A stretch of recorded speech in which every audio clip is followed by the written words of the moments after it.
Psychological Commentaries on the Teaching of Gurdjieff and Ouspensky. Volume 2. Birdlip, January 8, 1944. Note on the study of loss of force. The conception of force is an essential idea in the work. In order to awaken, a man must have force. Without force he cannot awaken. The conception of force can be best understood if it is studied from two angles. The work says that a man loses force in a great many specific ways which it mentions, that he gains force by work on them, and that he creates force by the act of self-remembering. Let us study a loss of force. We are told that we can only begin to awaken after much effort and long struggle, and that this is due to the fact that life wants us to stay asleep for its own reasons. This means that life prevents us from conserving force, or, put the other way, life takes our force. Since we are nothing but a mass of habits, life forms very early in us various habits of losing force, sometimes very complex ones. So we lose force mechanically, just as we do everything else mechanically. It is very difficult to see how we lose force. We have to view ourselves in the light of new knowledge, to exchange our old ideas for new in order to realize what is continually happening. A person may lose force in a flash, just because of touching a negative emotion. In the work, which is long, we begin to realize that we are faced by this mass of habits. That is not us. This is a painful experience, and it is unnecessary to enter into it unless one is convinced that there is something to reach. Now, to awaken, anything anti-mechanical may help. Self-observation is anti-mechanical, and must come before everything else. But it is in non-identifying that the main key lies to preventing loss of force. Every act of non-identifying saves force. We are speaking of force necessary for awakening. If we identify with everything, inner and outer, we cannot have force for doing or understanding the work. The work will remain far away, as a vague cloud. After a time one begins to notice that one is asleep. That is, one begins to notice that one has lost force. At the same time one notices that the work and its ideas seem very far away. When one begins to have a barometer of this kind, it is possible to study in more detail what it is that causes loss of force. Although the causes of loss of force can be arranged in general categories that apply to everyone, such as negative states, each person has particular causes that must be observed personally in the greatest detail, and reflected upon with the greatest care in the light of the new understanding that the work gives. Otherwise there is no sincerity with oneself, upon which alone can anything be built within oneself. Nor can there be any center of gravity established by the influence of the work, and so nothing will reach us that belongs to real I. All this belongs to the necessity of valuation, that is frequently spoken of. Without valuation of the work there can be no sincerity with it, nor can there be a definite inner perception of loss of force. That is, a person will not notice distinctly that he is asleep, although he may notice that the work seems far away. It is very interesting to begin to notice the sources of loss of force, and the conditions connected with them. There are certain trains of thought, for instance, that cause loss of force, and it may take some years before you see why. And it often happens that things you thought quite harmless and even admirable cause loss of force. Now to recall briefly that other angle, what creates force? It is the act of self-remembering that creates force.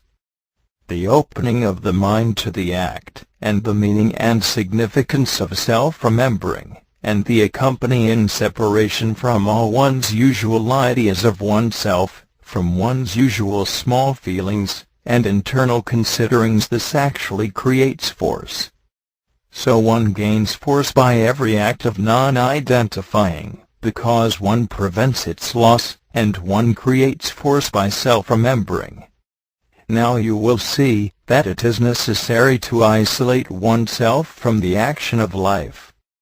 But to understand what this means in a general sense, and what it means for each of you in a particular sense, is not something given us ready-made. It is only gradually that one begins to see how impatient some people are about the work. I sometimes marvel at people expecting to reach in a short time states that demand a lifetime of work before they can be attained. There is always something outside and something inside that a person should try to isolate himself from. What does it mean to isolate oneself? You can say insulate, if you like. If life takes all force and keeps us asleep, it is necessary to isolate oneself from at least some of its various powers over us. Some people are always upset about something or other, about something that they think very wrong. Let us say they are politically upset, or morally upset, or religiously upset, or hygienically upset, or simply just always upset by everything. They lose force. That is, in these ways life robs them of all force for awakening. They think, however, that they are doing right. This is not a good thing to think mechanically. When you feel you are right, you may be sure you are asleep. But of course life robs us of force in many other ways. We are not important in the ray of creation. We are living on a mere point in the Milky Way, which is billions and there are billions of Milky Ways. Yes, we are very small. But there is a chance. To have this double feeling is a form of self-remembering. Now as regards self-remembering, which is the means of actually creating force, you remember the first conscious shock and the energies resulting. There are many ways of self-remembering. But they all depend on the feeling that there is something else, that this life on this extremely bad planet is not explicable in terms of itself. There is something else.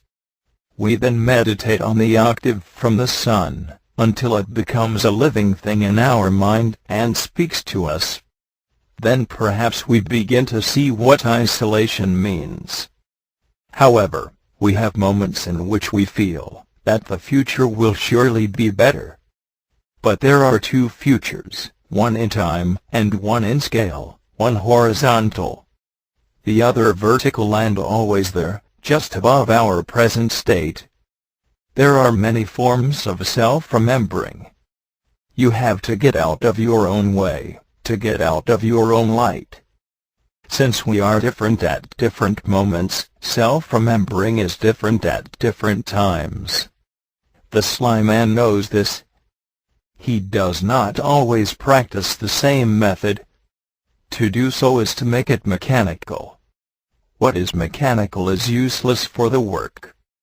He moves, as it were, forward, and then backward, and then forward, and so on. In any case he experiments. He notices what was, and is no longer useful, and invents some other way, and so on. Sometime we will speak of sly man. But everyone should above all things think of and study, and try to self-remember each day. Try to get out of your own way. Try to let something get in that cannot, because you are in the way. Can you stop the noise of yourself for even a moment? Can you get out of the ordinary feeling of yourself? Can you become no one for a moment to yourself? Or, by contrast, can you feel the intense reality of yourself? Can you feel in all you have to do, for a time? All these are different ways of remembering oneself. There are many other ways, but try to discover one for yourself, to begin with, and get to know the taste of it. Then you will know more distinctly when you are asleep. We are trying to awaken to another level of life. We believe this is the real meaning of our existence. But to awaken we must have force. Whatever we do consciously remains, whatever we do mechanically is lost to us, so we have to learn how to live in life, and not be eaten by life. Identify with life and give all your force to life, and you cannot awaken, just as you cannot if you identify with yourself. How rich that young man felt himself, how identified he was with all his virtues and talents and excellences. He was told to go and sell all he had before he could awaken. He was very sorrowful. Think what it would mean to cease to ascribe to yourself everything you do, and think you are, that is, to sell all your possessions. Who can imagine what this really means? Have you caught even a single glimpse yet of its meaning in regard to yourself? If so, you will begin to realize where your force goes every moment, how it is used, and why people are asleep without knowing it. Birdlip, January 15, 1944. A further note on the study of loss of force. Let us continue tonight with a further commentary on losing force. Last time we spoke about the necessity of observing how we lose force, and noticing what is the cause of it.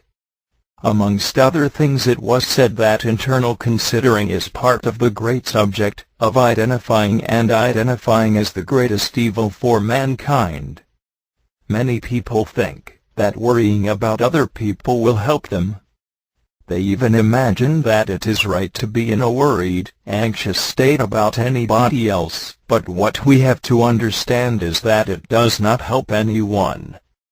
If you are very worried and anxious about someone who is ill, it does not help either you or the other person. Being identified never helps. It is just in this way that we take force from other people, by identifying with them, and we keep them, as it were, in prison, and ourselves also. You have probably noticed how easy it is for two people to put themselves in prison and create their own useless suffering. Now you can lose force by thinking of someone with whom you are identified. We do not treat one another well inside ourselves. We have to release one another. If we could get a right attitude to one another, we should be free from one another. I mean, we should not be in a kind of bondage. To find a right attitude really means to find a point of equilibrium, where one is not in either of the opposites. But identifying with the other person is the reverse of this. As you know, being identified is almost the only emotion that we experience. Even if we for a moment experience a trace of real emotion, it almost at once becomes mixed up with some form of identifying. For example, we ascribe, say, a momentary feeling of love to ourselves, and instantly the whole situation within is changed. Of course, if we believe that there is nothing higher than ourselves, it is really impossible not to identify always in one way or another. And this always means loss of force. We do not become more conscious of one another through identifying, but less conscious. To become more conscious we require more force. The object of this work is to increase consciousness. If we were more conscious, this war would stop at once. If we became more conscious of other people, our whole relationship towards them would change. External considering is a development of consciousness. Consciousness can grow only in certain directions. Self-knowledge is one direction, external considering is another direction. If you could put yourself in the place of all the people whom you were about to kill with a bomb, you would be unable to do anything. It would come to you, as a terrific shock, to realize what you were about to do. This would be an increase of consciousness. Force would increase in you, but you might go to sleep a moment later by identifying with feelings of revenge or personal insult, etc., and then you would lose force, and at once the area of your consciousness would diminish, and instead of seeing many things together you would once more see only one thing. You would look once more through one narrow window. We can notice the states in which we feel much more awake towards people, much less identified, and in which we begin actually to take in new impressions of others. This means that we are more conscious, that we have more force of consciousness.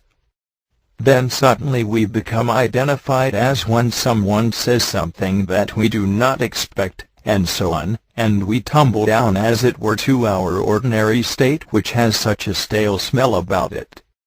One cause of losing force is through not being in the right center for what you are doing. This is comparatively easy to study in yourself provided you know something of the work of different centers in yourself. For instance, if you are daydreaming, and trying to do some job that you dislike very much, you will be losing force all the time. Why? You should discuss this amongst yourselves.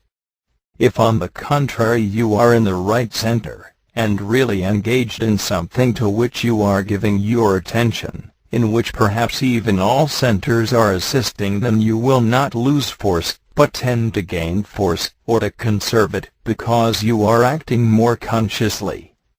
Do you know what it is to do your daily work mechanically, and the difference if you do it more consciously? In the one case, you get no impressions, in the other case, you get some impressions. You will realize how important it is to seal yourself against states where force can leak out, and how much the work deals with these and how practically it speaks on these points.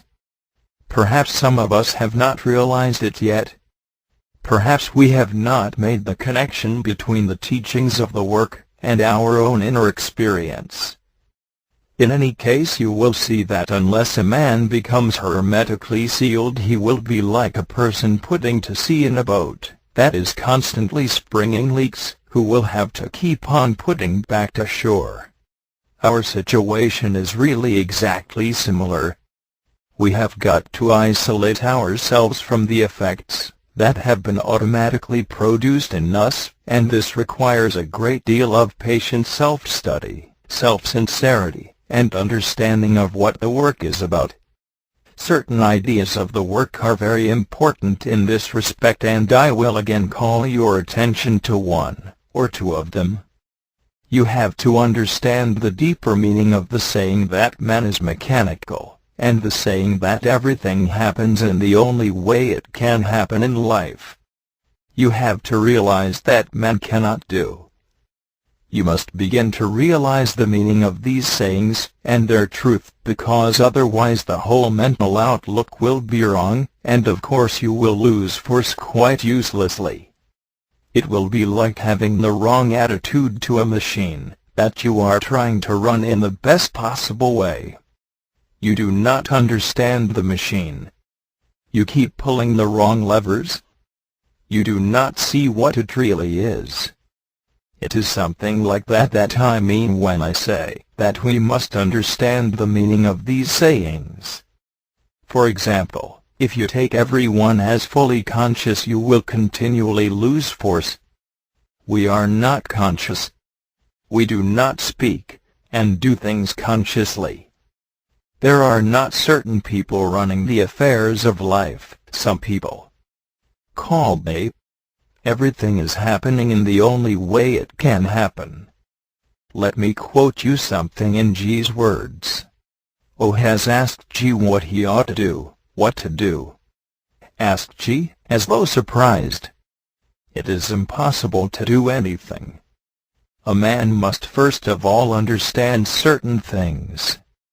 He has thousands of false ideas and false conceptions, chiefly about himself, and he must get rid of some of them before beginning to acquire anything new.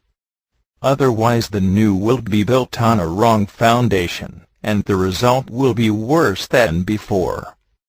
How can one get rid of false ideas? I asked. We depend on the forms of our perception. False ideas are produced by the forms of our perception. G shook his head. Again you speak of something different, he said.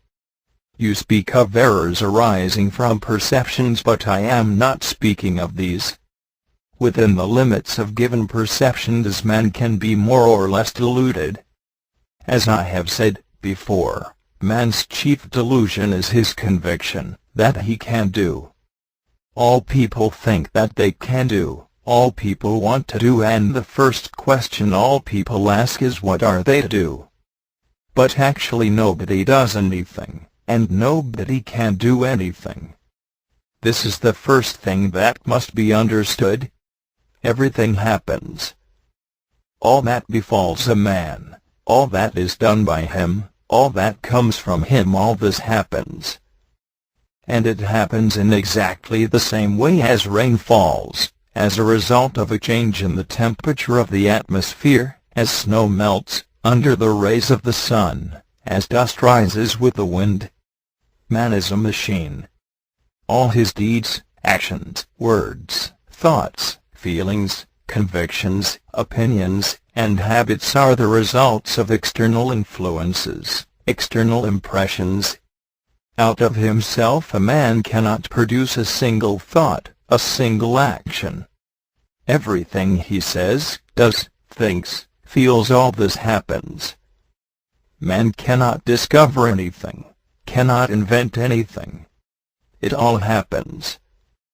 To establish this fact for oneself, to understand it, to be convinced of its truth, means getting rid of 1,000 illusions about man, about his being creative and consciously organizing his own life, and so on.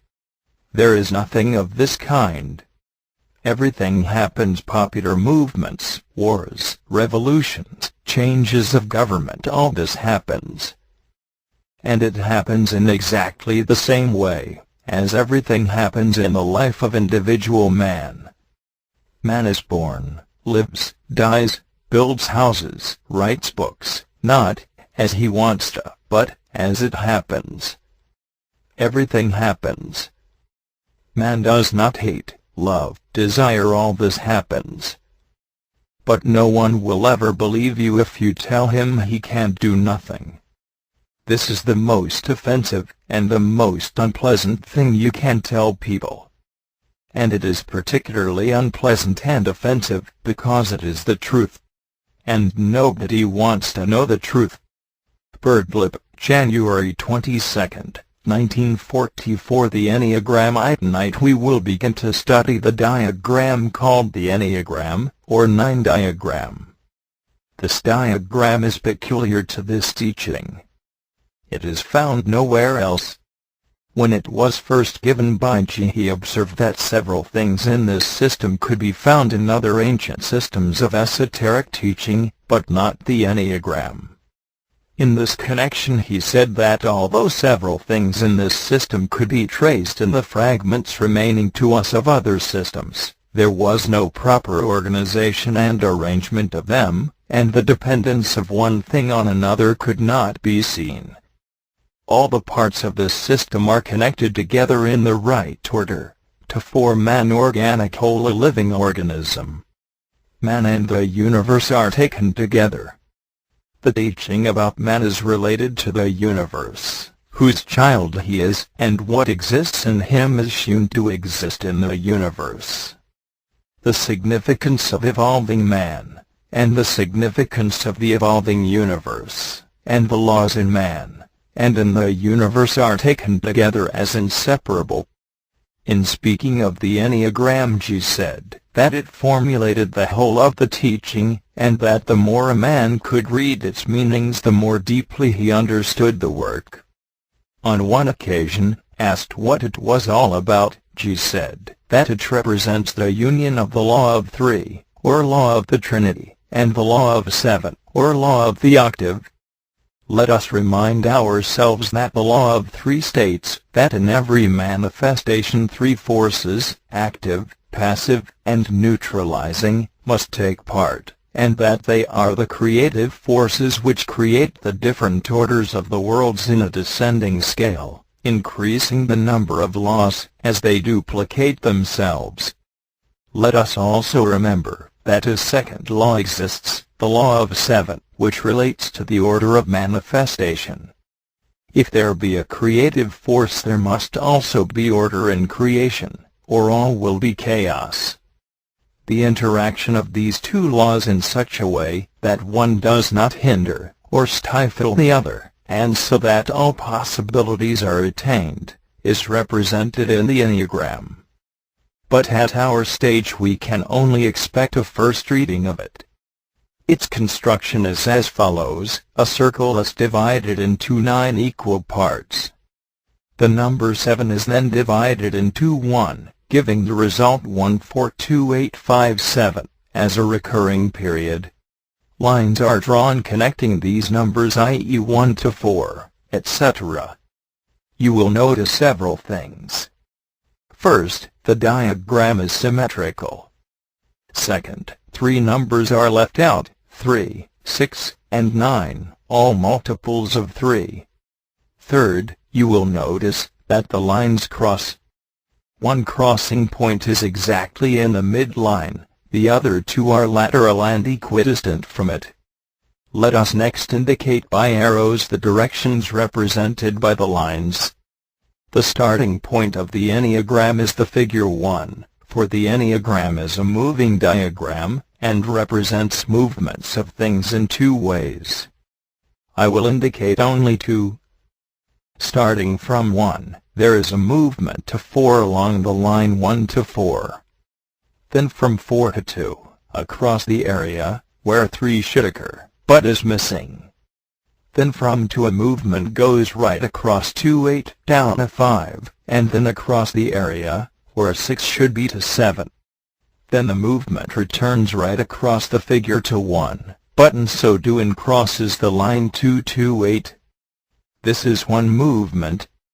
The second movement is outside on the circumference from 1 to 2 to 4 to 5 to 7 to 8. Let us set alongside the number 1 the note re, and alongside to the note mi, and alongside for the note fa. This will be sufficient for the moment in order to see the 2 movements I am indicating. You will see that there is a movement within the Enneagram from 1 to 4, and then a 2 that is 1, 4, 2.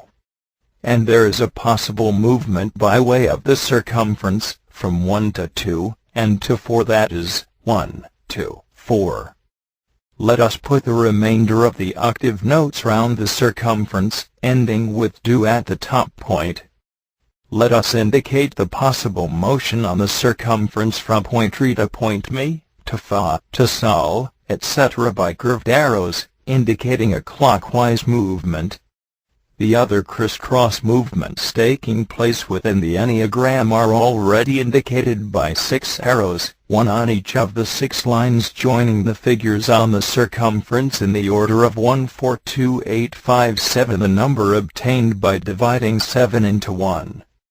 Now let us reflect on this extraordinary diagram, because unless we grasp something of its mystery we will take it, as we take everything else. This diagram must fall on higher parts of centers. When you feel something is extraordinary, strange, and so on, it means that it falls on higher divisions of centers. All the work should fall there. Let us consider one of the great teachings of the work.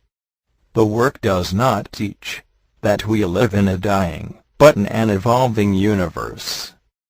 Everything is growing in its own time and scale.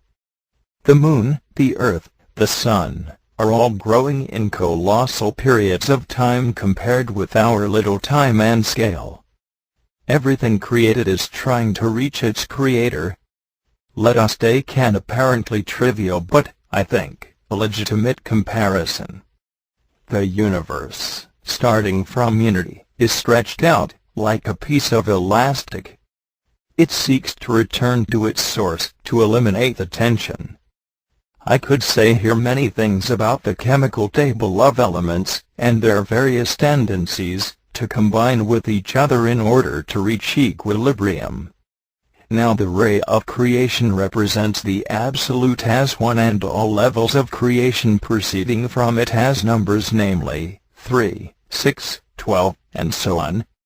In the diagram should now be like this. Esoteric school of Pythagoras, it was said that all things are numbers. Have you ever thought of the relations of numbers? You can multiply or divide them. What does division mean? Let us suppose that the number 3 desires to return into 1. Imagine it striving to pass into 1, that is, absolute unity. Mathematically, this is represented as 1 being divided by 3. Now, if 3 tries to pass into 1 so as to be absorbed in that, and all creation seeks to return to its source and be absorbed by it, then what happens? Divide 3 into 1.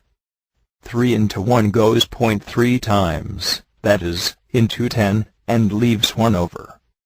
Again it goes 3 times and leaves 1 over. So 3 into 1 equals 0.3, recurring endlessly.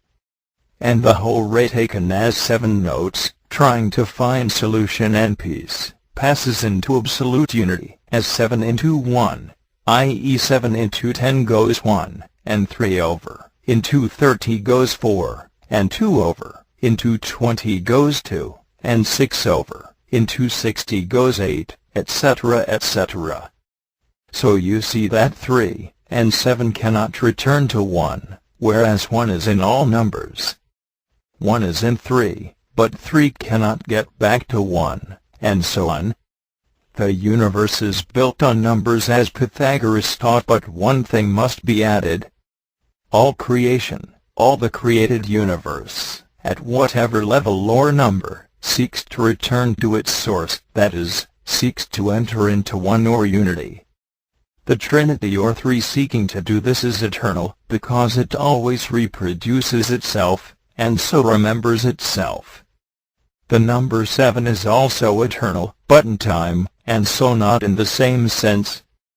It loses itself, and finds its being in a repetition of what is not itself, i.e., in constant repetition of 1, 4, 2, 8, 5, 7. Since this diagram is about man and his possibilities, it begins with 7 and the properties of this number in relation to unity. Studying the properties of 7 in relation to unity, we find that they are given by the number 1, 4, 2, 8, 5, 7. This by itself means nothing. But given the framework of the Enneagram, we find it gives rise to an extraordinary relation. Extraordinary because of the symmetrical diagram. Nothing appears symmetrical about the number 1, 4, 2, 8, 5, 7 by itself. The only thing one can say about the number is that it repeats itself endlessly in terms of the decimal system, and also contains no 3 or multiple of 3 in it. This is remarkable. The number has also other remarkable properties. But what it is necessary to grasp is that the created universe seeks by evolution to return to its source, and that all things crave this satisfaction or fulfillment. Everything is deprived, incomplete, as a separate creation, and everything seeks completion: an atom, a man, a planet, a sun, a galaxy. In regard to absolute unity, we are not merely halved or quartered but under 48 dividing forces. But I give this reflection for those who have already sought to meditate on the ray. Next time we will speak of the Holy Ghost within the Enneagram, whereby it is made living. So far we have begun to speak of the series re, me, etc., that is, the law of 7 and of the inner relation of the notes. Birdlip, January 29, 1944 The Enneagram I. The points connected by drawing the internal lines between the numbers obtained by dividing 7 into 1, namely, the numbers 142,857 give a symmetrical figure of great beauty. But 3 positions are not included in this figure. Let us join these 3 points. A triangle appears, superadded to the previous figure, and in a symmetrical relation to it, at the angles where the numbers 3, 6, and 9 should appear. Let us add these numbers. Notice that the second figure, the triangle, now connecting the points 3, 6, and 9, is not obtained from the relation of 7 to 1, which gives the first figure only, and leaves 3, 6, and 9 out. Here is something strange. 2 distinct systems, or figures, are obtained that seem to be independent of one another, and yet appear to stand in some symmetrical relation to the diagram as a whole. Let us examine the point of the triangle, where the number 3 is. It comes between the points indicated by the numbers 2, and 4, which belong to the 7 figure. I will call the symmetrical figure lying between the points 142857 the 7 figure, and the triangle obtained by connecting the points not touched by the 7 figure I will call the 3 figure. These 2 points 2 and 4 are also indicated by the notes of the octave Mi and Fa. The law of 7 is sometimes called the law of the shock. If things went in a regular fashion, and developed harmoniously without interruption, we should live in another world. One origin of evil or of things going all wrong is due to the law of the shock, or rather, to its non-fulfillment. We should all reflect on the teaching of this system about shocks. It is quite unknown both to science and to older esoteric systems so far as one can know anything about the latter. Notice here that to reflect is not to dream, and that many mistake dreaming for reflecting. In any series of developments, in every progression, a shock is necessary at a certain point. This point is represented by the places of the semitone intervals in the major scale, between Do and Shi, and Fa and Mi. We occupy ourselves at present only with the place of the missing semitone indicated by Fa Mi, or Mi Fa. If a shock is not given, the direction of development or progress of whatever it is will completely change. You start off to do something, and end up by doing the opposite. There is no right passage from the state Mi to Fa without a shock. What follows on Mi will not be Fa otherwise. Let us draw an upright octave leaving out the Do at either end. Let us compare this with the Enneagram. You will see that the place of shock in the upright octave, marked by a square, corresponds to that angle of the 3 figure that comes between the numbers 2 and 4, or the notes Mi and Fa marked on the circumference of the Enneagram. The angle therefore represents in some way a shock entering the system at this point. Since we have an upright octave drawn here, I would like you to notice what happens when the 7 figure is applied to it. Looking at this curious diagram, you may perhaps get the effect of some living thing, some action of circulation going on. But you will notice that when put straight, the symmetry of the figure is largely lost. In the Enneagram, the octave is put round a circle. The circle is the basis of the diagram. You must all understand that I am giving you an approach to the Enneagram from different sides. It is useless simply to take it as a diagram. It is a living thing, and all life depends on it.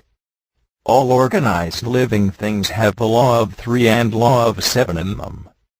In the case of animals, there is only a part of the Enneagram, and only one shock. But of this we will speak later when we come to discuss the 2 other shocks indicated, which can be reached by man alone on this planet. Now I will give you another thought that can suggest a great deal, if you reflect on it. Let us take anything in time that goes by series and arrange it round the circumference. For example, the days of the week go in succession, in series in time. Let us put Monday opposite the figure 1 at the place called Tree and Tuesday beside figure 2 or place called Michigan, and Wednesday beside figure 4, and so on. This gives us Sunday at the point indicated by number 9. Now look at the intercourse indicated by the 7 figure between these days. Something passes from Monday to Wednesday, and passes back to Tuesday. Let us try to get rid of the idea of time by means of conceiving the world in higher dimensions, i.e. conceiving that time does not exist, and that everything in succession in time is alive, and is, so to speak, always there, although we seem to pass from one thing to another. Notice where the shock comes in a series of days marked on the circumference, and notice also the internal circulation that goes on between the days. My object is to try to make you think about the Enneagram, and bring it to some kind of life in your mind, and directed imagination. Apparently in some way Monday is connected with Wednesday, with what we call the future, but with what, in the 4th dimension, is already there. Then again, Wednesday is connected with Tuesday, and Tuesday is connected with Saturday, which seems very extraordinary. This seems to be a very unusual way of thinking, quite unconnected with our temporal way of thinking of cause and effect, according to which we believe that the present is influenced only by the past. As you will agree, we believe that the cause of a thing is anterior in time to the effect. We have no idea that the future may influence the present. If I were to think that certain things that were to happen on Saturday were in some way connected with what happened on Tuesday, and that as a result what happens to me on Thursday is due to Saturday, which I have not yet reached in time in the series of days, I would certainly be surprised. I would naturally, according to my senses, think that one day follows another, just like that, and that the influences of yesterday acts only on today or tomorrow. Yet by deeper reflection I might realize this is not the case, and cease to be so surprised. I might even be willing to think that something I do today may affect me years hence. Next time we will continue some of these thoughts and reflections about this diagram which is peculiar to this work. Birdlip, February 5, 1944. The Enneagram III shock. Last time we spoke of the law of 7 as being sometimes referred to as the law of shock. For anything to grow, to develop, from one stage to another, stage by stage, in the right order, a shock is necessary. The place of this shock is indicated at the point mi fa, or place of the missing semitone. What example can we find of such a growth or evolution or development, stage by stage, in the right order? We can find it in the evolution of a microscopical cell into a human being. This is definitely an illustration of evolution by stages of successive transformations, one thing becoming entirely another thing, or one thing belonging to one world, the world of cells, passing into another world, the world of man, by the double process of differentiation and integration. Realize that your birth stands far away, not merely in time, but in vertical scale, in the order of things, in the union of two minute cells, in a world beneath that in which we live, a world that is ordinarily invisible to us, but the law of 7 applies to all worlds, to starry galaxies, to man, and to cells, just as does the law of 3, for these two laws are the creative and formative laws behind the universe, and everything it contains, on every level. They are ultimate laws in the sense that they cannot be reduced further, that is, to anything simpler. The law of 7 demands the existence of a shock. We can therefore be certain that, since the law of seven applies everywhere to all things, in every place of creation, whether in the world of atoms or cells, or of humanity, or of solar systems or star clusters, the necessity for a shock exists, and that if this shock is not given, degeneration or death will take place. In the case of a cell rising by successive stages of the evolution of itself into the world of human beings, and becoming a visible person, there is a stage where a complete alteration of its inner arrangements is demanded of it if it is to survive. But you must study this for yourselves if you wish to do so. In this connection you must remember that 9 months of our time is 30,000 times 9 months for the cell. Work out for yourselves what that period is. Consider this diagram. The intermediate stages of transformation lie between Re and She. At, let us say, the stage Sol, something intermediate exists, something unfinished and useless. Each two, the lower and the higher, is complete in a sense. They represent cleverer points, and the intervening notes. Or you can think of them as resting points. But you can see how two danger places exist in this application of the octave to the evolution of a cell into a man. The nature of the upper one is easy to see. The lower requires some special but ordinary knowledge to understand. When you realize that shocks are necessary throughout the universe owing to the fact that the law of seven is omnipresent in the most minute and in the most gigantic, you become aware that everything must either make effort to attain its right growth and development, or must receive a shock at the right time. Let us speak briefly about mechanical shock. Man receives a mechanical shock repeated at very short intervals. This shock is air. We accept the fact that we breathe, just as we accept everything else, without thought. Air enters the lungs and meets the blood. Here two very remarkable trees exist with a vast number of branches and twigs. The blood tree intertwines with the air tree in the finest branchings, but without penetration, and an interchange takes place, something in the air passing into the blood and vice versa. This is the shock given to the first octave in man, that is, the octave of the transformation of food. Unless this is given mechanically, if, say, it does not start up quickly enough in the baby, then the physical organism is incapable of working. It cannot work, because the shock it needs is not being received. Speaking from this angle, it is obvious that we are simply machines. Everything is done for us, and once started up successfully we run a certain time. This shock of air is required by animals, and fishes and birds. That is, we see the law of seven at work in them. Let us put up the enneagram again, and write digestive system, air system, and blood system beside re, me, and fa respectively. Now the lungs by themselves cannot give a shock. They can only do so by taking in air.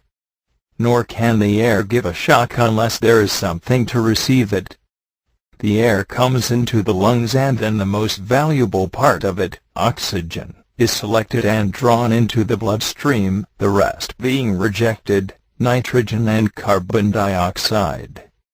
All created things work by shocks. Without these shocks they would begin to die. Now we are given a mechanical shock which makes it possible for the body to live the shock of air. Why do we breathe? Can we live without breathing? Is breathing something mechanical in us, something arranged for us, something given ready-made? But there is a great deal in man not ready-made, not given. Man is created a self-developing organism, and if you reflect on what that means you will realize that he is not ready-made. Up to a certain point you are ready-made, but beyond that point you are not ready-made. At the same time you are capable of some evolution, some development, some growth beyond the ready-made, or mechanical level. But since everything is governed by the law of seven or the law of shock, you may be quite certain that any further development depends on shock. That is, you cannot develop beyond the mechanical given level without shocks.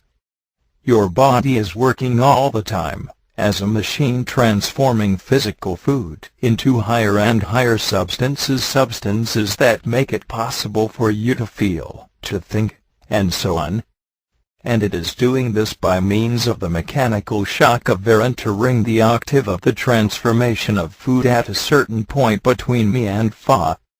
But the rest of you, by which I mean all that can get beyond the mechanical level, is not working. It is not working, because no shock is being given in the right place, and in the right way. One lives one's life just anyhow without the slightest idea that one has to give oneself a shock, and certainly one can live one's life in this way owing to the mechanical shock of air.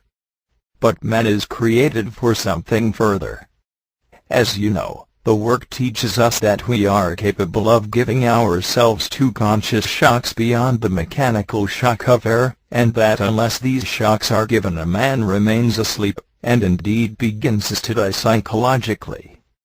Man's real life lies in the psychological sphere, in the development of understanding, of feeling, of thought, of inner perception. If you think you are simply your body, then you make a great mistake. No amount of attention to the body will make it possible for you to give yourselves the two further conscious shocks which belong to the psychological side of you. Man is more than his body, or rather, he is designed to be more than his body. Let us take the first of these additional shocks. This shock belongs to the intake of impressions, and the reception of them and the digestion of them. This shock is called the first conscious shock. In a fully developed and conscious man, three shocks take place: the mechanical shock of air, which is given, and two additional shocks which are not given, but must be created. All esoteric psychology is ultimately about the nature of these two additional shocks, and the means by which they may be given, and they refer to octaves that potentially exist in man, that can develop by conscious work.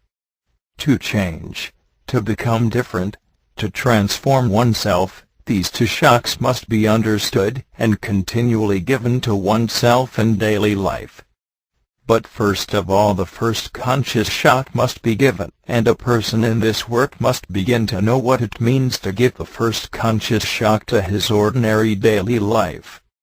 Unless we know, genuinely, something about the first conscious shock, which is called the transformation of impressions, we cannot expect to understand anything about the second conscious shock. Impressions coming into the human machine are a food which constitutes the beginning of an octave.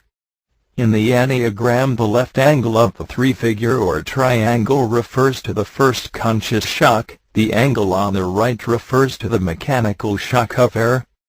Now air comes in on the right side of the Enneagram from outside as a 2, having the hydrogen value numerically 192. It undergoes certain transformations up to the point me. Let us indicate these stages in the diagram. You will notice that the development of the transformation of air proceeds to the point me, where the left-hand angle of the three-figure or triangle lies. It then stops, because a shock is necessary at this point for it to proceed. But this shock is not ordinarily given. Something must enter here, just as air did in the previous example, to give the shock. What enters at this point is impressions. But impressions do not give the shock in the same way as air does unless they are taken in consciously. The nature of these two shocks is therefore different. At the number 3 the shock is passive or mechanical, but at the number 6 the shock must be active or conscious. The latter marks the first place of conscious evolution. This is the place where we have to take life, which is incoming impressions, in a new way. This place marks where we have to transform all daily incidents, all relations with others. This is the place where we have to transcend our senses, and the world, as we see it, by something additional. This is the place where we must digest everything that happens to us, where we must form psychological power that selects, and on the other hand eliminates, just as the lungs select from the air what is most useful, and eliminate what is useless. We will speak more about this subject later on. But you will see that the Enneagram with all its possibilities will not work in a man, unless all the conditions inherent in it are fulfilled. When you realize that the law of 7 or law of shock applies to your psychological life, you will begin to see why it is necessary to make continual efforts in the psychological sphere. If one does not give these necessary shocks to the psychological octave, there will necessarily be a death or degeneration of mind and feeling, just as if the mechanical shock of air were not given, there would be a death of the body. Now, psychological effort, psychological shock, is of many different kinds. The receiving of impressions in a new way, not taking things always in the same way, taking in new impressions by directed attention, are some of the aspects that belong to the first conscious shock, which can be summed up as work on being and work on knowledge.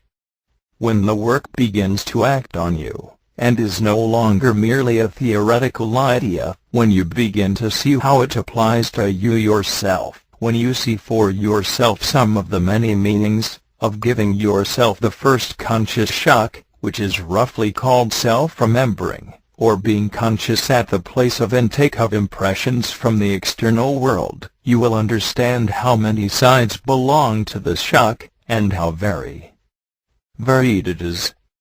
At the same time, you will realize what it means to live more consciously in the midst of life.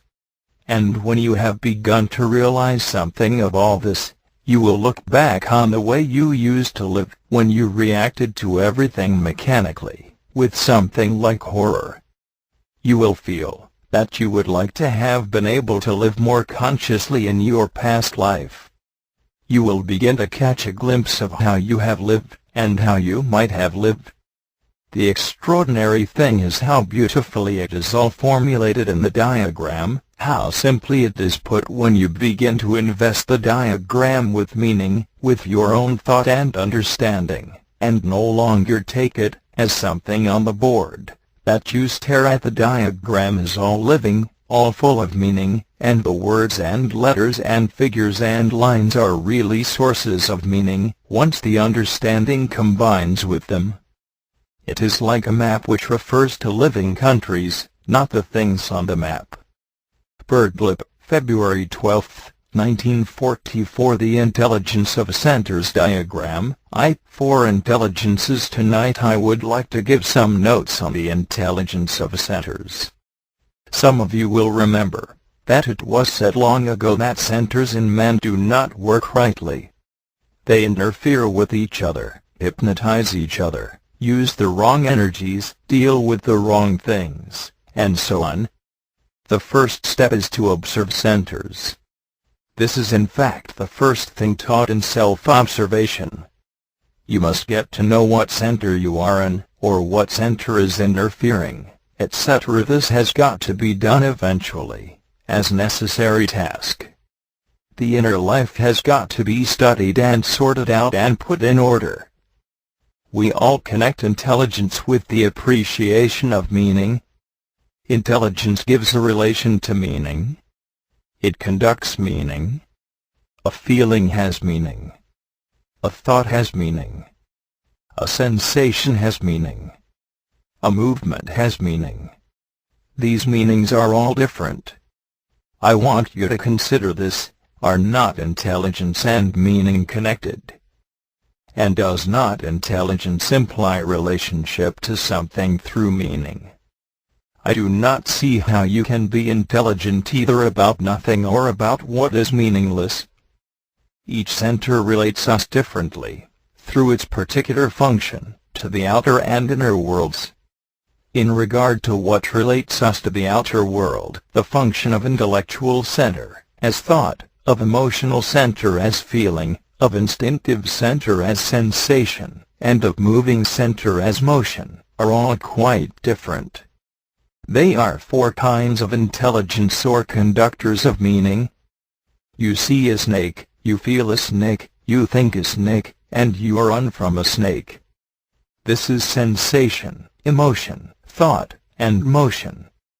This is four meanings, this is four intelligences that work together. Can you imagine a center that has no intelligence being formed in us? It would be a strange notion. It would subserve no purpose.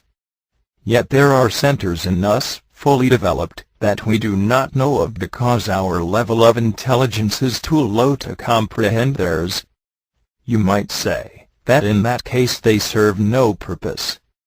This would be right if it were not for the fact that man is created a self-developing organism, and that his growth depends on his getting in contact with influences coming down the ray from above him and separating himself from forms of thought and feeling that hold him down to his present level.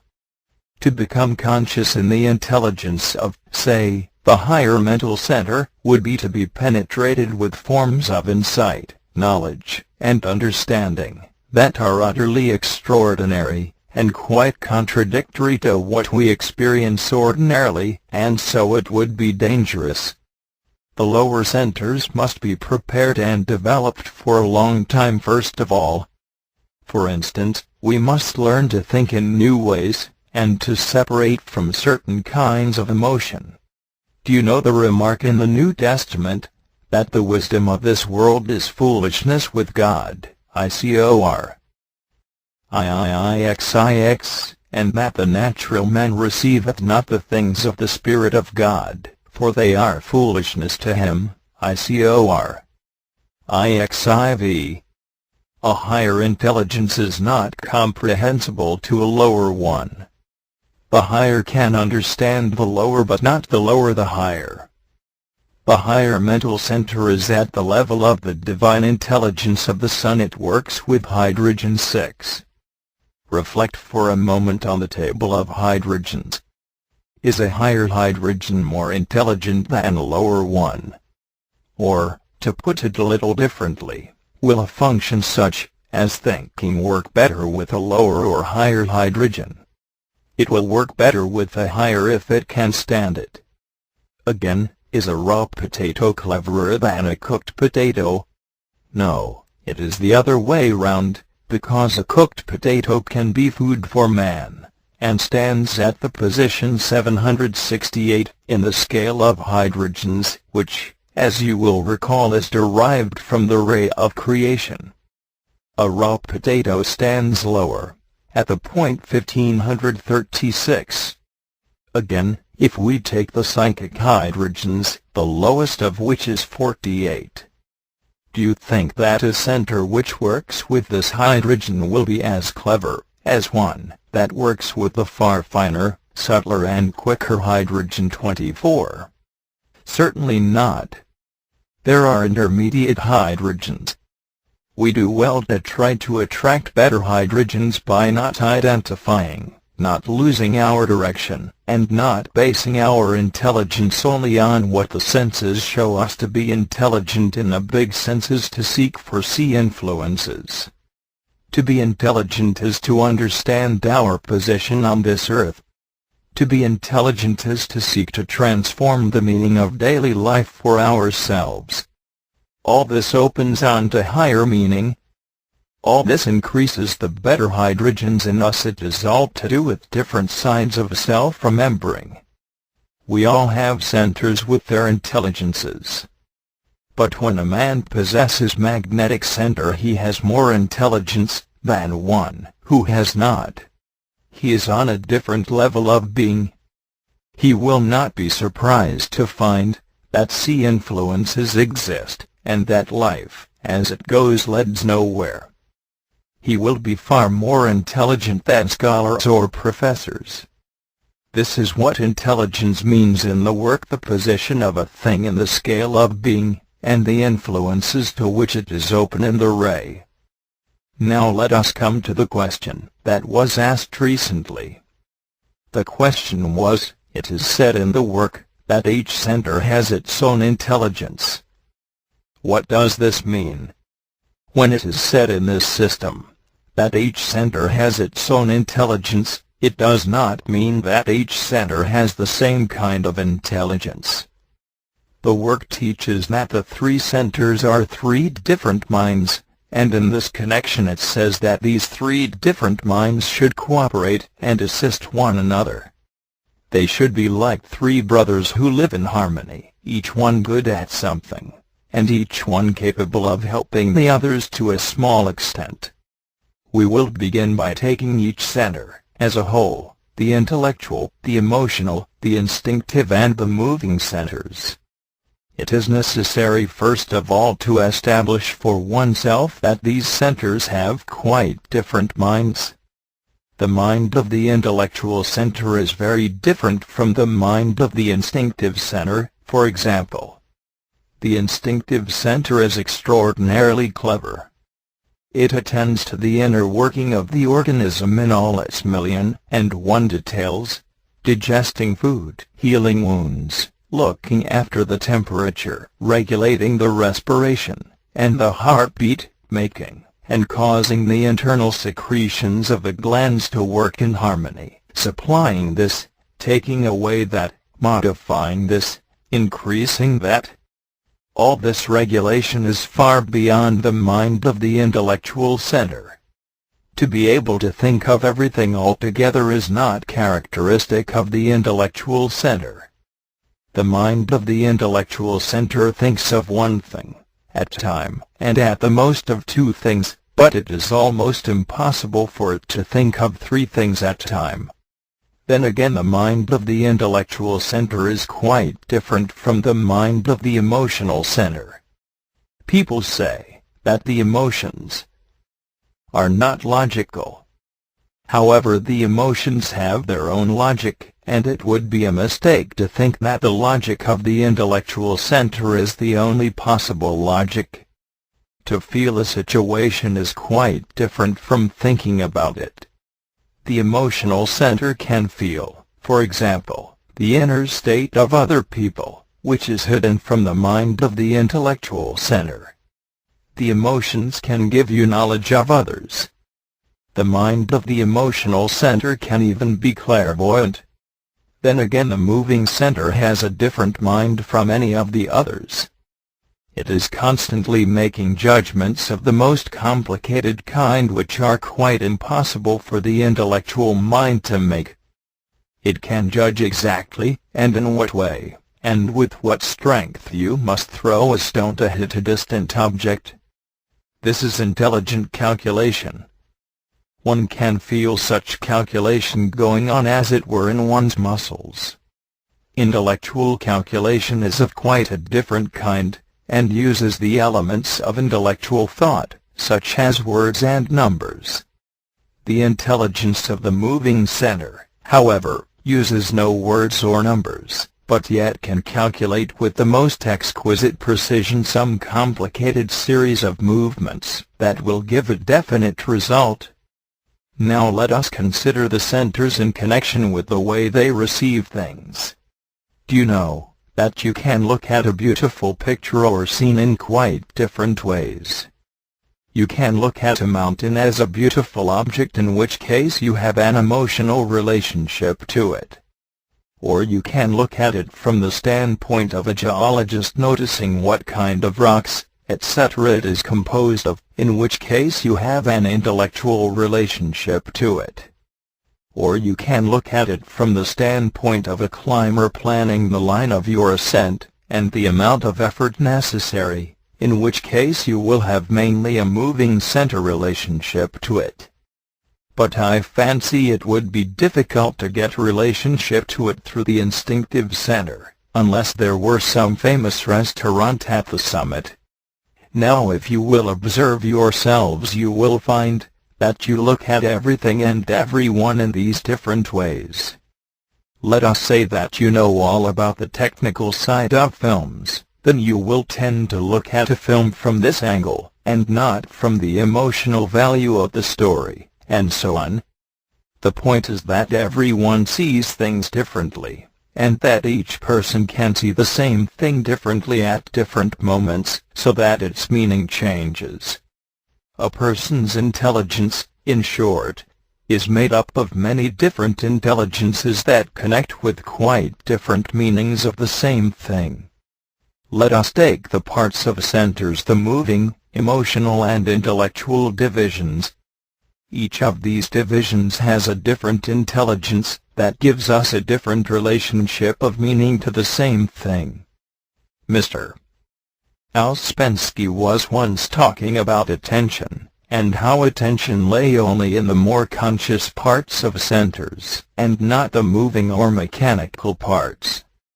The more conscious parts are the emotional and intellectual divisions. He said that ordinary attention, which goes here and there, was not attention. Only attention either attracted or directed for a long time was attention. We gave too much attention to small things connected with moving parts of centers.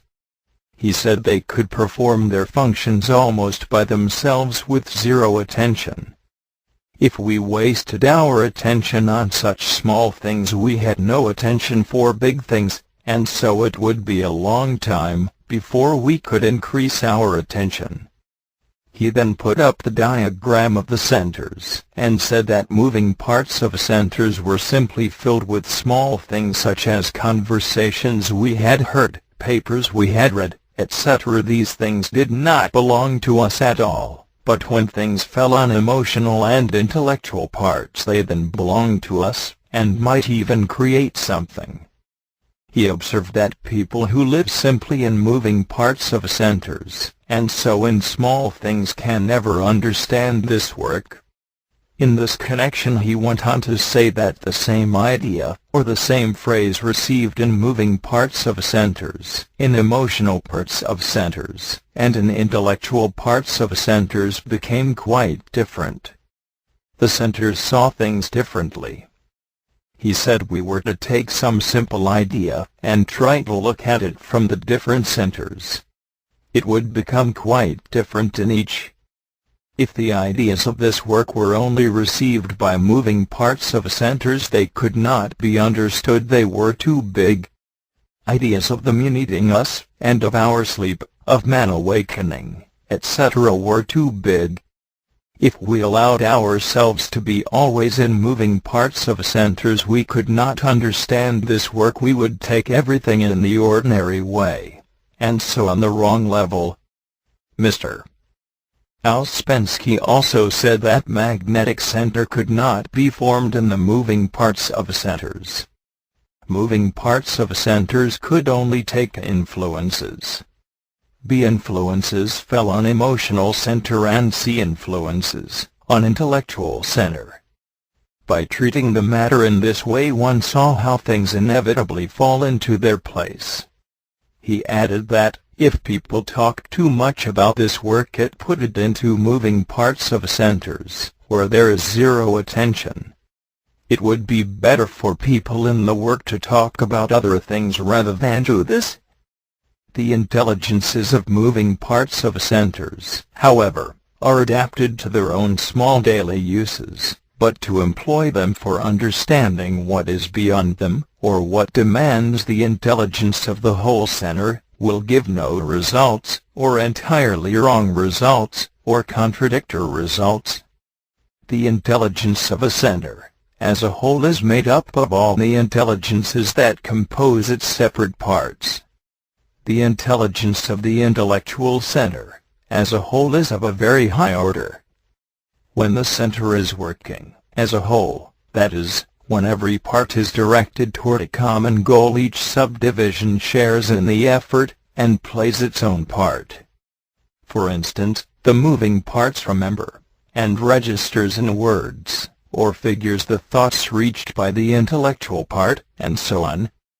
But ordinarily, only the moving parts of the intellectual center are used by us, and these, working with hydrogen-48, are thinking only in terms of opposites, that is, lacking any consciousness.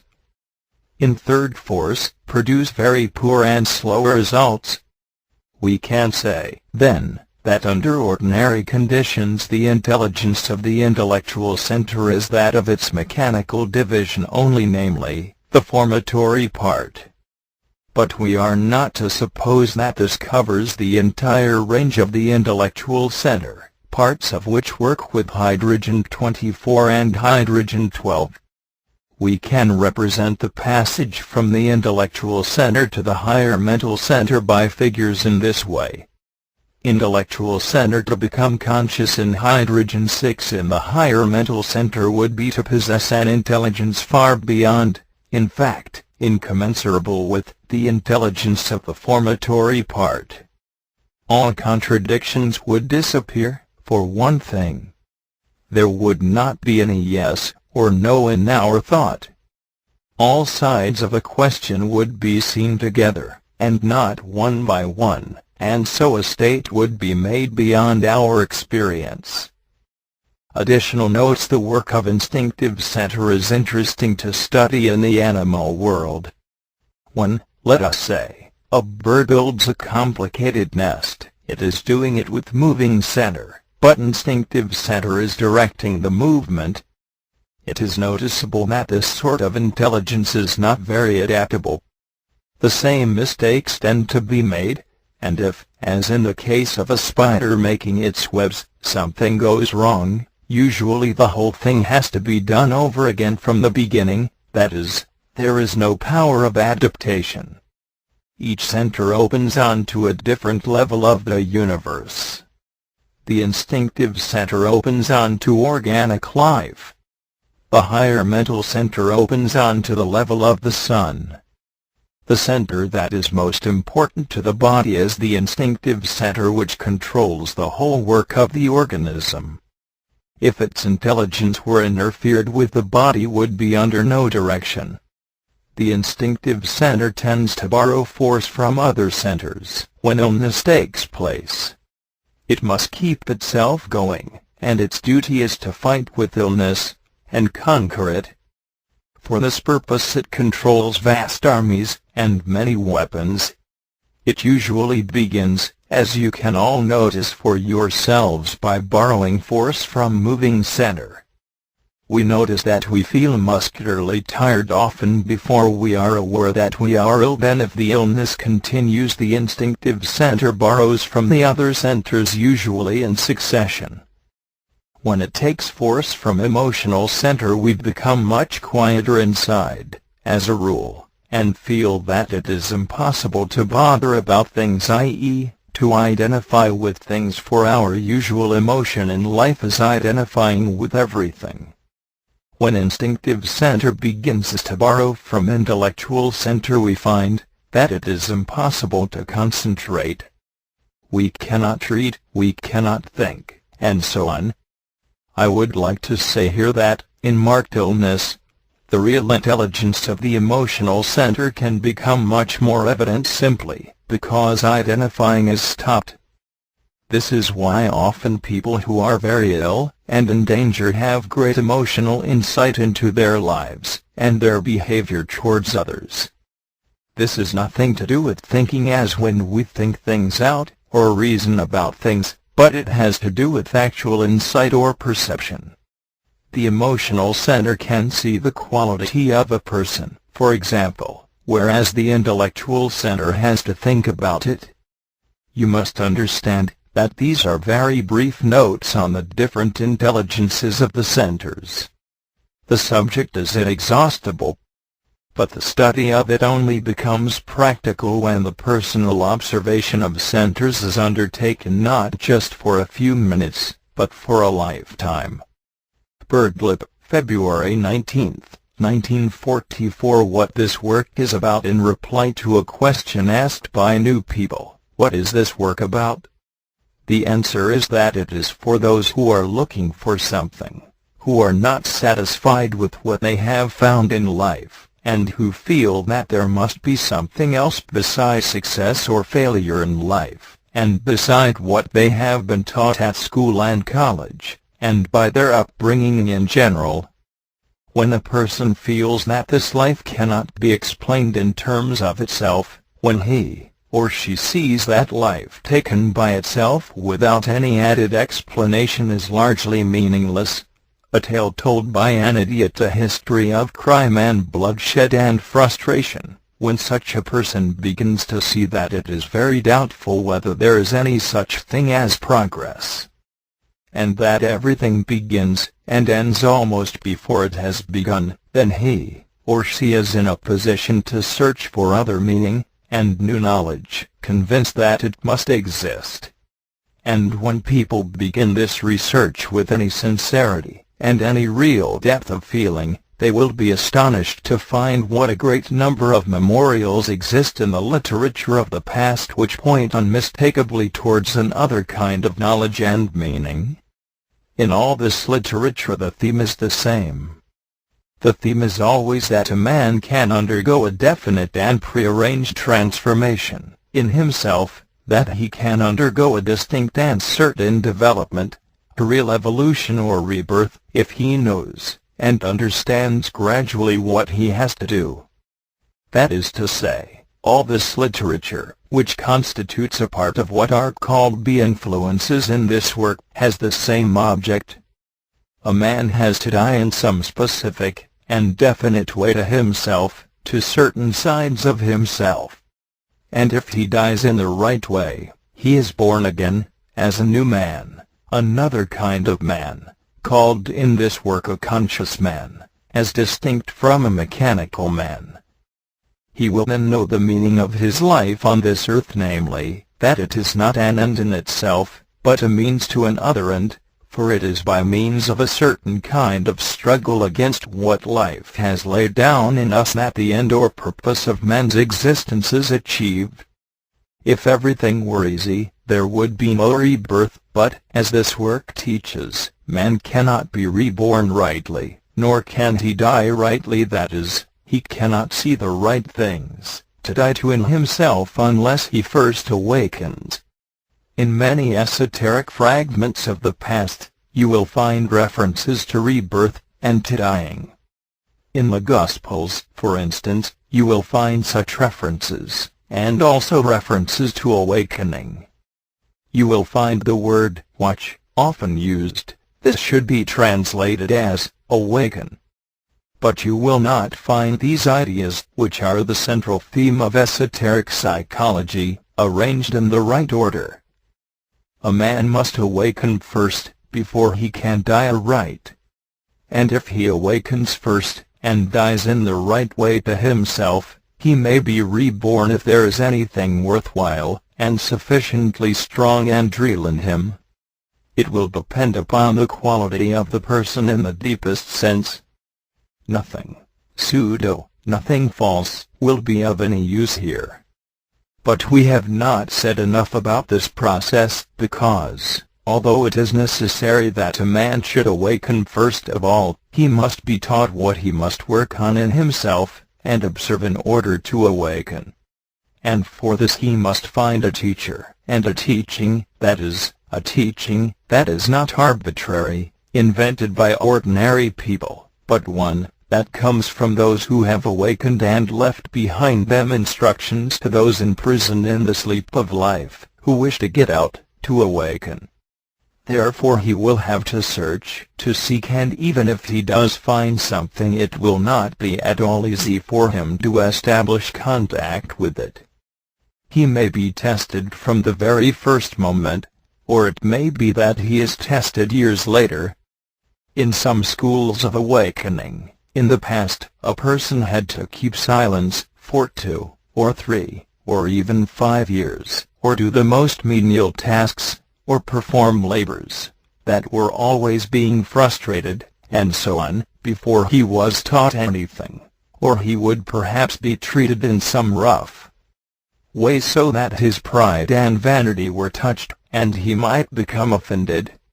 Do you know how in the Gospels it is said that people were continually being offended, and how Christ was always attacking vanity, pride, self-esteem, self-complacency, and the idea that one knows what is right and wrong already.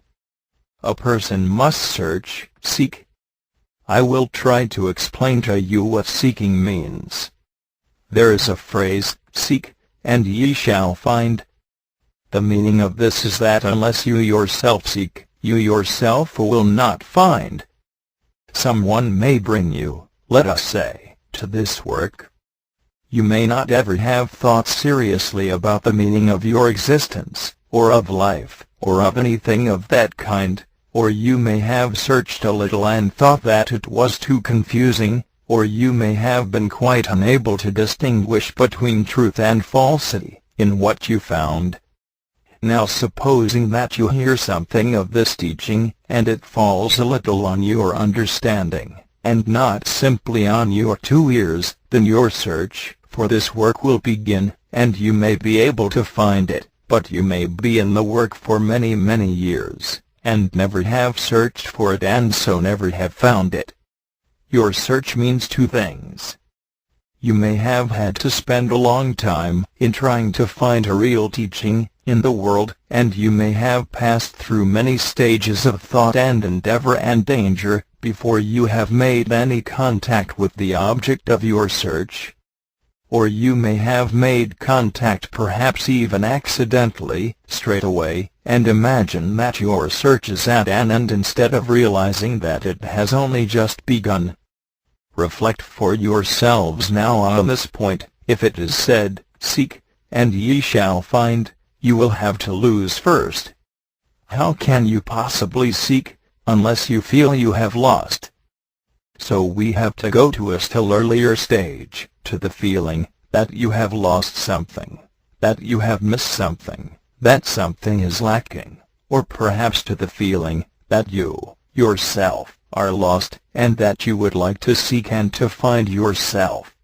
And this takes us back to the opening of this short paper, to the feeling that this life is inexplicable in terms of itself, and that there must be some other meaning, some other interpretation.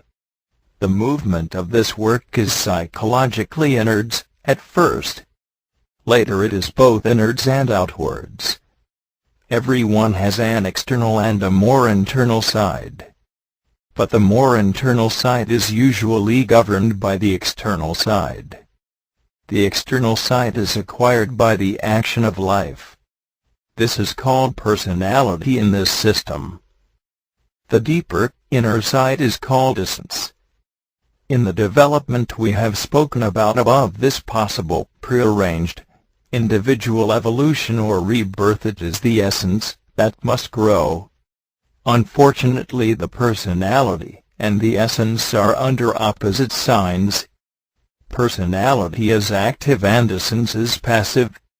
At least this is our ordinary state in ordinary life. The change that has to take place eventually is a reversal of this customary state, so that personality and essence change signs. This obviously implies a considerable upset of oneself. However, it takes place gradually, up to a certain period, and during this time a person very slowly gets to know himself, or herself, and realizes that he or she is utterly different from what they imagined. This weakens the personality, or acquired side.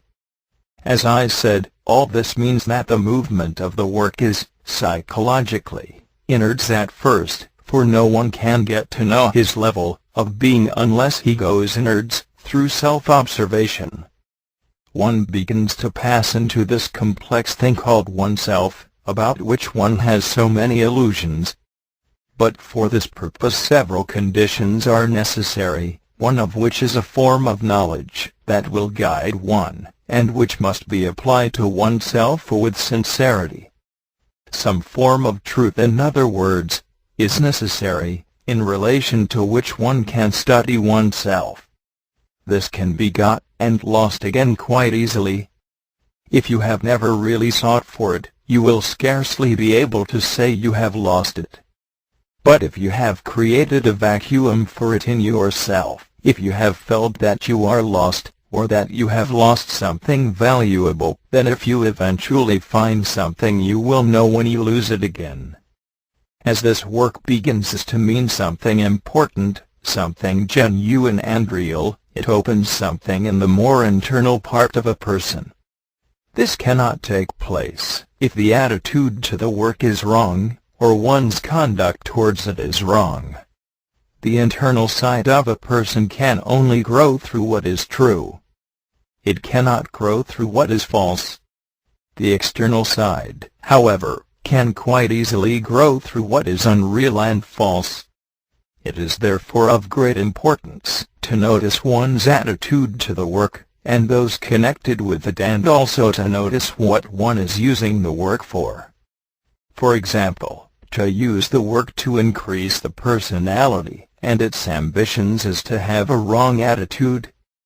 That should be clear enough to anyone who has any power of sincerity, and does not justify everything. When the work forms an emotional point in a person, it actually opens a part of a center, then that person begins to touch new influences. It is quite easy to know when this has happened. But to keep this point, he must follow and keep to the truth of the work. He must apply it to himself, and if he loses this point for a time, he must seek for it again. The work lies in us at first like a piece of silver. In the ancient and lost language of parables, silver represents truth. A person feeling himself asleep, feeling he has lost this point in himself, feeling an emptiness and blankness, where he had felt something light, must search for what he has lost all through himself, in every room, in every center, on every floor of the three-story house called himself. What is he to identify with? What is he internally considering? What is he lying about? What is he expending on pretense? Where is he justifying himself? When did he last remember himself? When has he last made any effort? What has happened to his aim? How many things has he put in front of the work? When did he last observe himself attentively, and go over his mind? When did he last view himself over the past few days? When did he last think clearly about this teaching and search for new meanings? When did he block some important staircase or corridor in his house, by leaving a litter of stuff that he should have sorted out and put in place, or slam some door by haste or irritation, and forget to go back and open it again? You can all see what a mess of one's house one can make by behaving in sleep for a short time, and how easily one can lose something. Now you will understand some of the meaning contained in the parable of the lost piece of silver. What woman having 10 pieces of silver, if she lose 1 piece, doth not light a lamp, and sweep the house, and seek diligently until she find it? And when she hath found it, she calleth together her friends and neighbors, saying, Rejoice with me, for I have found the piece which I had lost. Luke XV, 8-9, Birdlip, February 27, 1944. The Enneagram IV. We have already spoken of the idea of a shock being necessary for the progressive development and continuance of a thing, and we have seen how the law of 7 can from one point of view be called the law of shock. In the development of a thing, whether it be the growth of a living creature, or the development of an idea, or the learning of a difficult subject, or the carrying out of some enterprise, or the transformation of one thing into another, the successive stages can be represented by the notes of an ascending octave: do, re, mi, fa, sol, etc. Now a shock must come between the stage mi and the stage fa for that thing to proceed in its right order of development. Otherwise it will deviate from its course, and become something else.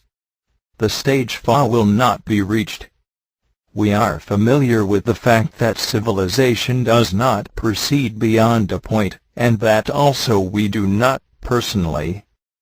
This is because a shock is necessary, and is not given, or not received, or not created. Let us study the shocks in man. In the case of man, the first shock necessary for his life does not have to be created. It is given at the point 3 in the Enneagram, and received as air, that we breathe in. If a man refused to breathe, which is not possible, he would die.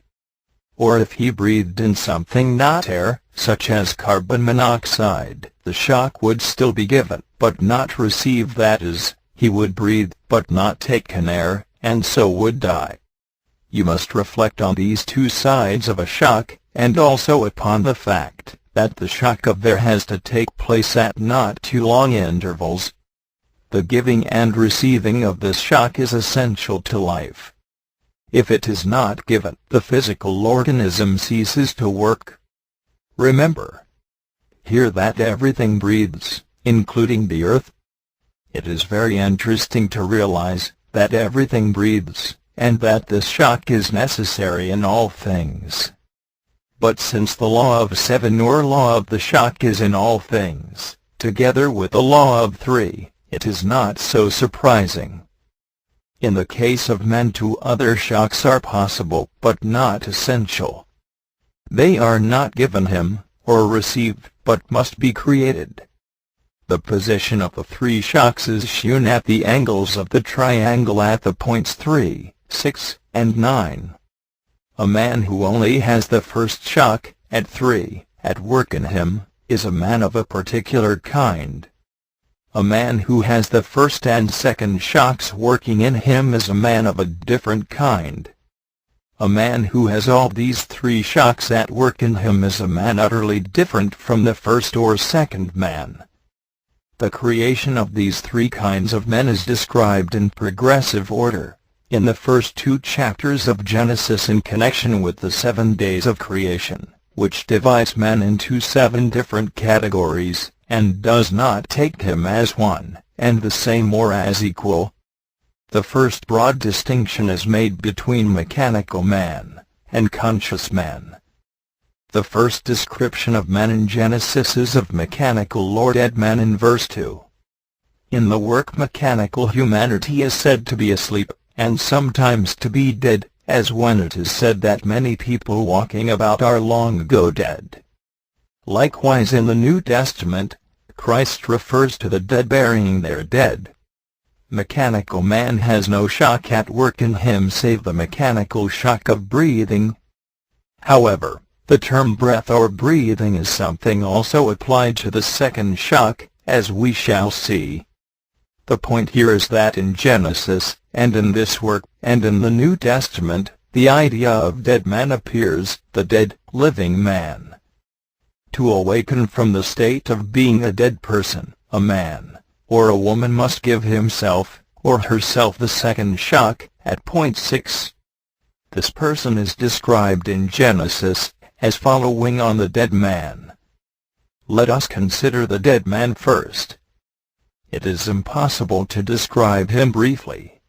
He is the man of the senses, without an inner life, the man who ascribes his powers to himself, the man of self-esteem, for whom everything real lies in the outer world, the man who has not begun to think or feel beyond himself. This man is called in Genesis waste and void. This is the man of darkness in whom there is no light. Shall we each suppose that we are not in this state ourselves? The state of darkness of a man is referred to both in the Old Testament and the New Testament. It is said in Isaiah, "The people that walked in darkness have seen a great light."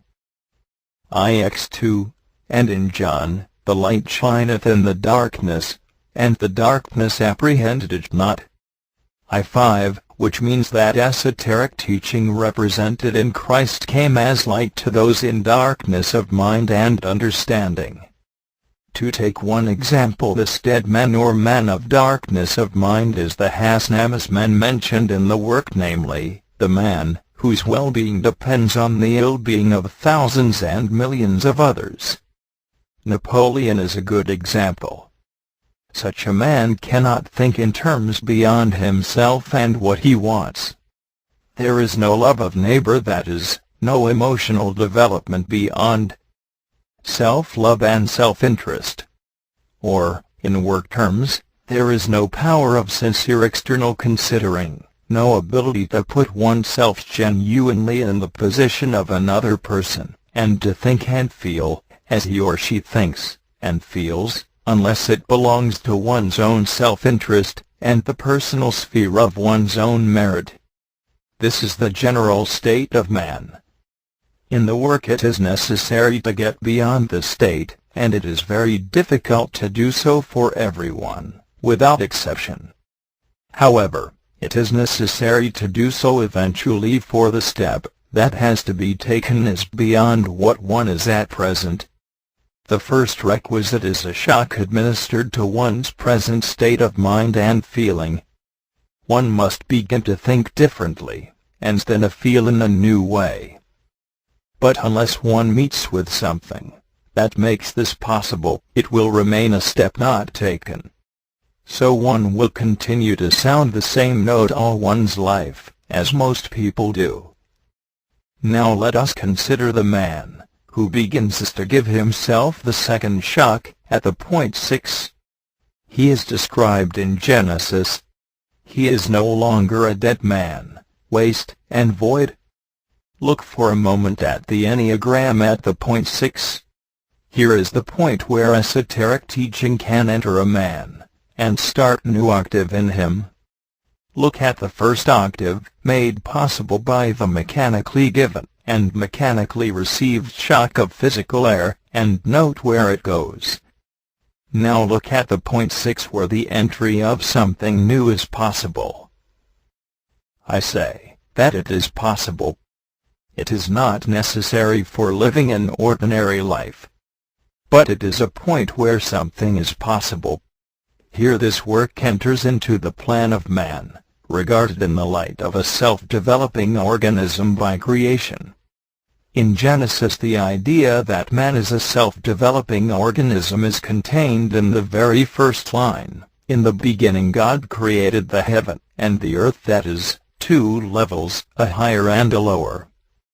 This refers to the dead man, for it then says, "And the earth was waste and void, and darkness was on the face of the deep." The man is dead in himself, yet he has been created by God, having a heaven as well as an earth in him. That is, although dead, he has the possibility of development, first in relation to earth, and then to heaven. The outer side of a man is his earth, and the inner is his heaven. For a dead man to change, his earth must be developed and planted, but first he must be given light. So it goes on to say, "And God said, Let there be light." This is the first stage of the dead beginning to become alive. This awakening man, this man rising from the dead, this man seeking to come into his own heaven through light, that is not darkness. And understand here that the life of the senses, and of the intelligence based on them, is darkness. I say, this awakening man eventually reaches the state of being an image of God. On the sixth day God created man in his own image, in the image of God created he him. All that precedes this refers to man rising from the dead, and to the stages leading to his becoming an image of God. Let me repeat. Man at his lowest, darkest level is referred to thus, "And the earth was waste and void, and darkness was upon the face of the deep, and the Spirit of God moved upon the face of the waters." This is the beginning of awakening. Then day by day, that is, stage by stage, in the ancient language of parables, the earth of man is planted, and finally man is created in the image of God on the sixth day. And God created man in his own image, in the image of God created he him. Now on the seventh day another man is apparently created. Cfchi. Of this man it is said that God breathed into his nostrils the breath of life, and man became a living soul. Here we have a man in contact with God, He is not merely an imitation or image of God, but actually a living soul in contact with the breath or spirit of God. Let us understand simply that three kinds of men are spoken of in these two opening chapters of Genesis: dead man, man, in the image of God, and man, who has actually become a living soul. By way of commentary, I wish to connect these three men with the three shocks shown in the triangle of the Enneagram. I have already spoken of dead man, that is, man in whom only the first shock works. Let me repeat here, that I am making commentaries on the Enneagram. It is clear that a second man can exist, one in whom both the first and second shocks are at work. I will compare this man with the man, who is an image of God, and later I will compare the man in whom all three shocks work with the man created on the seventh day, who is a living soul, that is, not an image of God, but one who is in some way directly connected with the highest level of understanding possible for man, phrased here as the inbreathing of the Spirit, or the air of God. This man in the work is called number 7 man. I mean, that the highest category of man in this system is called number 7 man. He is said to be a man whose knowledge and being are both at their highest level, and so equal, so that all his resultant understanding is practical. This means, for one thing, that there is nothing that he knows that he cannot do. This unity of knowledge, being, and understanding belongs only to number 7 man, and in consequence it is said that all that class of men belonging to category number 7 understand one another, and speak a common language. By severe contrast, we should reflect on the state of things belonging to our level, and to the world in general, where no one understands anyone else, and there is no common language even among those who speak the same language in literal sense. Even from this sole reflection, which is understandable, we can grasp something of the level of number 7 man, as contrasted with our own level. We see at once that such men must belong to another world, psychologically. Our world lives in the circle of Babel, in confusion of tongues, not merely literal language, but the confusion of our misunderstandings at our level. Here, in this work, we are attempting to learn a common language as a first step, so that we can understand each other a little better, and be able to talk in some sort of real way to one another. You will not agree, however, that this step has been attained, but you may agree that it is a possible and understandable step. Now, if all were in touch with the same thing, and felt it in the same way, we should have a common understanding. Number 7 man is in touch with higher centers. In Genesis, this last created man, who has a living soul, is in touch with God. As regards ourselves, we have to imitate a higher state. We have to be images of God. This may seem fantastic, but I do not mean it to be so. I referred to a man who begins to give himself the second shock. He is comparable with the man created in the image of God. He is an image, he is not in direct contact. He is not dead, nor is he a living soul, but in between. I am not going to try to explain this any further. Let us return to the second shock, that is, the first of the shocks that are unnecessary for life. It is unnecessary for life, but it is essential for awakening from sleep. Remember that in the beginning man is created with an earth and a heaven, and that otherwise there would not, and could not be any esoteric teaching, which is based on man reaching another or higher state of himself, called heaven. If this higher state ruled his lower state, or earth, then what we pray for in the Lord's Prayer concerning the will of heaven being done on earth would be fulfilled. Now first the Spirit of God moves on the deep, and then light is made. To begin to awaken, a man must meet esotericism, and its force, and its ideas, and its viewpoints. This is light. Then the man must learn to observe himself in such a way as to separate himself from himself, as in my case I from Nicoll, and also to separate himself from useless moods, thoughts, feelings, from all kinds of identifying states of sleep and negativeness, etc. This is the meaning of these words, and God said, "Let there be light," and there was light. And God saw the light, that it was good, and God divided the light from the darkness. And God called the light day, and the darkness he called night. And there was evening and there was morning, one day. This is called one day, that is, the first stage of awakening, the first stage of becoming more conscious, one day, in the creation of an awake man. And this can be said to be our stage in general. Some feel something moving, some see a little light, etc. And so far as we practice the work and apply it to ourselves, we are giving ourselves the second shock. I speak in a general sense. I mean, and I have said this before, that the action of the work on a man as a whole begins with the second shock. To observe oneself, to notice what is going on in oneself, to separate oneself from useless states, and begin to see one's pictures, to remember one's aims, to struggle against being identified with every mood and thought, and so on. All this belongs to the second shock, whose object is to increase the light of consciousness so that we become conscious of ourselves to start with. Let us try to reformulate what has been said above in the way of commentary on the Enneagram. A man is born capable of an inner development. This is what the work teaches. For this reason he has earth and heaven in him.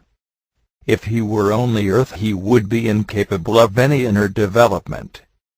To be created a self-developing organism, you must learn that you have in you by creation a higher possible state of yourself.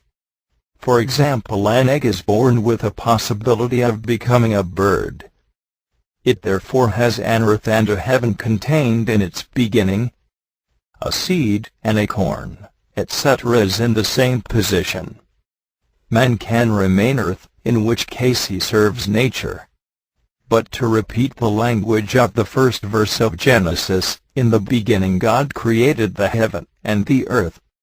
If you imagine that Genesis is about the creation of the world, the solar system, you are making a great mistake.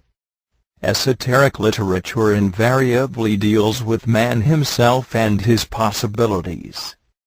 Esoteric science deals with the man himself, and the man in himself, and with what he can become, and with what his meaning is.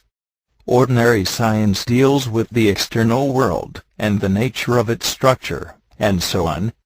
Genesis is an esoteric book, not a scientific book, and, since esotericism deals with man and his possibilities, when it says that in the beginning God created the heaven and the earth, it refers to man. It refers to this egg, this acorn, the seed, which is created with the possibility of reaching a higher level of development. The lower level is called earth, the higher level is called heaven. An acorn taken by itself is at the level of earth, but when by successive stages it dies to itself, and eventually becomes an oak, it attains heaven, i.e. the higher development of itself. But in the beginning the acorn was created with its earth, and its heaven, its lower level, and its higher level. Now you know that the earth of a man must be filled with thoughts, ideas, emotions, affections, conceptions, before a man can reach a higher level of himself.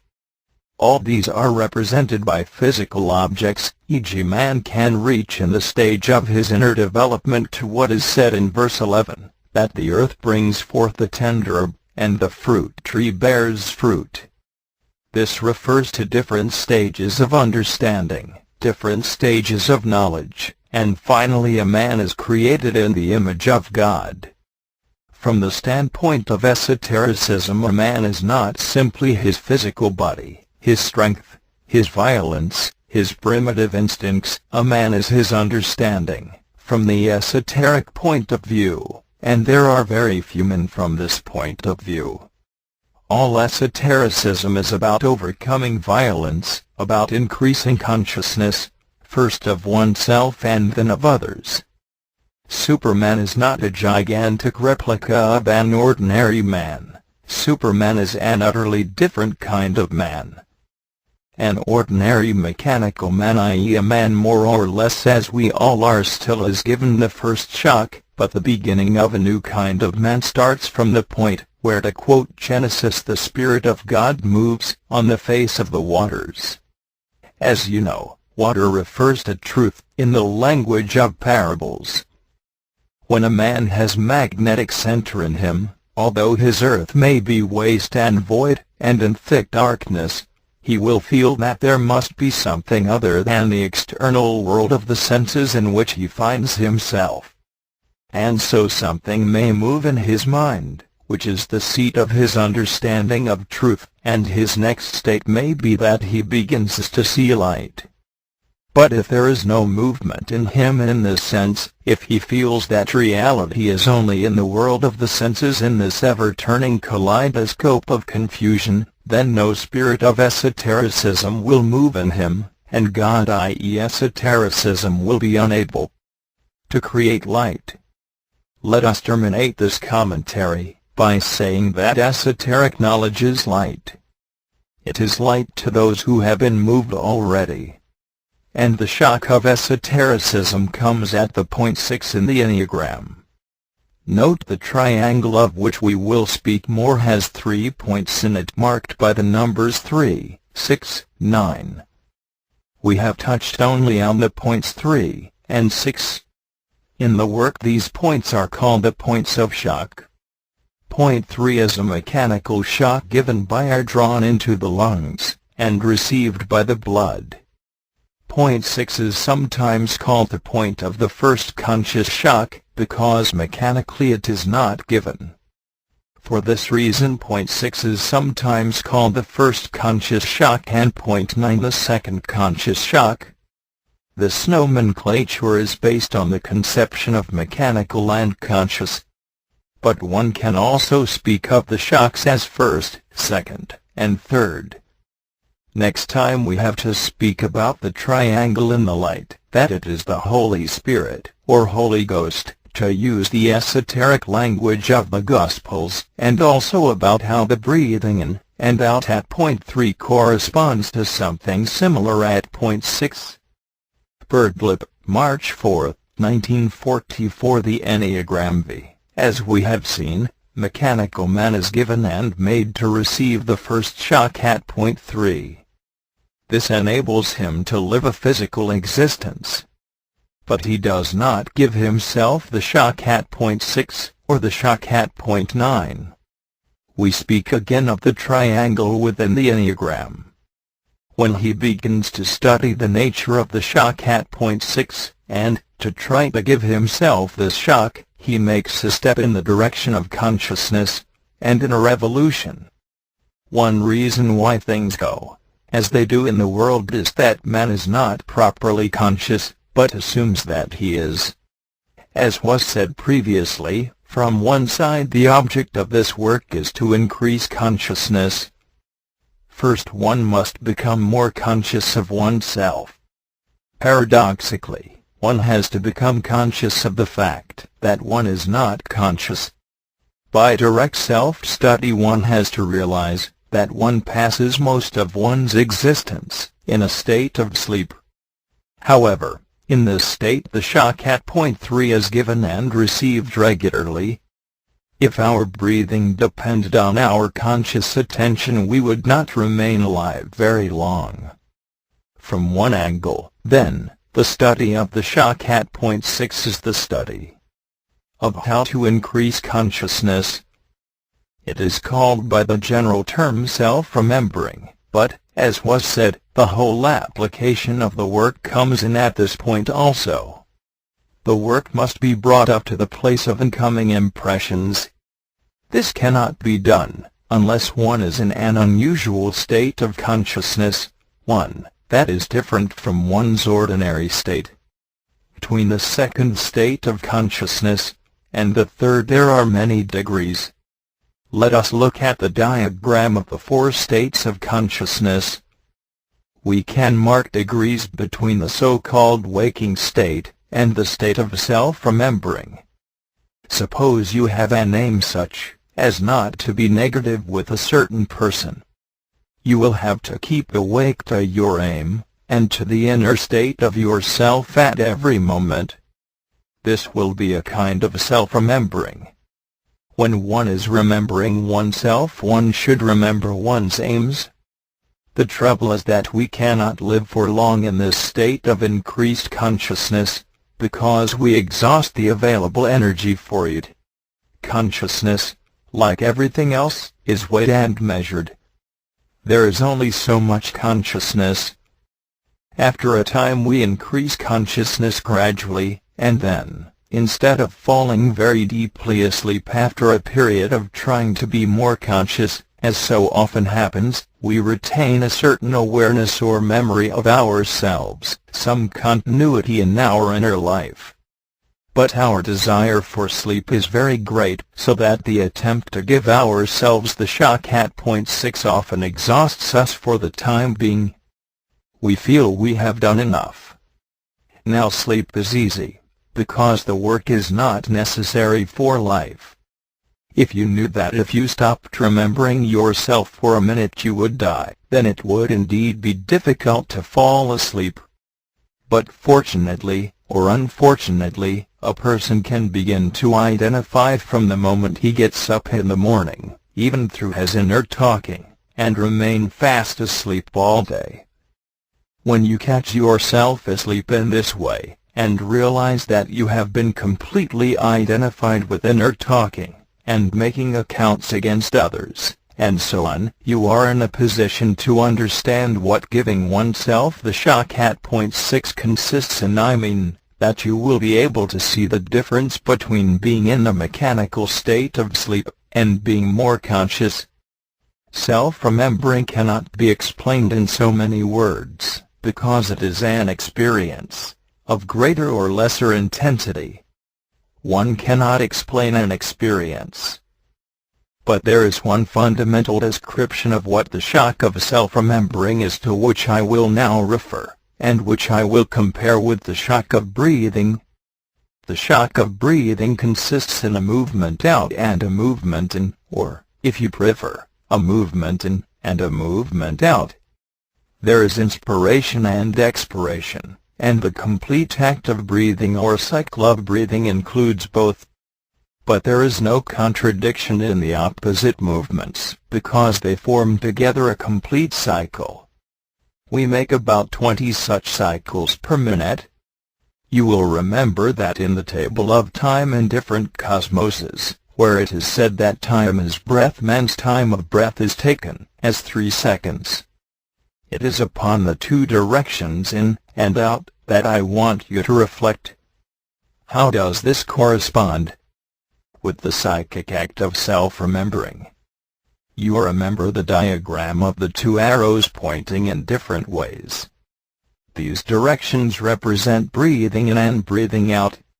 Now the triangle within the heart of the Enneagram has 3 points, numerically termed 3, 6, and 9, and each point represents a place of shock. The shock at 3 is that of breathing. I wonder if any of you have thought that the second shock, at 6, is in some way corresponding, namely, in some way, in, and out and in.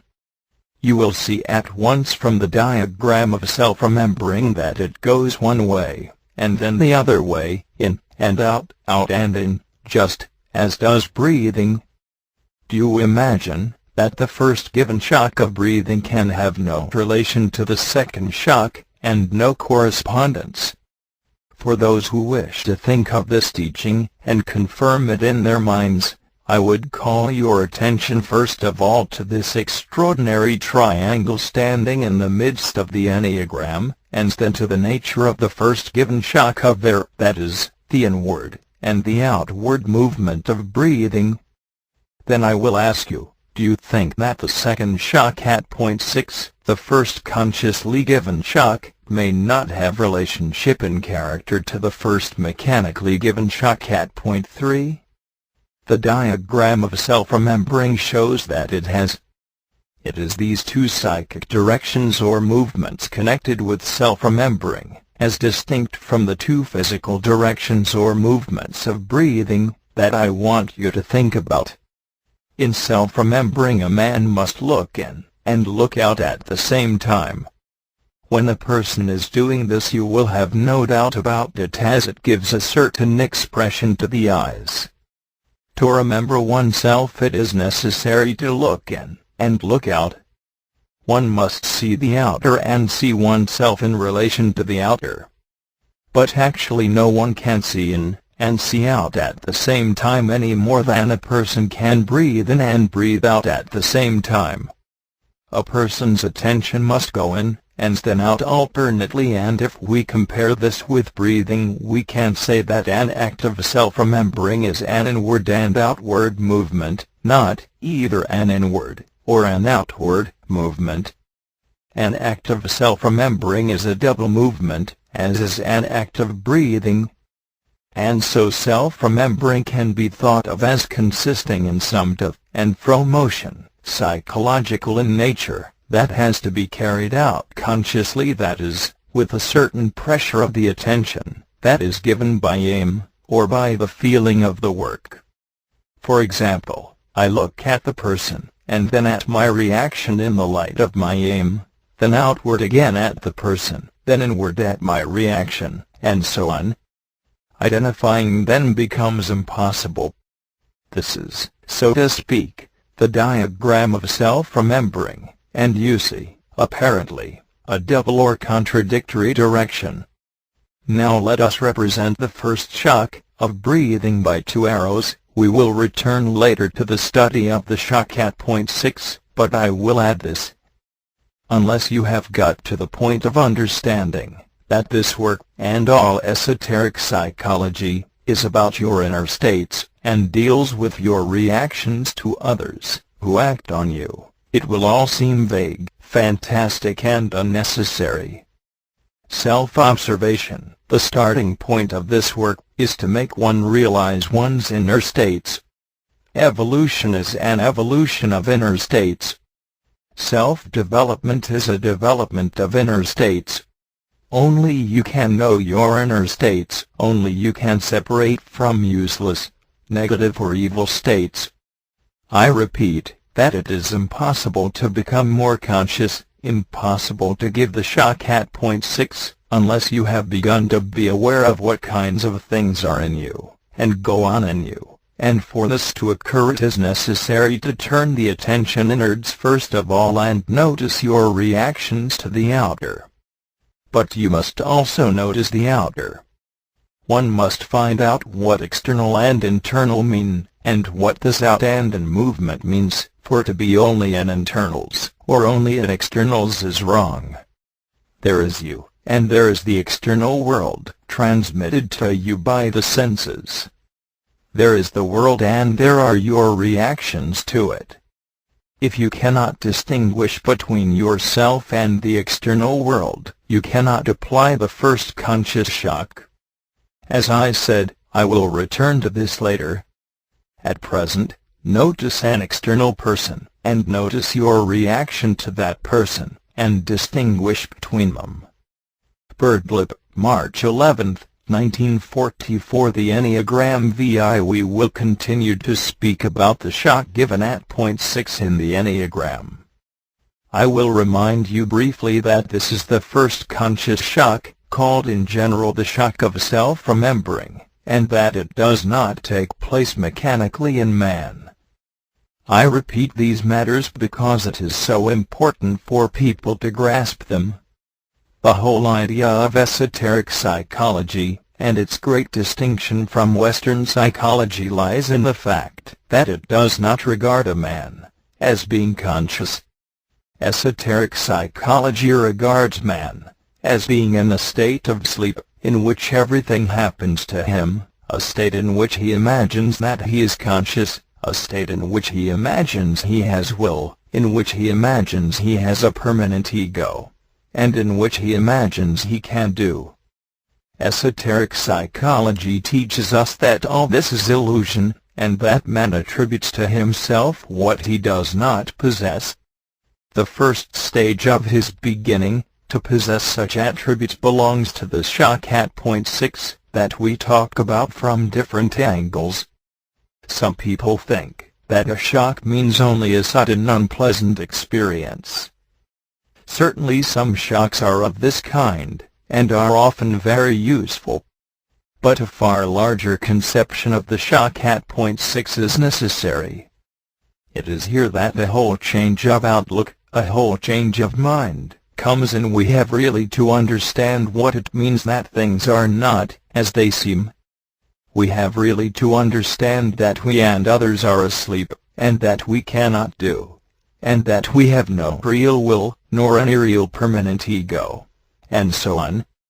The realization of all this is a shock, both a slow one, and, at times, a sudden one. You have heard in an earlier stage of the teaching one definition of self-remembering as the realization of our mechanicalness. When we begin to realize that it is not we who do but it that does, then we have a taste of a certain kind of self-remembering. But you will understand that if you cannot in any way separate yourselves from yourselves, you will never grasp what it means to realize one's mechanicalness. You will call everything I, and this is just one of the greatest sins that we can commit against ourselves and against others. We are really legion, and we take ourselves as one, and we behave towards other people as if each of them were one. When you observe yourself uncritically and sincerely over some period of time, you will begin to notice how much you are mechanical. You will begin to notice that you can scarcely say it is I who do this, but it is it which does this.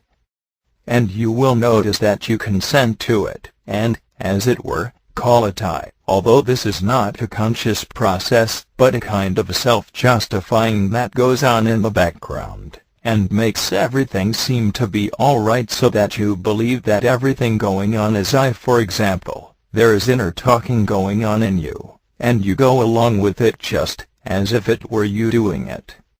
And really others which are talking and saying things to you are doing it all in your name, or rather you are believing that they are you. Then, quite suddenly, a more conscious I, a work, I, may say to you, "Why, aren't you in the work?" And then everything changes completely, the talking stops completely, and the eyes that were doing it all run away, and hide themselves. Now you cannot give yourselves the shock at point 6, if you always go your own way, or always try to go your own way. Always to go your own way is to remain asleep, to remain mechanical, to remain a machine. When you have your own way, when things go smoothly, you are not going against yourself, and you are not conscious. When two things cross, we get a slight moment of consciousness. We wake up a little, for a moment. If you never put the work in opposition to life, you will have no cross, in a big sense, because the work and life go in different directions, and this cross is not comparable with the little crosses that life produces, that come and go, and that we deal with in our own life way, but it is a quite different kind of cross. Once it begins to be formed in you, it remains, and is felt all the time. You know that you cannot have your own way, sometimes more distinctly, and sometimes less distinctly, but you know it all the time, and you know that, if things seem easier, you cannot delude yourself into imagining that this is what you want. The reality of the work becomes a greater reality, and the realities of life. When things are easier in life, when one begins to make friends with life for a time, it does not shut out the presence of the work behind one. Life can give us ease, and the work can give us ease, but they are different in taste.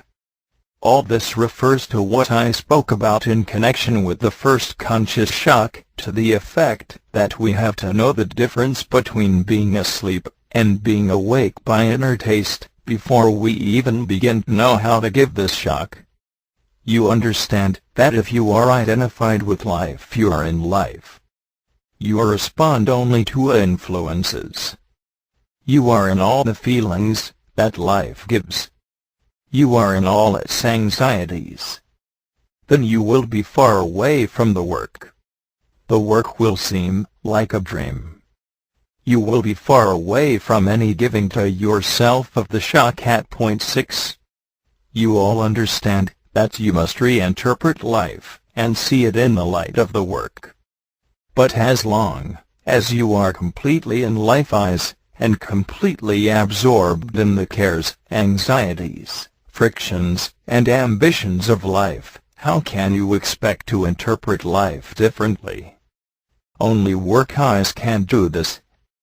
Life eyes know only one language, that of life, but work eyes know 2 languages, that of life, and that of the work.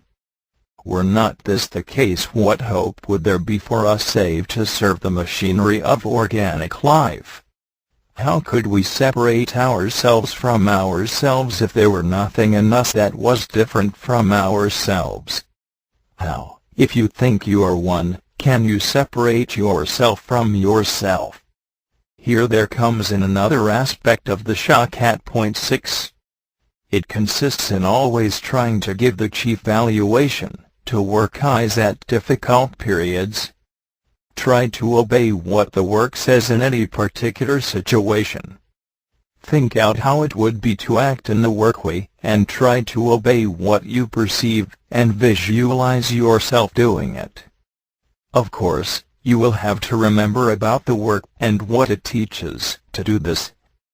This is why it is so important to get to know about this work, really to study it, really to make an effort to understand its teaching, to keep it alive in one's mind, to see new connections. Now I wish to return to the early definition of self-remembering, as the realization of one's own mechanicalness. When we find ourselves talking in some typical way, we realize that we are talking from some attitude connected with which are 1 or 2 gramophone records. You know that it is not so difficult to see gramophone records in other people, once the idea of them has been pointed out to you. It is much more difficult to see gramophone records in yourself, and to catch them working. You can recognize them later on by a certain taste, and also by an inner feeling of loss of force. Whenever we think mechanically, or feel mechanically, we tend to lose force. When you become aware of some typical gramophone records, both of the kind that you express in outwardly spoken words, and the kind that run inside you internally, you begin to understand something of what mechanicalness is in yourself. Of course you will not if you justify, i.e., if you find some reasons that are sufficient for you to account for speaking outwardly, or inwardly, as you are speaking. Whenever you find yourself saying things again and again, this is mechanical. When you become aware of mechanicalness of this kind, the illusion of yourself begins to be destroyed. A very interesting struggle takes place, which I will not attempt to describe, as it is an experience that everyone must go through, and which everyone will inevitably meet at a certain stage, if he works on himself. Now this illusion of oneself must be broken into before the shock at point 6 can really be given. If you try to give this shock when you are filled with the illusion of yourself that you have always had, you will not be able to become more conscious, but on the contrary you will tend to go more asleep. We have to realize our position. You remember the story of the rope and the precipice? A man is quite unaware of either.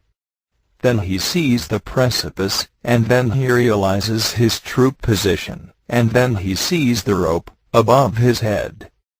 Do you understand what this means? A man does not want the rope until he sees the danger, and does not see the danger as long as he is in the illusion that everything is all right.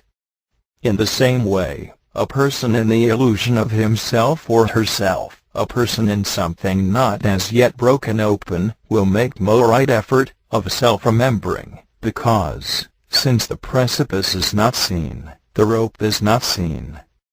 Now the rope is the work. The rope is esotericism, that lies just above us but at a higher level.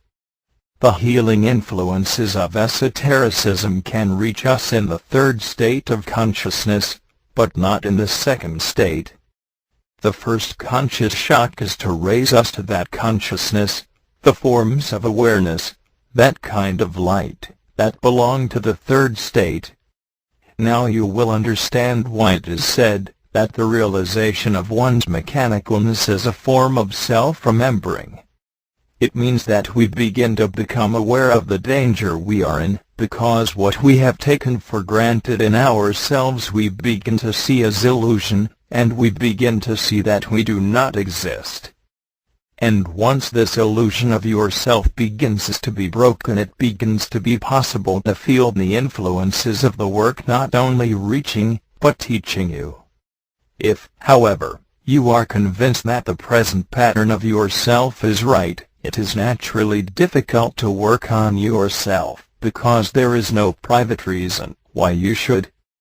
If you feel no lack, how can you work? If you feel that you have lost nothing, how can you seek? If you feel you know already, how can you be taught? If you are fundamentally satisfied with yourself, how can you change yourself? Birdlip, March 18, 1944. The Enneagram VII. We will continue to talk about the first conscious shock. You all understand that the reason why I do this is because the whole work comes in at this point. Each of these papers speaks about the shock at point 6 in the Enneagram from a different side. I am not arranging them in any particular order at present. Last time we spoke about the realization of mechanicalness as one form of this shock. We take ourselves for granted. We take the fact that we can speak, or think, or move, or see, or hear all for granted. We do not realize that we can explain nothing of all this, and that we simply do not know. To become aware of this gives a sense of wonder, of helplessness, which has a close connection with one aspect of realizing our mechanicalness. Certainly no one, however much he denies, can say that he created himself, and knows exactly how he works, and what thought is, and what feeling is, etc. Think for a moment, and you will see that we really do not know. We are given very complicated machines called bodies, and live in another very complicated machine called the world. When you realize all this emotionally, you lift yourself off the ordinary level on which you take everything, and this is a degree of the first conscious shock. By meditating on the inexplicability of everything, including yourself, you can reach a state of understanding quite different from your ordinary everyday understanding. Last time the subject of the realization of our mechanicalness was looked at mainly in the light of personal observation, and seeing how it does, not you. I will remind you here of the importance of self-observation in regard to the observation of personality. Every morning the same thoughts come to you, the same ways of taking things, the same feelings, the same troubles. This machine of personality to which each person is attached works mechanically. You put a penny in the slot, and everything goes by routine. You all know that it is not yourself that you have to observe but your personality. Mr. Smith has to observe Mr. Smith, not himself. I do not think it can be said often enough that self-observation, as taught by the work, is utterly different from what we ordinarily conceive as observing oneself. This is one of the places where we fall asleep very easily to the meaning of the work, and where we constantly have to be roused. Mr. Smith comes to see me, and talks about his difficulties in the work, and tells me that he tries to observe himself, but does not know what it means. He is then asked, "Have you tried to observe Mr. Smith?" He is very surprised. Perhaps you will see what I mean. Of course it is useless to observe yourself, as if everything were you. You are attached to a complicated machine that creates the larger part of your history. However, you are not this machine, because there is something in you that can free you from it.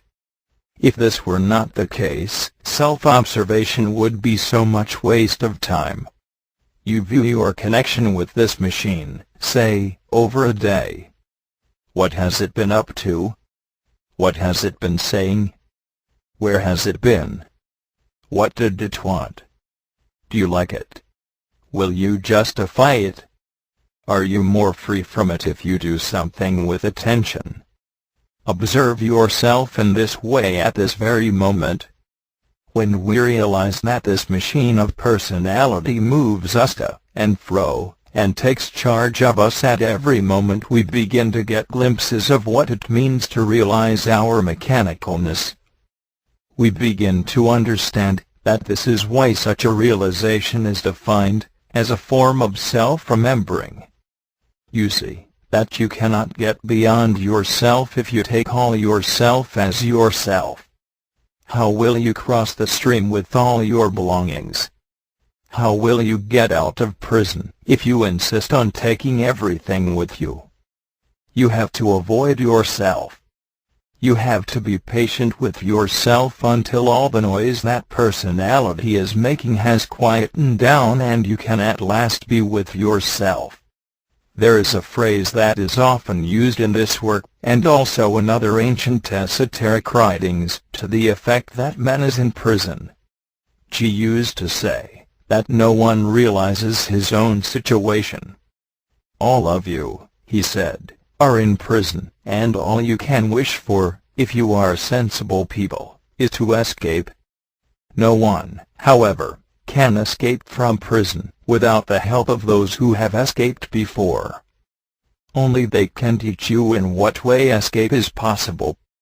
At one time his favorite statement was that if a man in prison is to have at any time the chance of escape, he must realize first of all that he is in prison. So long as he fails to realize this, so long as he thinks he is free, he has no chance whatever. If we do not realize our mechanicalness, we imagine we are free. We imagine that we do everything from ourselves, by our free will. This prison that G so often spoke about is first of all your personality. In the case of Mr. Smith, his prison is Mr. Smith, whom he does not observe at all and whom he takes as himself. What does he have to do? He has to divide himself into I and Mr. Smith. He is with Mr. Smith all day, and so he has plenty of opportunity for observing him, and no excuse for saying that he can never get Mr. Smith on the telephone, but because he is with Mr. Smith so much he does not see him, and he does not know that Mr. Smith makes him do everything. You will see that really one should say, on meeting Mr. Smith, not merely, "How are you?" but one should add, "But how is Mr. Smith?" And Mr. Smith should reply, "Oh, Mr. Smith is very fit, but I am in rather poor health." Now it is impossible to help this man to separate from Mr. Smith by trying to persuade him. He may say that he does not believe that there is such a person as Mr. Smith and that it is merely a name, and he will argue with you and demand that it should be proved. Of course, this is impossible, for it is only he who can liberate himself. He has got to see for himself what is meant by realizing one's mechanicalness. He has got to see that although he may imagine that he always has his own way, it is really Mr. Smith who has his own way, and he has got to feel his own helplessness in the presence of Mr. Smith. Of course, this can only be a gradual, intermittent process extending over years of self-study. But once it has begun, once he does perceive for a moment the presence of Mr. Smith, then his eventual liberation begins to be a possibility. Instead of opposing the idea of observation, he begins to use it intelligently, and then his life will become divided into two streams. One will be the life of Mr. Smith, and the other will be the history and reflections of the I observing Mr. Smith. Then for a long time he will lead this twin life, which very often is painful.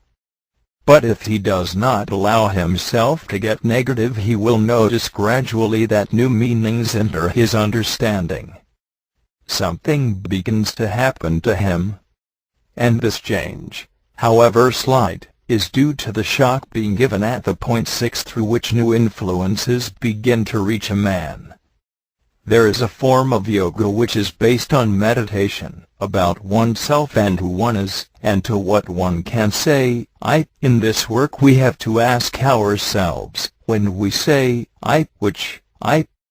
The realization that one uses the term, I, quite wrongly begins one's practical work on oneself.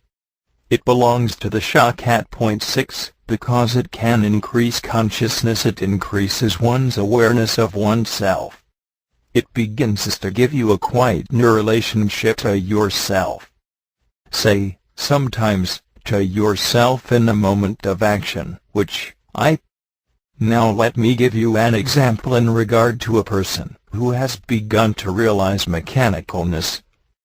Mechanicalness means reacting, as you always do to everything. I think you should reflect on this personal observation of what it means to be mechanical. I shall always remember the great and joyful sense of freedom that I experienced when I suddenly, at a meeting, realized what the work saying, "You must not react," might mean to me, and to my life. Life could be transformed. I was no longer at the mercy of life. I had found a way to deal with life. I need not react.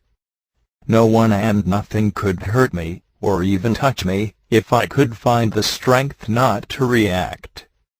The solution of the difficulty lay with me. I had the power, if I could learn to use it, to make life harmless to me. Life was not the master. I could overcome the difficulties and the unhappinesses of life by becoming passive to them, not reacting to them.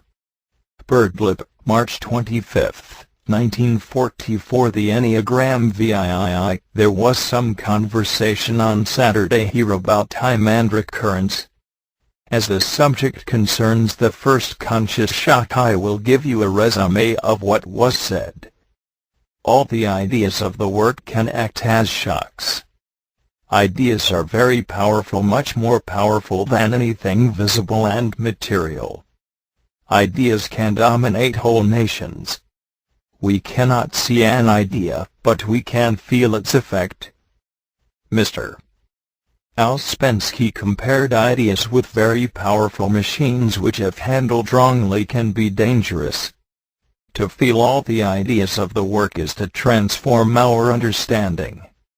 For instance, the idea that we are not one but many different eyes can transform one's understanding of oneself and of all other people. In the same way, ideas about time can change our outlook. Let us take the idea of recurrence. It is impossible to understand this idea unless the idea of the fourth dimension of time is grasped. What is the fourth dimension? We are in the three dimensions of space: length, breadth, and thickness. Let us consider these dimensions for a moment. The movement of a point which has no dimensions generates a line. A line is one-dimensional. Living on that line, it would be impossible to conceive how any movement at right angles to it would be possible. The movement of a line generates a plane surface. This is two-dimensional. The movement of a plane generates a solid. This is three-dimensional. Now we cannot conceive what movement a solid must make to generate a higher dimensional figure of itself. Let us take our own lives as lines in the fourth dimension. According to the idea of recurrence, the moment of death is the moment of birth. You will see that it is necessary to bend the line to form a circle so that the 2 points, birth and death, practically meet. Here a triangle is usually drawn to indicate that something happens between death and birth. A person is born in the same part of time again and again. It is impossible to understand this unless one can conceive the reality of the fourth and fifth dimensions. Time lives. We live in living time, and each of our lives is fixed in some part of living time, and this part is our time. If we do not change anything in ourselves, everything will be the same again. If essence remains unchanged, it is born again into the same part of time, and once more attracts to itself the same life and surrounds itself with the same personality. Essence is the indestructible part of us. We know that inner growth means a new growth of essence, and we know that essence cannot grow unless personality is made passive, particularly certain parts of personality, certain pictures. Esotericism can change the relations of personality and essence. Life keeps personality active. The gradual effect of esotericism is to make personality passive. This is why a man should work on himself.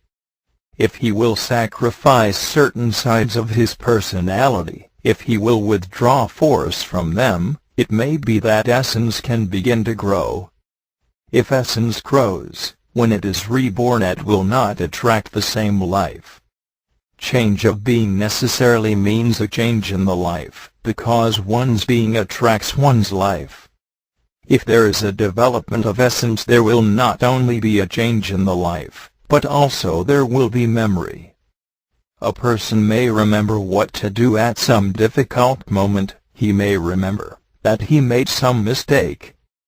Since our being is composed of different parts, some of which are more awake and others more asleep, we can realize that we can represent our lives as a number of parallel lines, like telegraph wires. Supposing we are negative, we are on a lower wire. By self-remembering, we may get onto a wire higher up.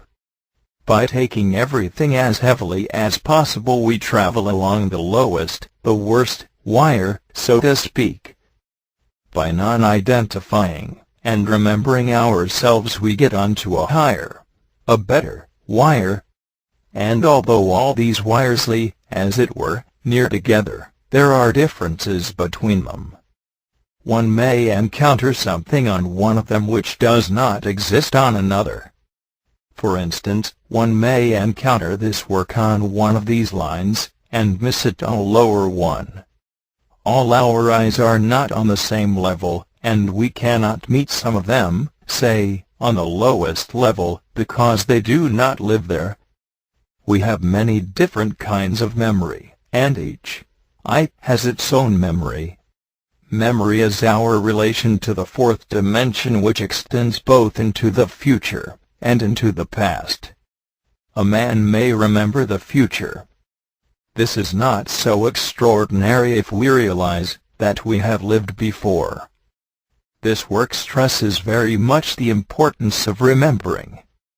We must remember the moments of understanding that we have had. We must remember that we are in the work. We must remember our aim. And we must remember ourselves. We must remember to isolate ourselves internally from life, and not let its events crush us. That is, we must remember to practice non-identifying when we find we are identified. There is a chance that some change may take place if one does not identify so much and so continually. By remembering to observe identifying in oneself, and to practice non-identifying, one comes under new influences.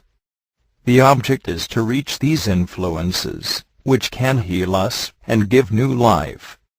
If there were no other influences, if visible life on earth were all that exists, if there were no ray of creation, there would be no work, and no esoteric teaching, and everything would be without hope. Everything would be fixed and mechanical. No one could change himself. Note Dr. Nicoll in this and the following paper refers to the ideas of time and recurrence which are discussed by Mr. Ouspensky in a new model of the universe chapter 11 period.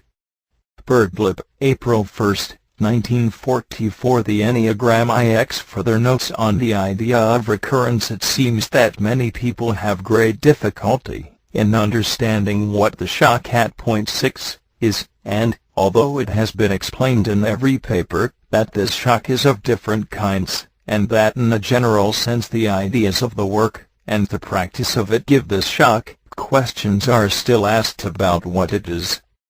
For instance, in the discussion last week it was asked, can one connect this shock of time at point 6 in the same way as one connects the shock of realizing one's mechanicalness?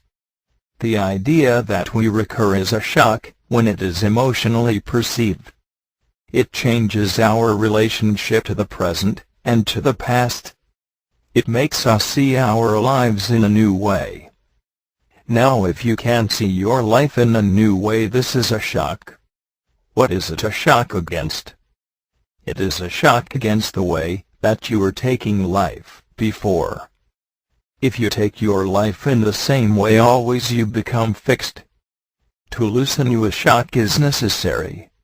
Do you know how difficult it is to change people's ideas, and that it is a sign of intelligence to be able to grasp new ideas? This work is to make us think. All the ideas of this work can act as shocks, if we think about them for ourselves. The ideas will lift us up to a different level. They will shake us out of the dullness and stupidity of small lies that direct our lives all the time. You understand that a vision can be thought of as a shock. A man has new vision. He sees light where he did not see it before. He sees everything in a new perspective. Through his vision he has a shock.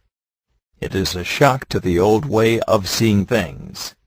He is shaken out of himself, and if you are shaken out of yourself you are being given shock. A shock has to awaken us from the deep sleep in which we live our lives. We go to sleep instantly, we get up and sleep more deeply than in bed. Not only do the ideas of the work give us a shock when they are understood and assimilated into the mind, but they can transform us. The shock of being awakened is accompanied by the transformation of oneself. The shock of spring on a seed awakens it to a new life which at the same time transforms it. The seed is shaken out of itself. Have you ever been shaken out of yourself off the basis on which you rest? If so, you understand what a shock is. But a shock is not necessarily a sudden thing. It may operate over a long period, like a ferment which slowly changes the grape into wine. The answer then to the question as to whether the idea of time can be connected with the shock at point 6 is yes. It was expressly said so in the paper. But it will only be a shock If one tries to understand what it means, and often thinks about recurrence, and how one will always turn in the wheel of one's own life, unless one changes oneself. What, then, do we have to do to change ourselves? This work is teaching us what we have to do every day, and every minute. In regard to the questions about the different kinds of memory, each center and part of a center has its own memory. Memory is not one and the same thing. What was said was that memory is our relationship to the fourth dimension. It is our relationship to our time. We can move in memory into the past without moving from our seats. Certainly this relationship to the past is very faulty. Underlying our personal memory there is a deeper memory to which we very rarely have access, if at all. In this deeper memory everything is present, everything we said, or did, or saw or experienced. This is the book of our life which is opened at death. We have memory in essence. Personality is destroyed at death, but essence returns. We have therefore a chance of remembering when we recur only, if essence records anything. Whatever we do genuinely touches essence, and essence will remember it on its return. This is one reason why genius sometimes shows itself very early. In recurrence everything comes earlier, that is anything in any way genuinely done. Some musicians and other men of genius have begun to remember very early. Real memory is not connected up in the same way as personal memory. For example, all moments of genuine understanding in the work will be connected together. They will not be mixed up with other memories in sequence, or mixed up with dates. Memories of the same emotional quality tend to connect themselves. This memory of past time, of day by day, is different from emotional memory. In other words, our relationship to the fourth dimension is very different. A person may have a very poor time sequence memory, and have a good emotional memory, and vice versa. The question has been asked, how can we be reborn in the same part of time, as our parents will not be there? There is a misconception here. Our parents are in our time. Everything is there in time, and everything is recurring in time. The difficulty is to conceive with our sense-based minds what higher dimensions are like. In fact, it is impossible. We can only think of time as a line, but there are really 3 dimensions of time, so that the line becomes a plane, and the plane becomes a solid. In this solid of time everything exists, and everything is turning on wheels, big and small. At the same time there is some general change taking place in the whole time solid. To put it in our ordinary language, some things are ascending, some things are descending, and some things are remaining stationary. In taking the idea of recurrence, we have to pick it out. We might pick out one wheel from a machine for our understanding, and we must conceive in some way that this wheel is made of some elastic substance that is capable of stretching a little or of being compressed. With regard to the question as to whether we can choose different parents, naturally we cannot if we are under the laws of recurrence. We are born into the same part of time as before, and our parents are there. It is only when we come to speak of reincarnation that this question can arise. Reincarnation is quite different from recurrence. In recurrence one is born into the same part of time through the same parents. In reincarnation one is not born into the same part of time. But reincarnation is out of the question for us. A very high development is necessary.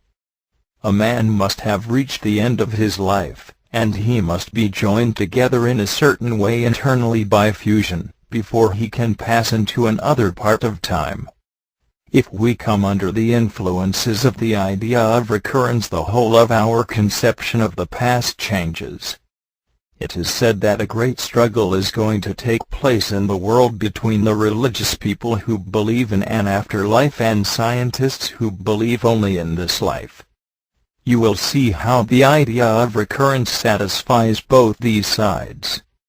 When you see that your past lies in front of you, then your thoughts about your past become useful. Birdlip, Easter, April 9, 1944. The Enneagram X. The beginning of shock at point 6. Observation of and separation from oneself. After an interval of some time we will return to the fundamental idea of the work, that in order to change it is necessary to observe oneself, and notice what one is like at present. In what part of you is what you are at present? It is in all the roles and centers laid down by the particular action of life on you. What does this mean? It means that since childhood you have had laid down in you particular associations that are represented in your centers, and that act mechanically.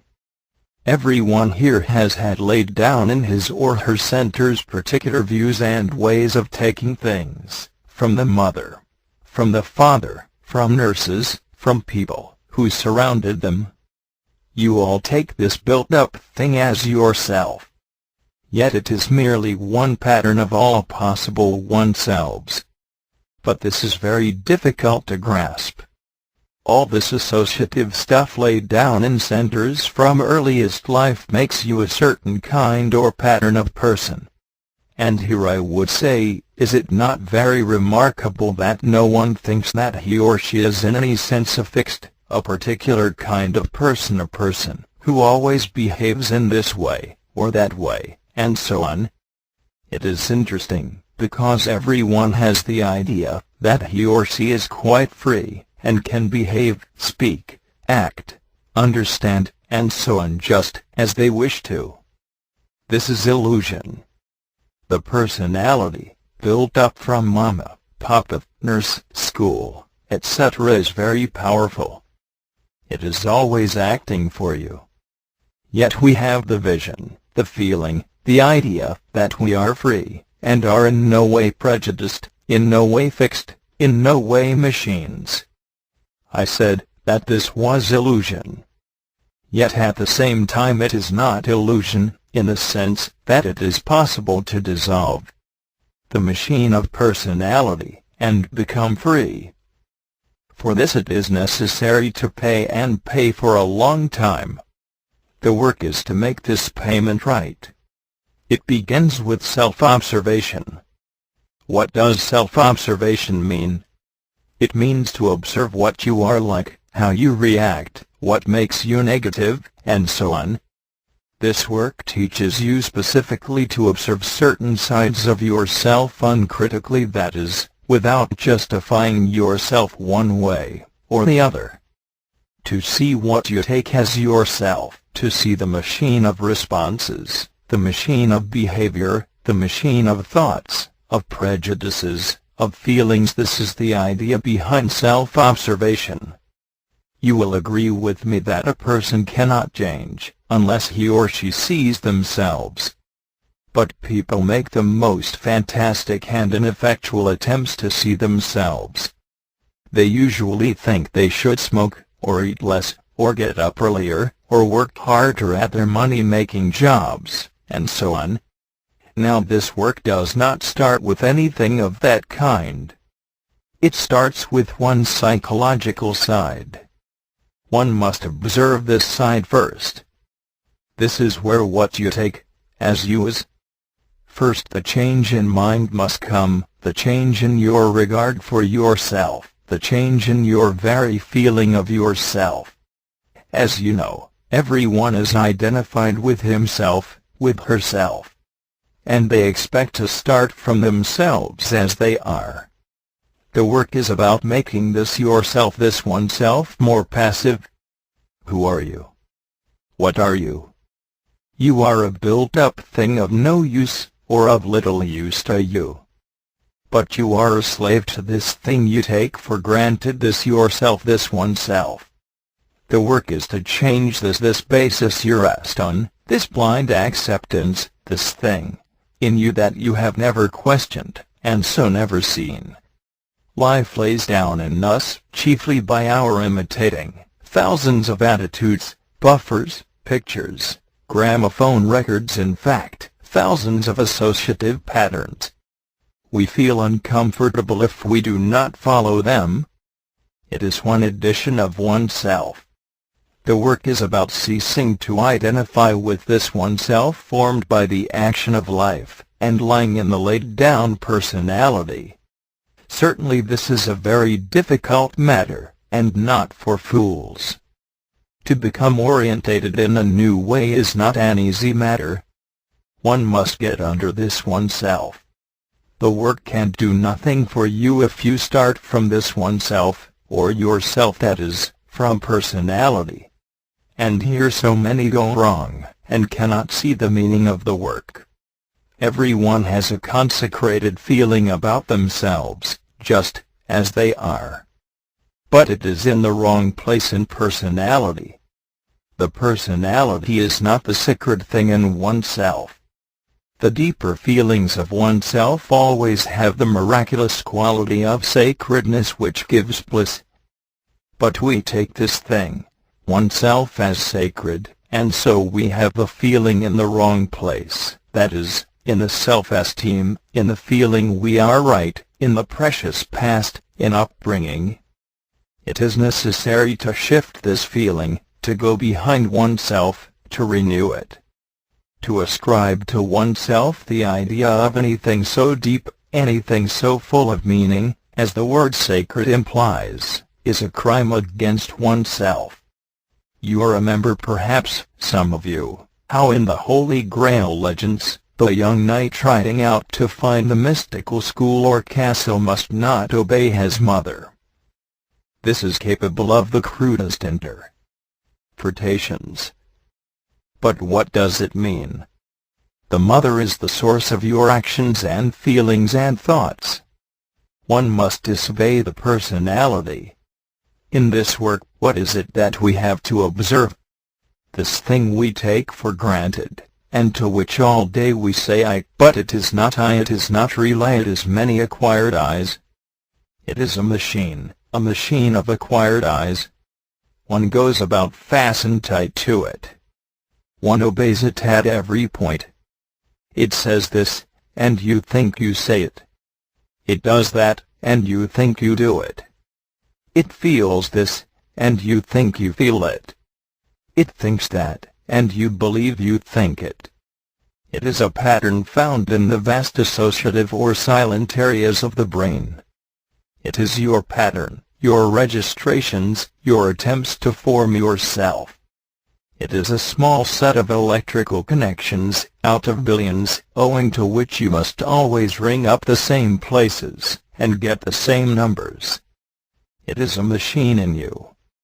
How, said G once, is it possible to make impressions fall on new places and centers? This is my task. He began by making people make new movements. And he also began by making people do things that they were not accustomed to do. The truth, he said, is that everything becomes mechanical after a time. How to make things new? Everything becomes mechanical. What do you think yourselves? Have you taken this day quite mechanically? Have you taken your domestic problems just as always? Have you tried to transform anything by taking it in a new way? It is difficult, but it is possible. This is the supreme object of the work, to get rid of one's acquired mechanical way of taking everything according to one pattern, one set of associations, one idea of what is right or wrong. The subject of this work is oneself.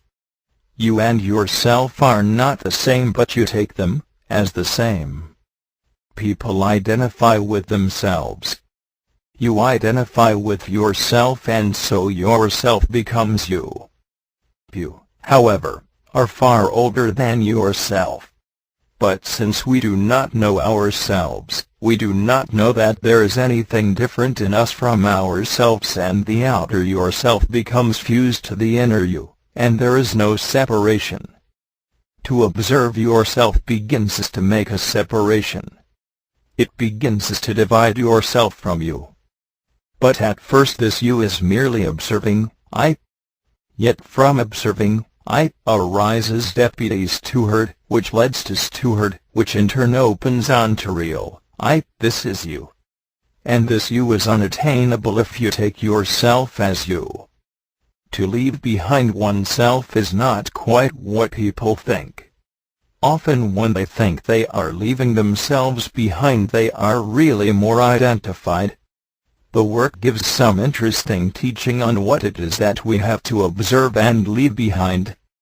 However, people tend to think they know already, and make a problem of, say, eating, or, say, of smoking, or they deny themselves decent clothes, or a bus fare, when it is not necessary to do so, such as need to be observed and separated from.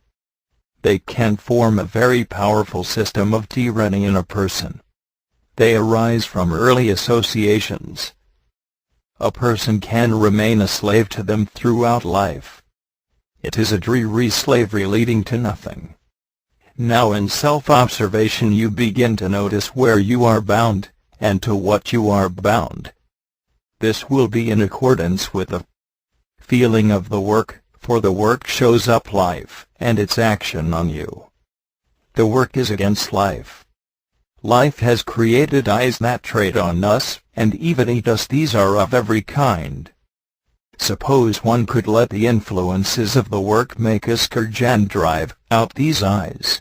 We should probably be very surprised at what was driven out, at what the work selected as useless. The first step in the work is to begin to free oneself from oneself.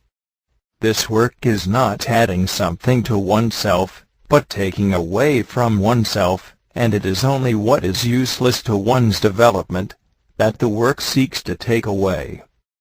Birdlip, April 15, 1944. The Enneagram's I. The study of the Shawkat. 6. The idea of time, recurrence, and events. Let us speak again about time and recurrence.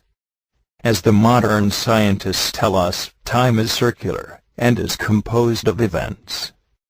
However, this was said long ago, not merely by poets and philosophers, but by esoteric teachers. What is your day composed of? It is composed of events, some, in fact most of them, on a very small scale, such as the event of losing your bag, or the event of the electric stove fusing, or the event of your receiving a letter, or a postcard, as, for instance, one that I received this morning from a medical firm saying that, if I have any skeletons, skulls, or half-skeletons, not in actual use, good prices will be offered for them. This is an event, an odd one. Also my fire would not light. This is an event, a common one. Sometimes events are rather similar, we call this coincidence. But I can see no connection yet between having skeletons and my fire not lighting. What events are you going to ignore and what are you going to identify with? This is what is important. Once you can see that life is events. Events cluster round the line of the day, the line of extension in time that we call a day. What are you going to pay attention to, and what are you going to separate from, in regard to this cluster of events? Shall I be negative all day, because my fire would not light? You lose your bag. Are you going to make this event stretch out over the whole of the day with all its quarrels, repercussions, and suspicions, such as who stole it? One single unpleasing event can easily be expanded into the whole day. This is what people like to do who select negative things. They sometimes expand an unpleasant event even into their whole lives. This means that, time being a series of events, you can make one of the events they call your time. Your life is your time. It is not other people's in the same way. You may share some things, but you are in your own time. Time is a series of events, and you have your own events, and share some events. The three higher dimensions form time and recurrence and eternity. Taking only the fourth dimension, as a line called time going in a direction at right angles to all the three dimensions of space, it passes through each person, as a series of events. We lose our bags, which is personal, or we pass into war, which is a shared event. You understand it is not the clock, but events. You say taking time as the artificial clock, it is 10:30, or it is 1944. No, that is not time. What events are you identified with at this point in time called, artificially, 10:30, or 1944? Do you imagine that to the ancient Greeks there was anything called 10:30, or 1944? Time is not dates in clock time, but events. All the time you are in some event. You are negative owing to some event. Well, you are in that state and in that event. The event, coming along, seeking what it can take out of you, has got you. You say, the situation is intolerable. The event has got you. You are incapable either of observing yourself in relation to the particular event, or of remembering yourself in its presence, that is, not identifying with it. Time understood psychologically as a pattern of events, a checkerboard of black and white. It is necessary to expand the better and contract the worse events. You see now that time is elastic, not clock time. Do you recollect that once a scientist compared time with a mollusk? This is where Ouspensky agrees with Einstein. A mollusk is a soft-bodied animal having no internal skeleton, and so a creature that can contract or expand different portions of its body at will. A vertebrate cannot do this, because it has a framework of bones.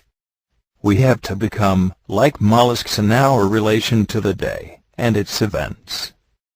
The idea that we can dwell on things too much is, of course, familiar. One can become halted in one event that happened long ago. But it is not understood, and its significance is not realized. You have the power of contacting or not contacting the series of events that make up your day. You can expand yourself into an event, or contract yourself out of it. You have observed snails, and noticed how their horns sense a thing, and expand, or contract. It is something like that. Everything physical, everything seeable, visible, is a pattern of something psychological in oneself. One has only to go to the zoo to realize it.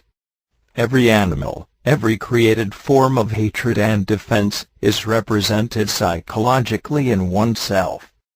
Man in fact can be far more horrible and cruel than any animal representation. The outer world is in us, the cosmos is in man. Man is a microcosmos. All he sees outwardly is in some way in him: wasp, rat, snake, fly, swine, fox, tiger, chameleon, grasshopper, mole, bird, beetle, fish, stork, and so on. Have you noticed the waspish eyes in you, or the foxy eyes? Or have you noticed the chameleon eyes that change color according to the situation, and like politicians blow hot or cold according to circumstances? Do you know the snake, or especially the fish, is in you? What lies in your sea, beyond your present shores? They are all there: the laborious and blind mole, the nervous, superficial bird, the unpleasant-smelling and hard-shelled beetle, the everlastingly reiterating grasshopper, the buzzing, brainless fly, dashing into everything haphazard, the savage, mindless tiger, the secret rat, the upright, solemn, imbecile stork. All these are in man, as well as the good, stupid animals. Which will you connect yourself with in regard to events?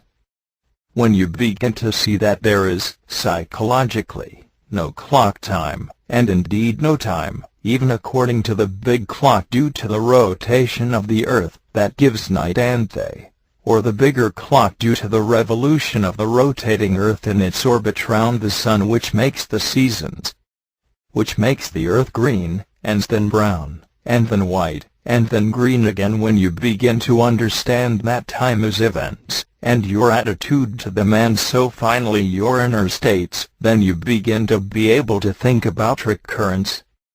You begin to think that your past is in front of you. What states have you chiefly lived in? In the states belonging to a mole, or a bird, or what? How have you taken the events you have passed through? According to how you take an event, so is your state. As said, you can contract an event, or expand it. This is according to how you take it. Can you separate from yourself from an event? And, as said, a person can become halted in some event of long ago, and, as it were, go into mourning and walk about like some black, dead creature, no doubt thinking it meritorious. Now, since time is expansible or contractible, as regards our taking of events, we can obviously select one event today, and expand it. Do you notice that the general tendency is to expand an unpleasing event, an event unpleasing to oneself, and contract everything else? You cannot forget, can you, how somebody treated you in a cavalier way, just as if you were of no importance? This is an event.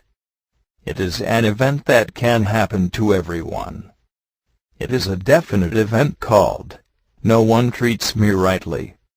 When man was created finally after many experiments, all possible events that could happen to him were also created. It would be useless to create a living thing without the necessary events, so that it can have a life of experience. If time were not the contractible and expansible mollusk, the soft-bodied, muscular thing, everything would be rigid, like a foot rule. But time, that is, events, is not of this kind. It can, and should be accompanied by a method of selection, of choosing and discarding, of giving attention to, and withdrawing attention from the incidents or events or situations that inevitably attend its apparent passage through our limited consciousness. Time is all there like a countryside. But we come on it bit by bit, and we pass through it according to our state. If we add conscious state to mechanical state, or blind reaction to events, then we are at a higher level of being, and then we can begin to realize that some events should be contracted, even squeezed up and thrown away, and some should be left as they are, and some expanded with all one's powers of inner work and self-remembering.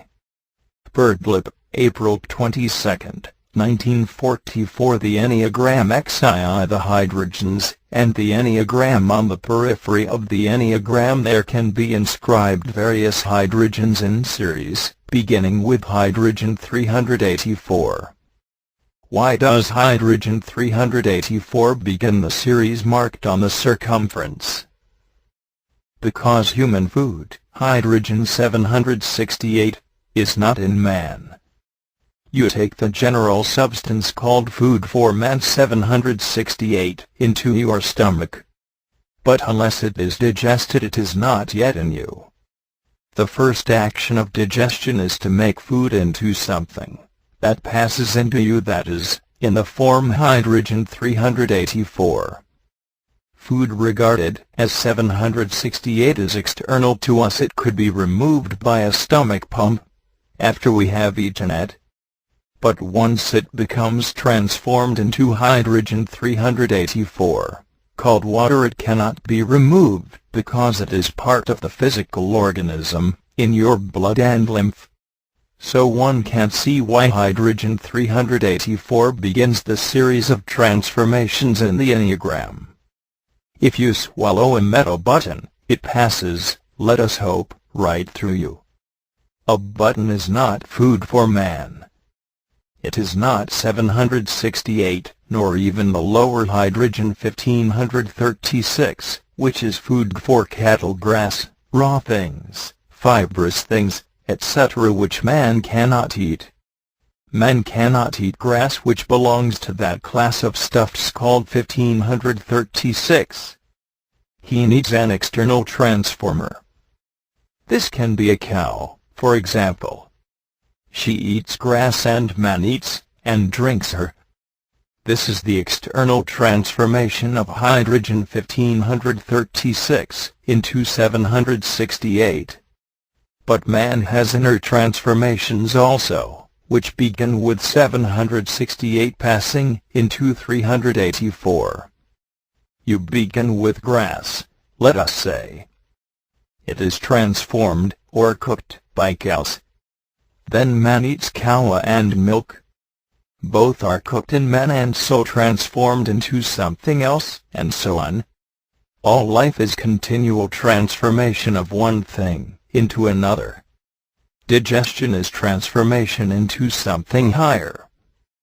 When a beefsteak is digested by the action of carbons already present in the body, that is, the enzymes or ferments such as exist in the acid gastric juices, in the stomach, and the alkaline secretions of the liver and pancreas, in the small intestine, for digestion of food is double, first acid, and then alkaline, and so under two triads, then the beefsteak ceases to be a beefsteak, and is not only dissolved but transformed into finer matters, in the scale of the universe, which pass into the blood.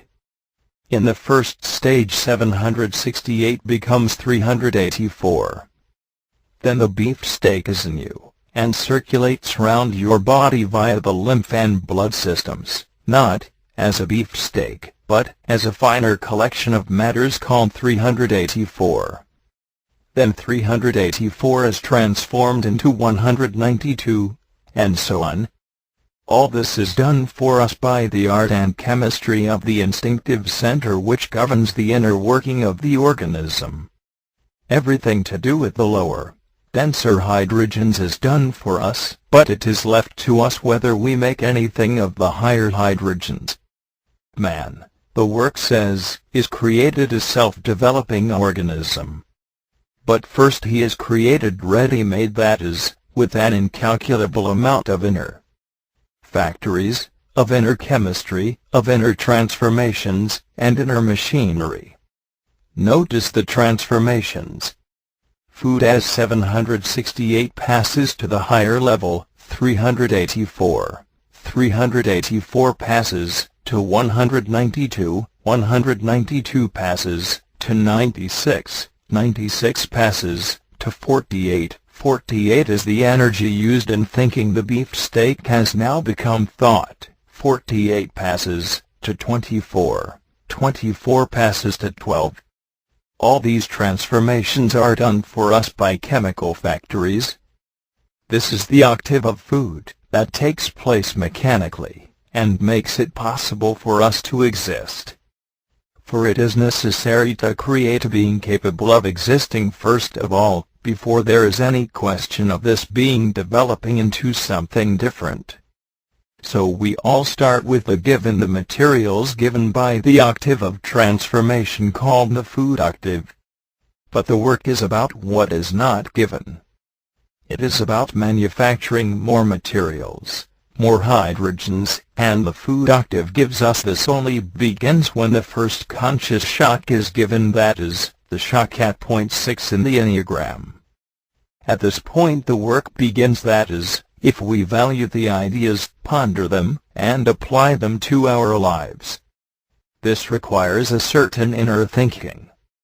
If we begin to live them, a new octave begins, starting from hydrogen 48. This begins to penetrate us from the top to the lowest story. That is, the effect of it will be gradually felt in every part of the human machine. Diagram of the new octave begun by the first conscious shock. Mental part, emotional part, physical part. Understand that this beginning of a new octave is not given by nature. It must be created. It is extra. It can only be created by giving oneself a shock in the mental part of oneself. Since this shock is not given by nature, but must be given by man to himself, it is called a conscious shock. It has many sides, many forms. In this respect it is different from the mechanical shock of breathing which nature gives to the food octave. It is very important to understand all this as clearly as possible. The above diagram is one showing a man working on himself, remembering himself, creating a new hydrogen 24, and a new hydrogen 12, as a result. This begins to change his being. All the ideas of the work, when they are received, assimilated and given a place, and when an attempt is made to live by them, assist in giving the shock in the upper or mental compartment. This place corresponds in the Enneagram to point 6. The mind must change before the rest of the man can change. This is the same teaching as in the Gospels, where it is said a man must first repent, which really means in the Greek, change his mind. To change one's mind means to think in a new way. But, to think in a new way, one requires to have new ideas and new knowledge.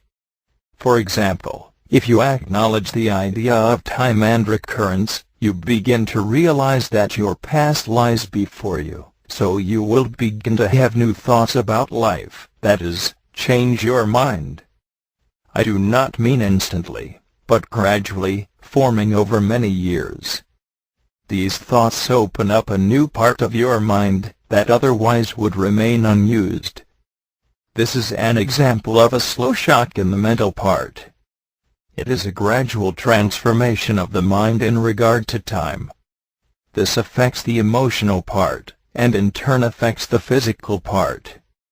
All the ideas of this work, when perceived in the mind, and acknowledged, act like ferments, like leaven, and begin gradually to change the mind, the whole way of thinking, and especially the feeling.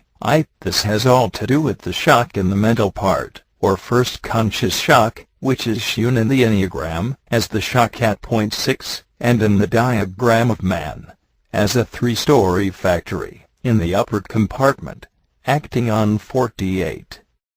If you begin to live this work, and think about everything from the ideas that it teaches, and struggle to separate yourself from negative emotion, and useless ideas that simply drain force from you, and so on, and if you will try to feel yourself walking carefully amidst the events of life, as if you had something protecting you on your feet, then you will begin to give yourself the first conscious shock, and create the extra hydrogens 24 and 12 in you.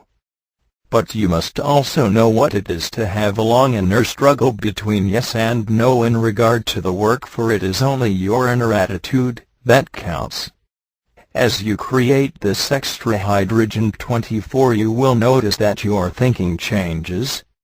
You will begin to understand emotionally, to see the truth of a thing emotionally, and at once you will see endless meaning, and you will understand how the work is inexhaustible in its meanings, and in what it can show you. 4. To think from hydrogen 48, with which we have to begin, is a barren thing compared with thinking from hydrogen 24. You all know by now that a higher hydrogen is more intelligent than lower. You remember the expression, the saying, that a cooked potato is more intelligent than a raw potato, because 768 is higher in scale than 1536.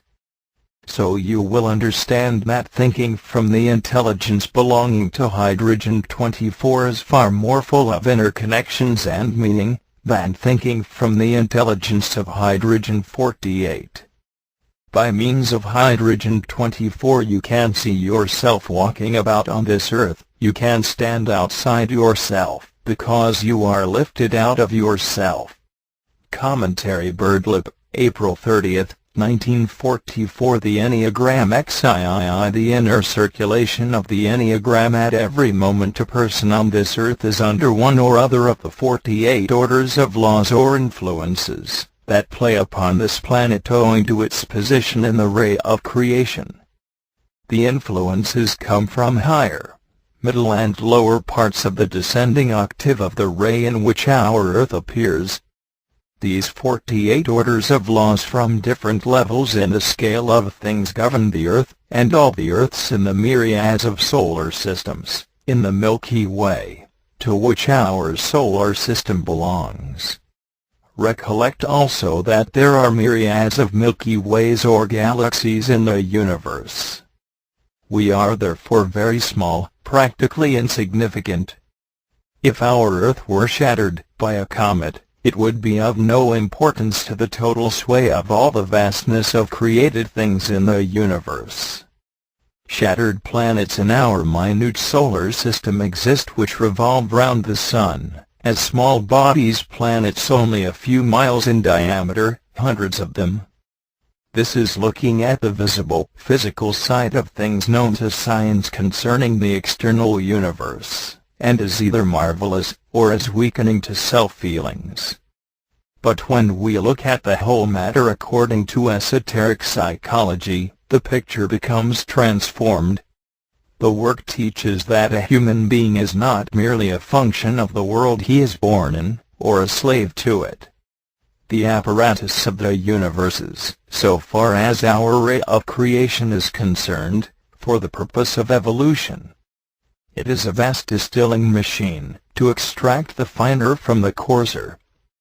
This is an old image wonderfully described, for example, in the teachings of many. What is individual evolution, in the esoteric sense? Seeing by long, inner work, and then choosing the finer, and eventually willing, and ultimately living the finer. Do you recall the ancient Smagdari tablet of Hermes which begins with saying that you must separate the finer from the coarser? This begins personal work. It takes a long time before it begins. What is meant by finer? If you have a moment of fuller understanding, of insight, or of outer perception by means of hydrogen-24, it will be finer than anything that can be achieved by the intelligence due to hydrogen-48. You see hundreds of connections that you never saw before. In exactly the same sense, a cooked potato is finer than a raw one. It is a higher hydrogen, and becomes food for man, and can enter into him. Instead of being eaten by cattle, it can be eaten by man. But cattle cannot cook potatoes. The intelligence of man is necessary to make fire, to make a vessel holding water, and so on. A raw potato is classed in the table of hydrogens as belonging to the order of hydrogens designated by the number 1536. This hydrogen comes low down in the scale of being derived from the ray of creation. A cooked potato is capable of another destiny just as we ourselves are if we shift our level of being even a fraction. The being of a cooked potato attracts a different life from the being of a raw potato. How does it ascend in the scale of being? By means of something acting on it, something higher. The whole business of cooking things is the action of something higher on something lower. But notice that the result does not reach the level of what is acting on it. The intelligence of man applied in the form of heat and water and vessels, and so on to the raw potato does not mean that the result the cooked potato knows how to cook other potatoes. A higher force acting on a lower force, or a higher matter acting on a lower matter, brings the lower up to a stage beyond what it was, but not up to the level of the acting force. This idea is represented in the work in terms of the three forces. An active force acting upon a passive force produces an intermediate force. When food is taken into the body, it enters, according to the teaching of the work, as material conducting a passive force.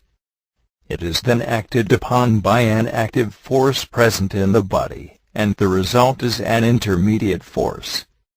Thus 768 is acted on by 192, and the result is 384, which is intermediate. Any matter-conducting passive force is transformed into a higher state by means of a matter-conducting active force, provided there is an intermediate possibility. But the higher matter into which it is transformed is neither one nor the other but a third thing, intermediate between them, conducting neutralizing force, as long as it remains within the sphere of influence of the forces that gave it origin.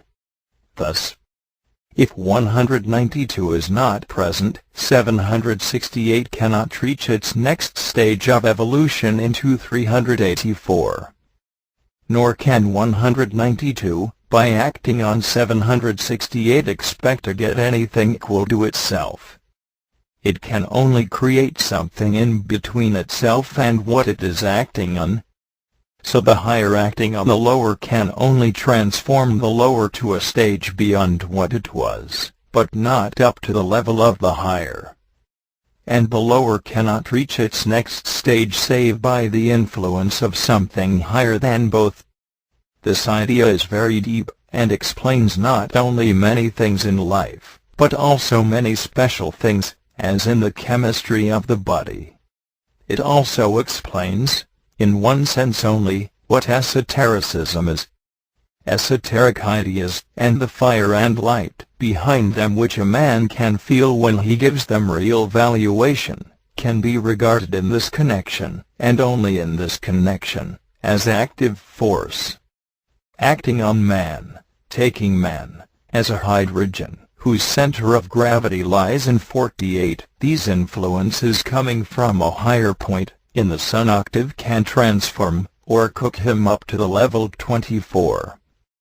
But actually esoteric ideas are first to be taken, as 12, that is, higher than the product or result. For when carbon-12 acts on incoming life taken, as 48, it can only give origin to 24. Let us now take the right-hand area of the Enneagram, which is marked with the numbers 384, 192, and 96, in progressive series, on the periphery. Many other things can be arranged around the circumference, apart from the hydrogens, but it will be easiest to discuss the reverse movement in terms of hydrogens. Notice that in the inner lines 384 is connected with 96, and then with 192.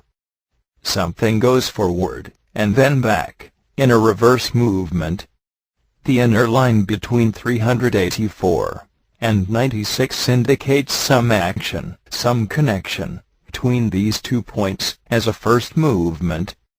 Another line then goes to the station 192, as a second direction. The order of these inner connections is different from the order of the outer series on the circumference, namely, 384, 192, and 96. That is, the inner circulation in the Enneagram takes a different form from the outer. We think, naturally, that 384 should become 192, and then 96, in a regular manner. But internally, behind outer appearances, another system is at work, which is very strange if you reflect on it. You are probably looking at the mystery of life in the inner circulation of the Enneagram, whereas, looking at the outer series of numbers, you are perhaps looking at what corresponds to that powerful but erroneous form of thinking called thinking from appearances, from the senses. Do you notice that the higher must exist before the lower can undergo transformation? This is not difficult to grasp once the ray of creation in its naked meaning is emotionally perceived, and privately acknowledged, for in it the higher forms the lower, so that, if the lower seeks transformation, the higher is there awaiting it. This is one reason why it is a good thing to ponder the ray often in one's inner thoughts. The ray is a series of transformations of the finer into the coarser, from the highest to the lowest. What is the Enneagram about? The Enneagram depicts a series of transformations from lower to higher, from coarser to finer. Now, in order that a lower may become transformed into a higher, it must be passive. That is, it must allow itself to be acted upon by a higher influence. How else could lower become higher? How else could the food we eat become cooked and recooked, transformed and retransformed into higher and higher substances, unless it's admitted to the 6 stages of digestion? Digestion is transformation. Work is transformation. And if the higher influences of the work are to act on a man, he must in one sense become passive to them, and permit them to act. He can realize he cannot do, but he must realize also that greater mind exists, otherwise he will be in confusion. If he does not admit that anything bigger than he is exists, or if in some way he thinks he made himself, he cannot be acted upon and so cannot evolve. But if he does become passive, that is, capable of hearing, and then of accepting, he must not expect to get beyond his own next stage to begin with. He cannot equal the work. It would be a mistake to think so. He cannot equal the forces that are transforming him. If you reflect, you will see there must always be something higher than any man, whatever his stage, if evolution is possible, and so there must be a highest that is unattainable. Birdlip, May 6, 1944. The Enneagram XIV. Further note on hydrogens. Many questions are asked about the position of hydrogens in the octaves. There is, for example, hydrogen 48, which is created out of the food that we eat by successive transformations within the body. This is the hydrogen that we use for our ordinary thinking, and which works the relatively mechanical part of the intellectual center or mind.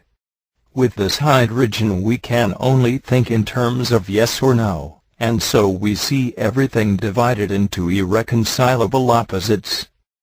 When we think with hydrogen 24, however, we have a different picture of things, for by means of this psychic energy we see everything in a much finer way, in a much more subtle interconnection, so that the stark opposites disappear, and everything appears blended together in a marvelous harmony.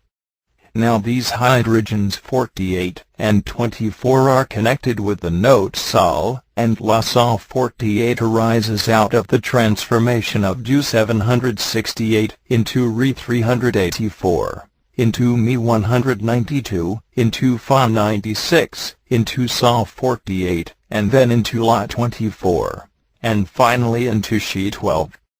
Now let us suppose that the impressions octave is set to work by means of a man's living as consciously as he can for a short time. Here there is Du 48, here is a hydrogen again of the value of 48, but on the note Du. This hydrogen by transformation within the awakened mind passes to Re 24. There are now 2 48s, and 2 24s, Du 48 and Sol 48, and La 24 and Re 24. What difference can there be in these cases? Let us think of the matter in this way. Suppose that you have 100 golden sovereigns, and you divide them into 2 lots. You decide to pay half of these golden sovereigns into your bank, and to use the other half in payment of your debts. Now the golden sovereigns are just the same in regard to their matter, but they have quite different destinations and potentialities. That gold which you pay into the bank can accumulate, whereas that gold which you pay out has gone as far as it can, and I am sure your thoughts about the two sums will be quite different. And I think you will agree that the 50 sovereigns that you are going to pay into the bank have a fresher feeling about them than those that you are going to pay out. And in somewhat the same way, emotions that you feel through Re24 are far fresher than those of La24. Do you know how anything that is capable of many transformations has a certain quality of newness and vitality, like small buds, whereas something that is nearly over, that has nearly completed its course, is quite different. Re24 is in an earlier position in the octave, and is La24. A full octave lies between do and do. Actually, the new do starts a new octave. We develop from a cell which passes to the state she. We are then born as babies and begin a new do. The octave that we left, which began with the fertilized cell as do, we know nothing about now. We became old, and then became young again. So you understand that Me12 is younger than She12, and that Re24 is younger than La24. And in general you must understand that the same matter may be under many different potentialities and destinations according to its relation with the things that surround it. In the country of the blind the one-eyed man is king. If you find it so difficult to understand about hydrogens and their relationship, look at the outer world, and see how things are of quite different materiality, and how their destinations are different, and how you can classify things by their uses, and how nothing is independent, but everything is connected together, how one thing depends on another, and how its significance changes in accordance with circumstances, and how a thing at one moment may be the most important thing, and at the next moment quite unimportant. In seeing outer life like this you are looking at different substances which are constantly being controlled by forces acting on them. You are really studying substances, and the law of 3 and the law of 7. You all know better and worse in the outer world, finer and coarser, more rare and more common. You all know what things of high quality and things of commoner quality are. You all know what refining means, what separating means. You can distinguish between great literature and common literature. How then should it be so difficult to understand what the hydrogens are that work your psychic apparatus, that work your mind and cells, that work your centers, either in a poor way, or in a better way? I fancy that the real trouble that most of you have is that you do not try to get hold of these very simple diagrams, and so you always remain in a state of confusion simply because you will not give yourselves the easy shock of trying to grasp the general meaning of the diagrams. You have got to use hydrogen 48 first of all, that is, you have got to try to concentrate on these diagrams with your formatory centers so that you can write them down yourselves. Then when this has been laid down and you begin to think about the meaning, and you begin to hear some of these commentaries, you will have moments of seeing more deeply their significance, and this means that you will begin to use hydrogen 24 in your understanding. Sometimes this happens, as if there were a sudden flash, and in this connection I will quote you an example that I came across the other day. The mathematician Hamilton, who had thought for years about how to multiply two-dimensional quantities, suddenly while walking along a country road saw the solution, which he said came to him, as though a circuit had been suddenly completed in my mind, and a blaze of light resulted. He was so amazed that he took out his pocket knife, and cut the formula which he had just seen on the stones of a bridge nearby. This is seeing a problem through a high hydrogen in the intellectual center. This is definite proof amongst hundreds of other known examples, that the mind can work on different levels.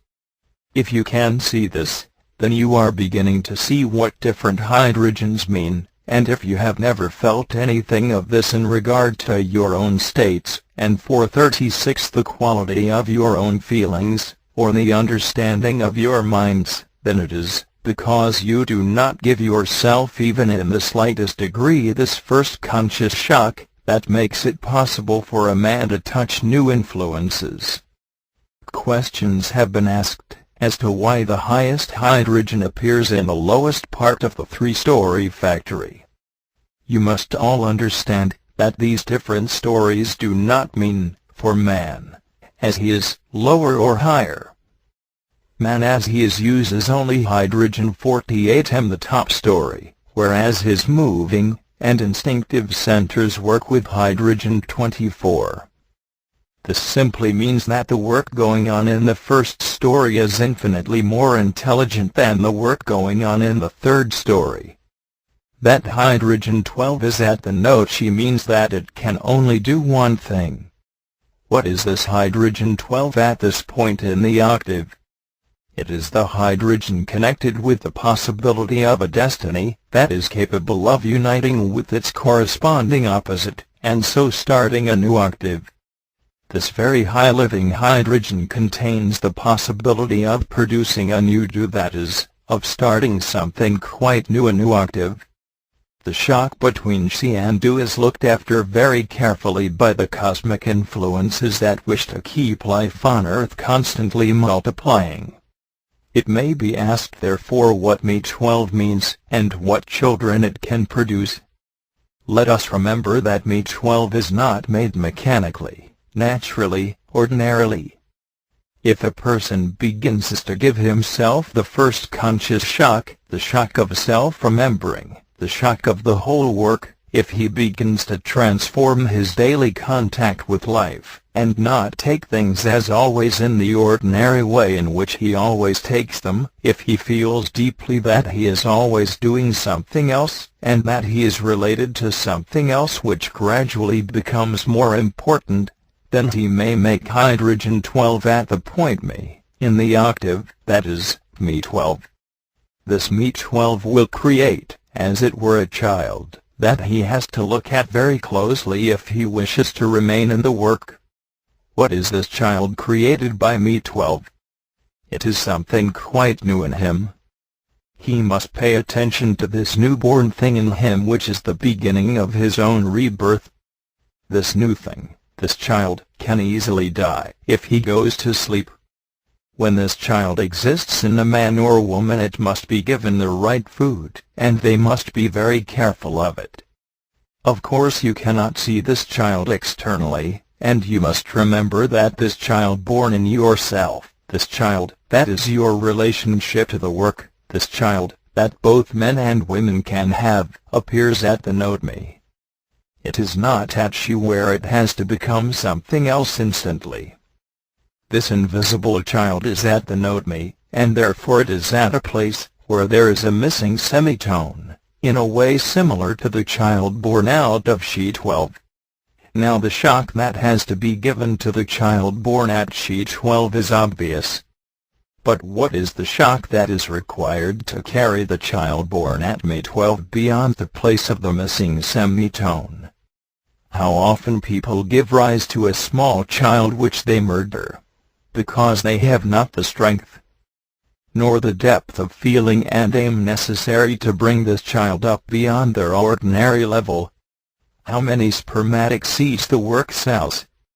How often people have for a moment a child in the work? Please understand that I am speaking of these invisible children born in your own understanding, and how often these children, like their counterparts in life, suffer from scurvy, typhoid fever, etc. as when you become negative in the work.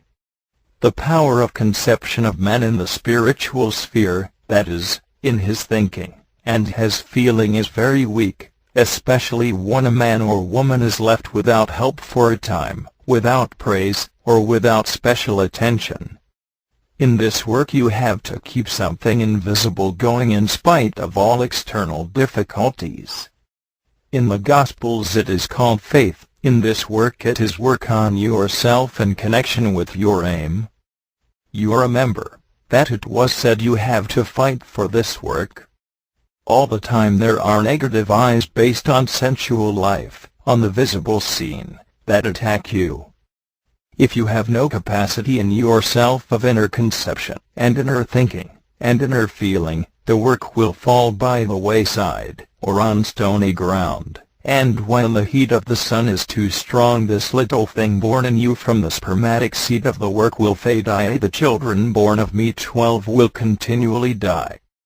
You will have a period of enthusiasm, and then when you are offended, having no real power of inner conception, your children will die. It is a very strange thing to reflect on what it means to keep this work alive and young in yourselves. Certainly this is not possible if you look to the evidence of the senses for proof. What did that unknown writer, supposed to be a woman, say in Hebrews 1, faith is the evidence of things not seen. Now when you understand something, and see the truth of it in your own mind, do you wish to be supported by the evidence of things seen? Do you wish to have people to agree with you, or are you strong enough to do without the proof of external and visible things? If you are not strong enough to conceive a child in your own mind, and keep this child alive, this newborn thing, in you, then you can only expect that it will die through sheer starvation. Every time you connect thoughts, see new meaning, apply the work to yourself, notice what you are saying, see your own mechanicalness, separate from negative emotions. Not allow yourself to go with weak, silly eyes, or dangerous eyes. In short, every time you give yourself the first conscious shock, the shock of this work, you give nourishment to this child, that is your new self. Birdlip, May 13, 1944. Self-observation. Let me ask you all this question: how do you touch life? Well, how do you? It is necessary to realize that each one of you touches life in your own way. Suppose that you have some old-fashioned attitude, then you touch this so-called modern life partly through it, and therefore will judge it as if you knew better. But do you see yet that each one of you touches life according to implanted attitudes? Recently someone asked me why he disliked a certain person. That I could not answer. How could I know why he disliked this person? Later on he said that he now liked the person. One of the most interesting things in self-observation is to begin to realize that you are always touching life in a certain ingrained way through attitudes and buffers, etc. It is an extraordinary experience to become even a little freer from this acquired way of taking life, and taking others, everyone, tightly wrapped up in his or her acquired personality, takes things just as he or she does every day. However, with insight into oneself, it is possible to take things in a new way. This is one of the ideas of the work. Must you always take things and people in the same way? Can you change? What does this involve? It always involves a change in oneself. But, of course, there is nothing wrong with oneself. How difficult it is to realize what the work teaches about this. Are you not all convinced that your views, your judgments, the way you take things, and the ways you touch life, are right? Yes, of course you are. To realize that you yourself must change is an awkward business. It ceases to be a joke. Yes, the work is serious. It requires an inner self glance not once, but twice, and not twice, but 1,000 times, to see what this acquired person called yourself is really like, to see that one is often a very narrow, biased, or even unpleasant person. Here, however, we are all sure that we know that we are not unpleasant people. The work is to dissolve this really terrible self-complacency based on pictures, attitudes, and buffers. The work is to break up this maddening pseudo-creation called yourself, this no doubt proud and charming picture, so deeply rooted, to which one is a prisoner, a slave, this acquired machinery, that one takes as oneself. I have often thought of what she taught, namely, that many moments of self-observation led at length to whole photographs. This means that the practice of the work leads us to catching real-time photographs of what we are really like, and have been like over years and years. This can indeed be shattering. Yes, it is an awkward business, to begin to see this. But it is dangerous unless you know how not to become identified, not to be negative, otherwise I say it is a very awkward business indeed.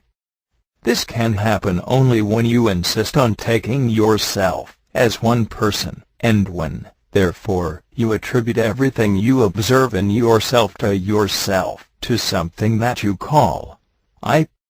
The work teaches that this is imaginary. Of course, if you take everything you observe as I, then you will be in very great difficulties. But, as you know, the work begins by teaching you very earnestly that there are many I's in yourself. Unless you can bear to realize this, you cannot do this work beyond a certain point. You cannot separate from yourself, and if this is the case, you cannot really grasp the work. Everything will remain personal. You will be offended. Suppose, for instance, you always identify with the I's that are against this work. Then you will suffer in a manner that is quite useless.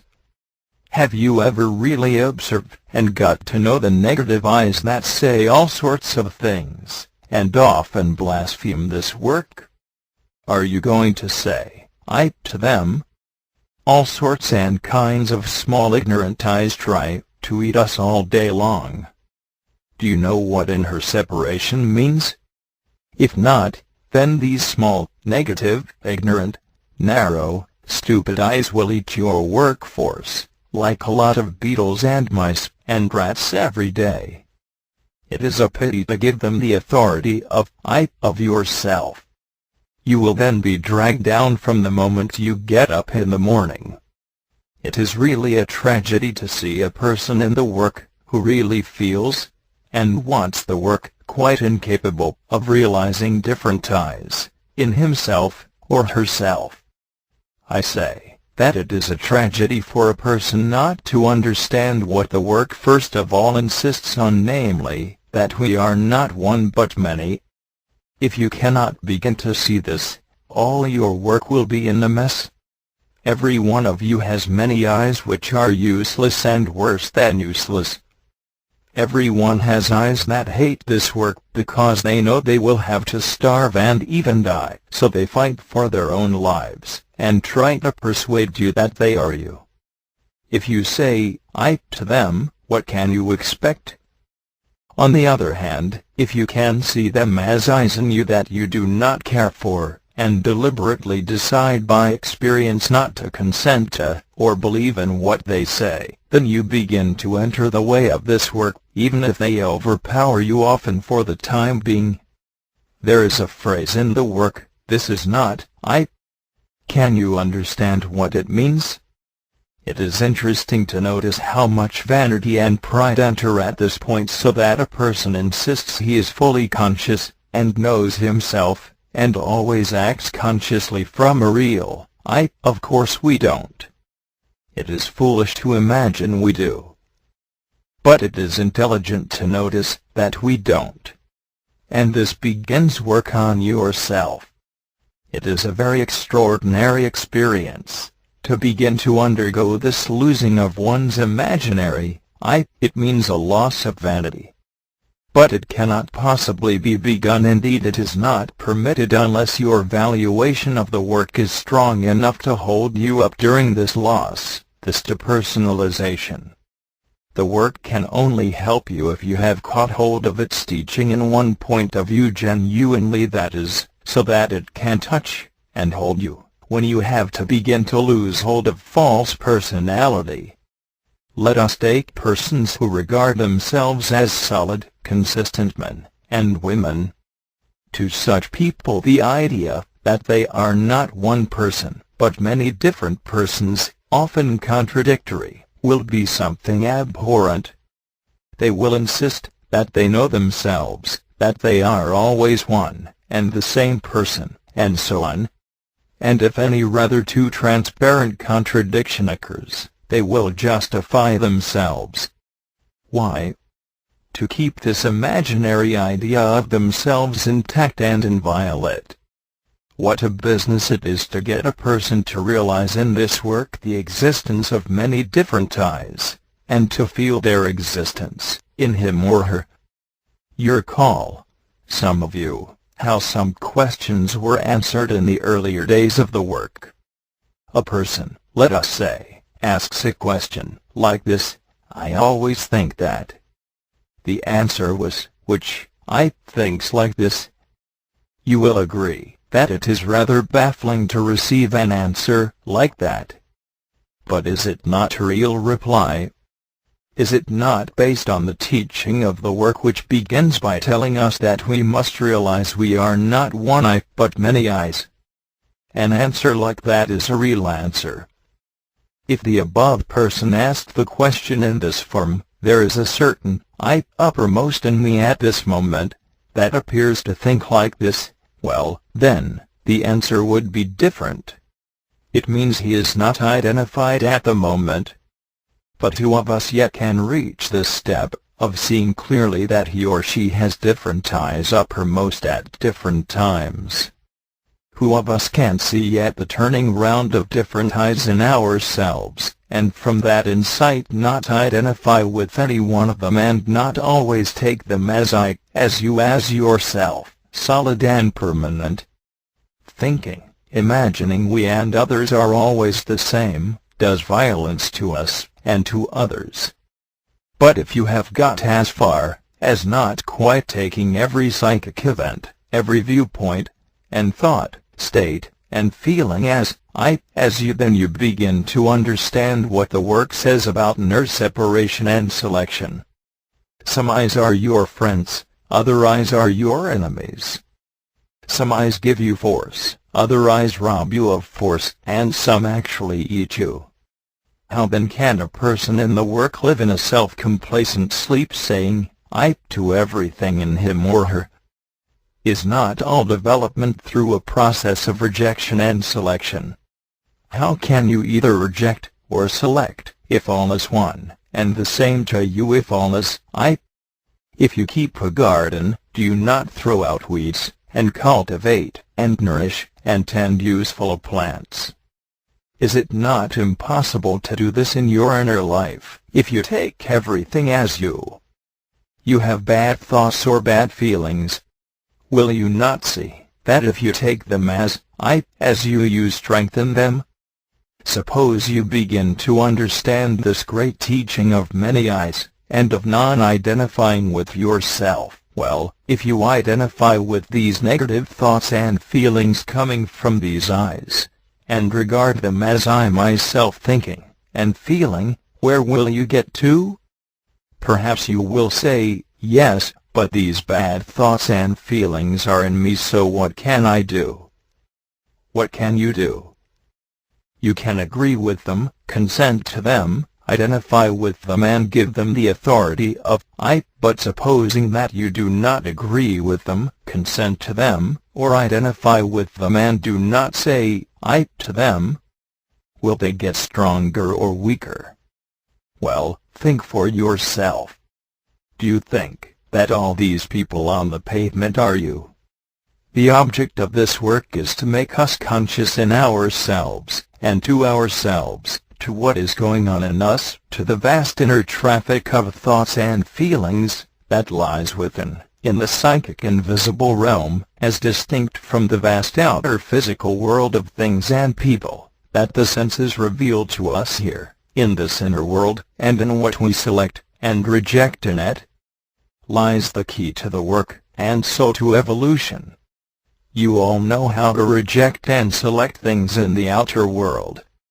You discard useless things from your business, and cling to useful things. It is the same idea. Suppose, by long observation, you notice that eyes create moods, thoughts, and feelings that depress you, that eat you, that make you despondent, or negative, or suspicious, or evil-minded. Then what are you going to do? Are you going to give such moods, such states, full approval? Are you going to regard them as you? Why should you? If it is pouring with rain, do you remain in it, or separate from it? Are you going to practice non-identifying with these bad inner states, not going with them, not listening to them? But if you cannot see you are many, and insist on regarding yourself as one, then you can do nothing with regard to your inner life. What is this work about? It is to open us to new and better influences coming down from the ray of creation. What is life? It is a machine under certain influences that nourish the moon. You see it at work now. Notice it. Think what it is like. It is not an exceptional state of things that prevails now. It is the ordinary state of things, of life. But the side octave from the sun comes down to us carrying the possibility of new influences. In that brief spiritual period of ancient Egypt, under Amenhotep, I think, the sun was represented by long rays ending in hands. It did not mean the literal, visible sun, of course, but a higher level of understanding and life such as that belonging to conscious humanity, not to this violent, greedy, asleep and chaotic humanity covering the surface of the earth, and used almost entirely for cosmic purposes. This is quite understandable. We are already quite familiar with the esoteric teaching, with the work, in that respect. We can easily understand why Amenhotep represented the sun with hands at the end of its rays reaching towards the earth. But they were never shown, however, as quite reaching the earth. You remember that rope, of which the work speaks, to which it is necessary to jump up in order to catch hold of it. Now if you estimate this work by your practical business eyes, or your ordinary pleasure and worldly eyes, you will not be able to realize you are not one but many. It requires a trace of magnetic center. It requires a little emotional understanding, and not merely formatory proof. How can I prove to you that a strawberry tastes different from an apple? Not by any formatory arguments, I assure you. You must taste and see for yourselves. How can I prove to you that to begin to feel the many influences of the work is different from being soaked in life? Of course I cannot, by any formatory argument. Nor can I prove to you that this work is true. If you are holy in life, best not to attempt it. In fact, the work will not seek to touch you. You are then just in life with its horizons. If that satisfies you, then why attempt a new interpretation, a new meaning for existence on this imperfect and violent planet? This work is for those who feel some conviction that life cannot be understood in terms of itself. If you are satisfied with all your experiences, if you feel life is all you need, if you are thoroughly satisfied with yourself, if you are content with everything as yet experienced, then, I repeat, why seek this work? But if not, then you must be intelligent enough to connect your dissatisfaction with this work. You must begin to be able to realize that your many discontents are not exceptional, and catch a glimpse of what the work says about life, how everything happens, how your being attracts what happens to you, and so on. Otherwise, how can the work help you? I would like you to consider what is meant here. It is a very deep idea. It is far too easy to become negative and blame others or circumstances. This occurs on all sides. It is the usual life opera. but magnetic center makes a person feel there must be something else. He has an idea there is an other opera, not all negative emotion and tragedy. The problem is an inner one. Its solution begins with self-observation according to definite instructions. So unless you can observe yourself, the work remains dead. In order to observe yourself, it is necessary to realize that you are not one but many. Unless you can see eventually different eyes in yourself, you cannot reject or select. And without the work and the understanding of what it is about, you will not be able eventually to reject and select rightly. But if this is done, new influences begin to enter your inner life. You begin to feel the beginning of new life, and very gracious it is. If you listen to it, something begins to grow. If you know when you are out of touch with it and feel a deprivation, and seek it again, then it will return again. For a long time and inevitably one swings between the old and the new. It is a question of inner valuation, of that strange thing called will, which is like turning without violence, in one direction in spite of upsets, like a magnetic needle. But all the beginning of this octave we spoke of that creates new energies, I say, all this remains almost impossible if you say, I, to everything in yourself. Then one is in total darkness, as in the opening verses of Genesis. Light is not yet divided from darkness. Now I would like some of you especially to notice eyes that eat your force. Recently I had the plague of them and for a time did not notice them. I took these thoughts and words and feelings as, that is, I was asleep. You are, each of you, surrounded inside with negative, weak, carping, poor, suspicious, narrow, stupid eyes. Some of them have gained great strength by long habitual consent to them. You observe a person, he or she suddenly loses force, becomes weak, negative, lost, and so on. What has happened? Some is eating that person. Our inner life is far more dangerous than our outer life, and its dangers. Now you must understand, all of you, that this doctrine of eyes does not relieve you of all responsibility. Only a fool can imagine that. To reject eyes or to select eyes is a very real thing. To go with wrong eyes must give you real pain, real suffering. This is useful suffering. You must learn to hate eyes in yourself. Otherwise you will make the work trivial, an excuse for doing just what you want. There are periods when the work comes down very hard on you. Then it passes for a time. But if it never comes down hard on you, you may be sure it is not yet willing to touch you. Last year I was told a dream by someone not here now.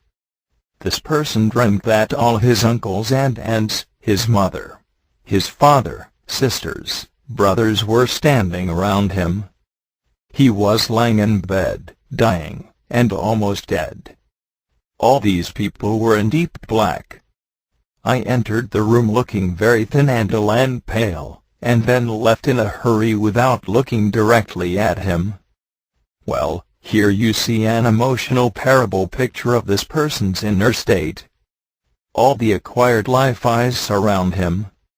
He is dying. The work enters, but in a very poor way, and leaves hurriedly. Perhaps this will show you why this person died as far as the work is concerned. He had in himself no free power of choice. In a way he saw the work, but his eyes were too strong. Remember, the work is exactly as strong in you as you allow it to be. It is a question of valuation. Birdlip, May 20, 1944. The meaning of evolution in the work. The doctrine of eyes is the most important part of the psychological teaching of this work. Unless a person begins to see that he is not one, he can never be otherwise than completely identified with himself. Just think what this means. I repeat, that unless a person begins to see that he is not one but many different I's, he cannot be otherwise than completely identified with himself in everything that he does, and thinks, and feels. Now such a man cannot evolve. Being fixed to himself, as he is, he cannot separate himself from himself.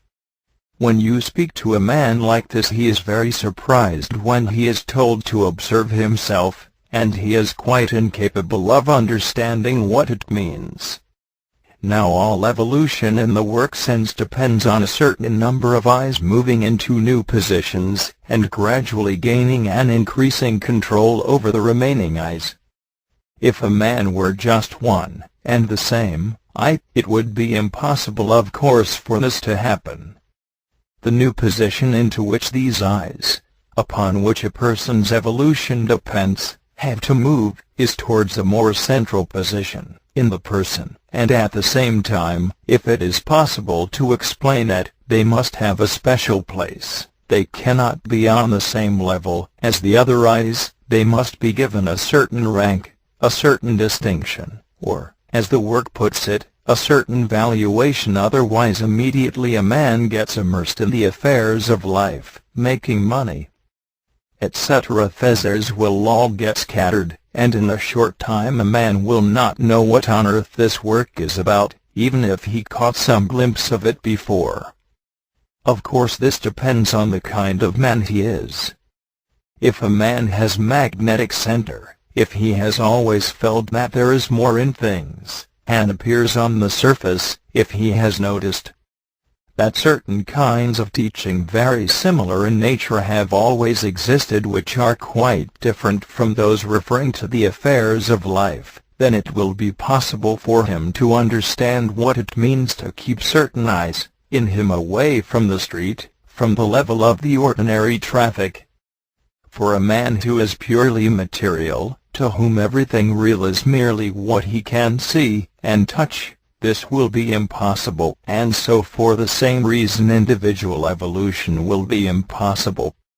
For a long time we can observe the struggle going on in ourselves with regard to the above situation. Sometimes individual evolution is defined in the work as a new growth of essence. Taking essence simply as something more internal than personality, it means that essence is a growth of something internal, rather than external in personality. Personality surrounds essence, and so is external.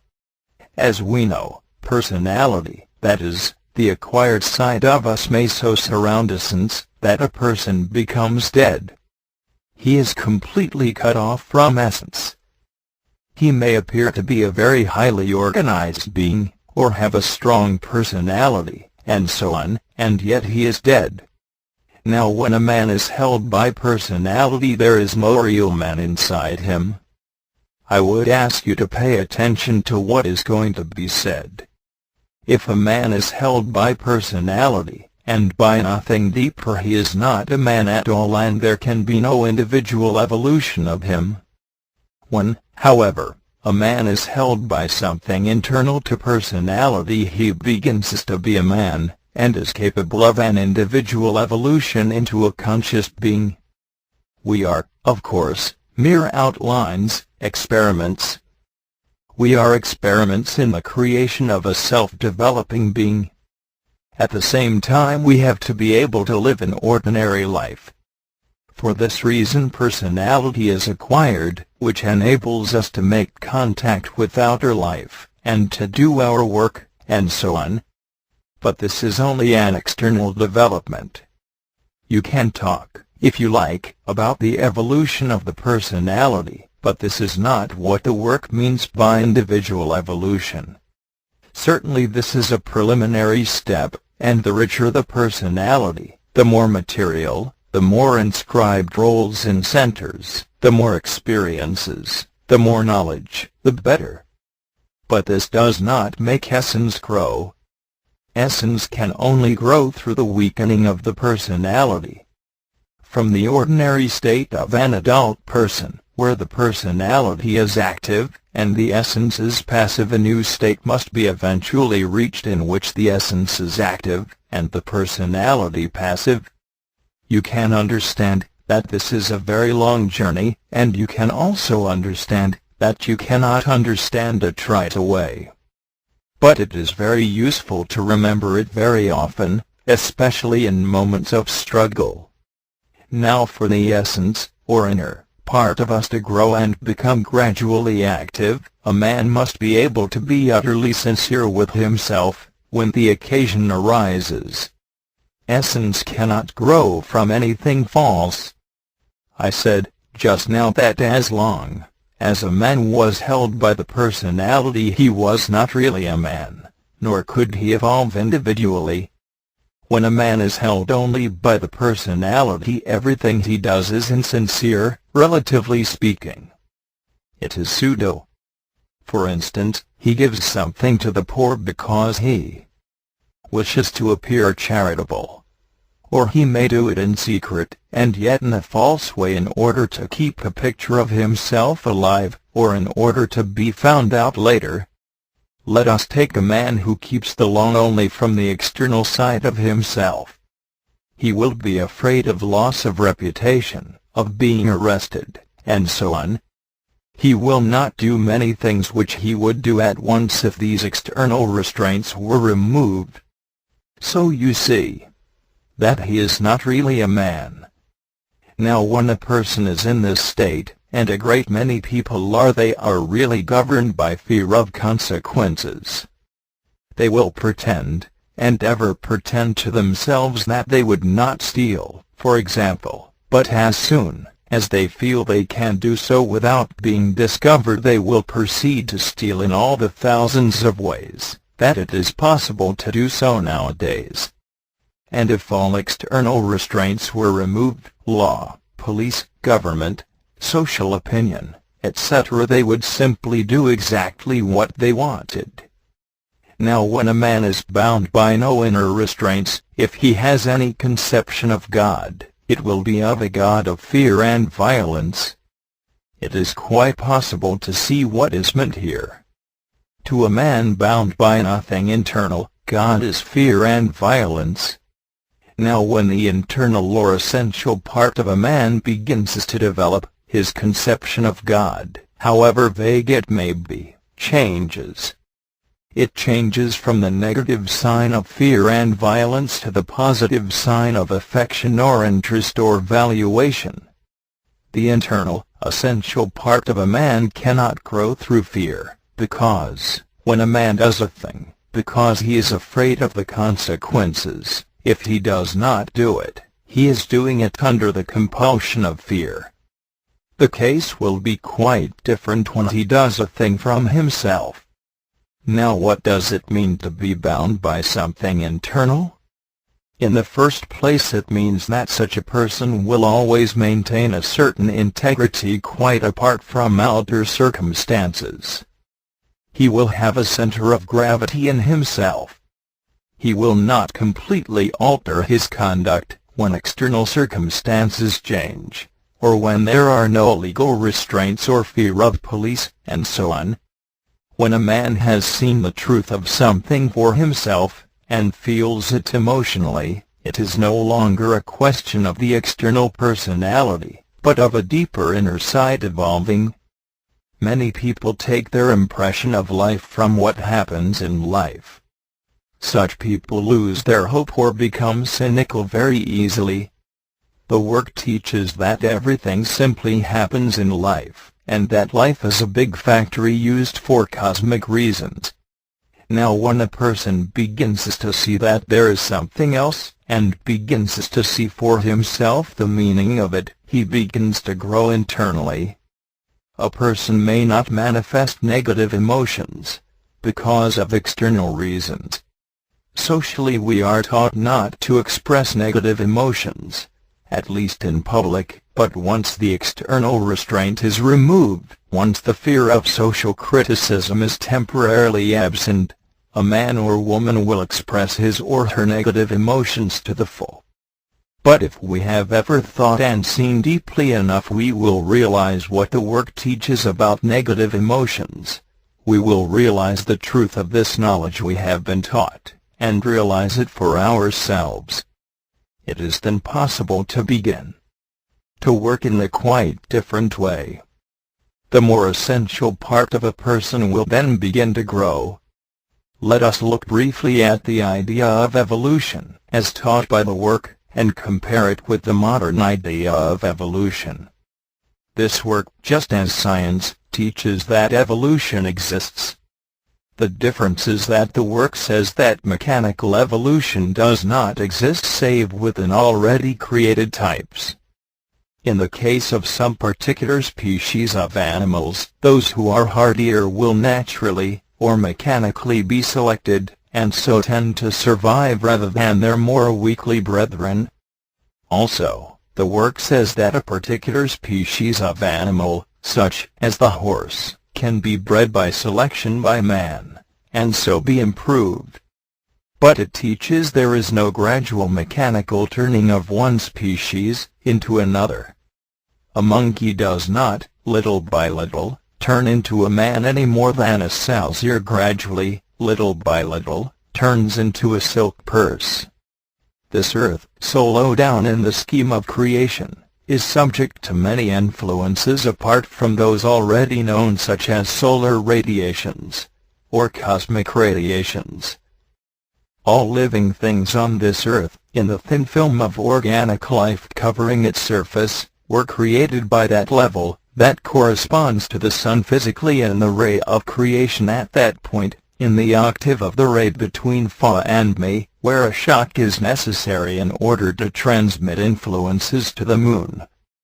But in creating this sensitive film, this pain factory, the primary object of the sun was to create a self-developing being. First of all sorts of experiments were necessary, all sorts of plans. For this reason the work speaks of the solar laboratory. Finally, after many experiments, man himself was created, as a being capable of an inner evolution.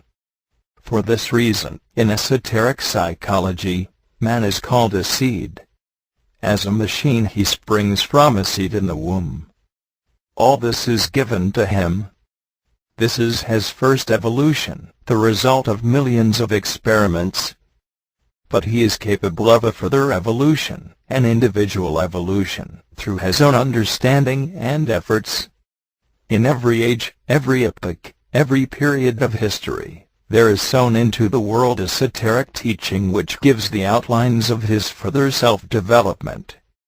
Man is born with a great part of his brain unused, a fact which no mechanical theory of evolution by selection and immediate advantage can explain. These unused parts of the brain represent his further possibilities of individual evolution. What is he going to build up in these unused parts? What ideas?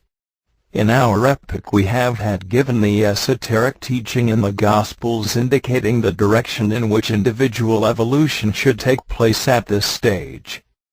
However, these teachings have been perverted and turned into something almost useless. Yet it is obvious that if people really were Christian, in the sense that Christ taught, all wars and many other evils would cease. But what Christ taught, and what Christianity teaches are two quite different things. Birdlip, May 27, 1944. Deeper self-observation. When the last paper was read here it was suggested by Mrs.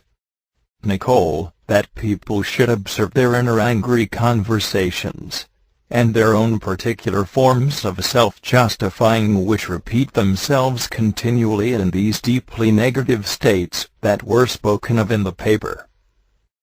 I am speaking now to those people who wish to work seriously. Mrs. Nicoll called the attention of the group to the necessity of often writing things down, things which are the result of self-observation. I remember a long time ago that Mr. Ouspensky told us to write down the things that we observed in ourselves over a short period. He advised us, however, to lock the door in case anyone should come in and see what we had written. If things are written down, they become clearer, for so much of our self-observation is inadequate. Incomplete self-observation is certainly inevitable at first. By writing down what we observe in ourselves, we make the observation fuller. We remember more. I have advised you sometimes to keep some kind of private book in which you write down things about yourself, about the work, about your observations. Supposing a person writes down in such a book his or her observations of inner complaints against others, as they arise day by day over a period. It is of course necessary to be sincere with oneself when one does it. That is to say, it is necessary to write down everything. If you do this, you will be very much surprised when you turn the pages over and see that exactly the same things were taking place in you a year ago, or a year before that, while probably all the time you have been thinking that your complaints were quite new and fresh, quite exceptional, that you may have made inner complaints once or twice in your life before, but certainly nothing like every day and every year. It is observations of this kind that give us relationship to our lives lying in living time, in the fourth dimension. Now supposing that you find, I am quoting an example given here, supposing that you find that you have always complained of the same thing in everyone, however different from each other the other people may have been, i.e. you have the same complaint against quite different people, what conclusion can you draw from this observation of yourself? I remind you again here that I am speaking only to those who wish seriously to observe themselves and work on themselves. What conclusion can you come to? The only conclusion that you can reach is that there is something in yourself that is working all the time, of which you only notice the effects or results. The fault does not lay in the other people against whom you have these continual complaints, but in something in yourself that you have not observed. Now the other people may know what it is, or something of what it is, but you cannot see it yourself. But once you have realized that this reaction of yours is quite typical, and you have always had complaints in exactly the same way, it will give you a shock. It will startle you. You will see that it is this complaining itself that you have to notice in yourself, and not what you imagine causes it. Next time that these complaining eyes begin to resume their customary activity, the shock that you had may just be able to give you the emotional force to observe them before they start using your mouth in your name. You will have the shock of remembering yourself. You will have a moment of being separated from these eyes, that is, you will no longer identify with them. You will see them as something in yourself to which you have been giving full sanction and full belief all this time, and which you have been justifying and so nourishing. The work teaches that we should struggle against self-justifying. Self-justifying means always putting oneself in the right.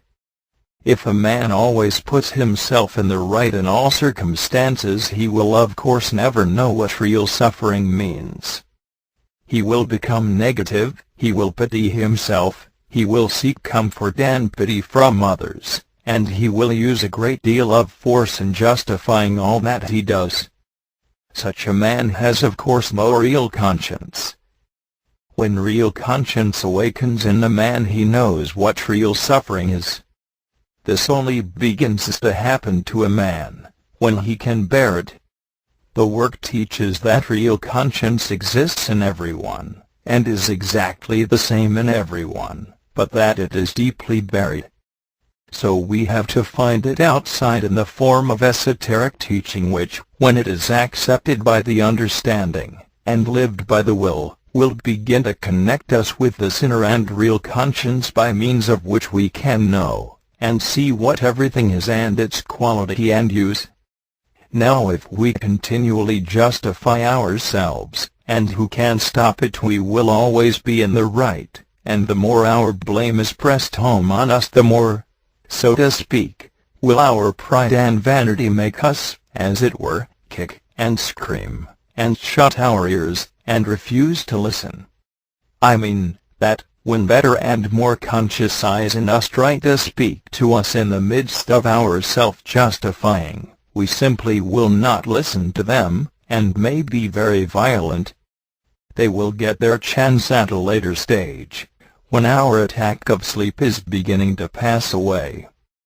Then we seem to be in quite another atmosphere, another light, which illuminates the mind in a quite different way.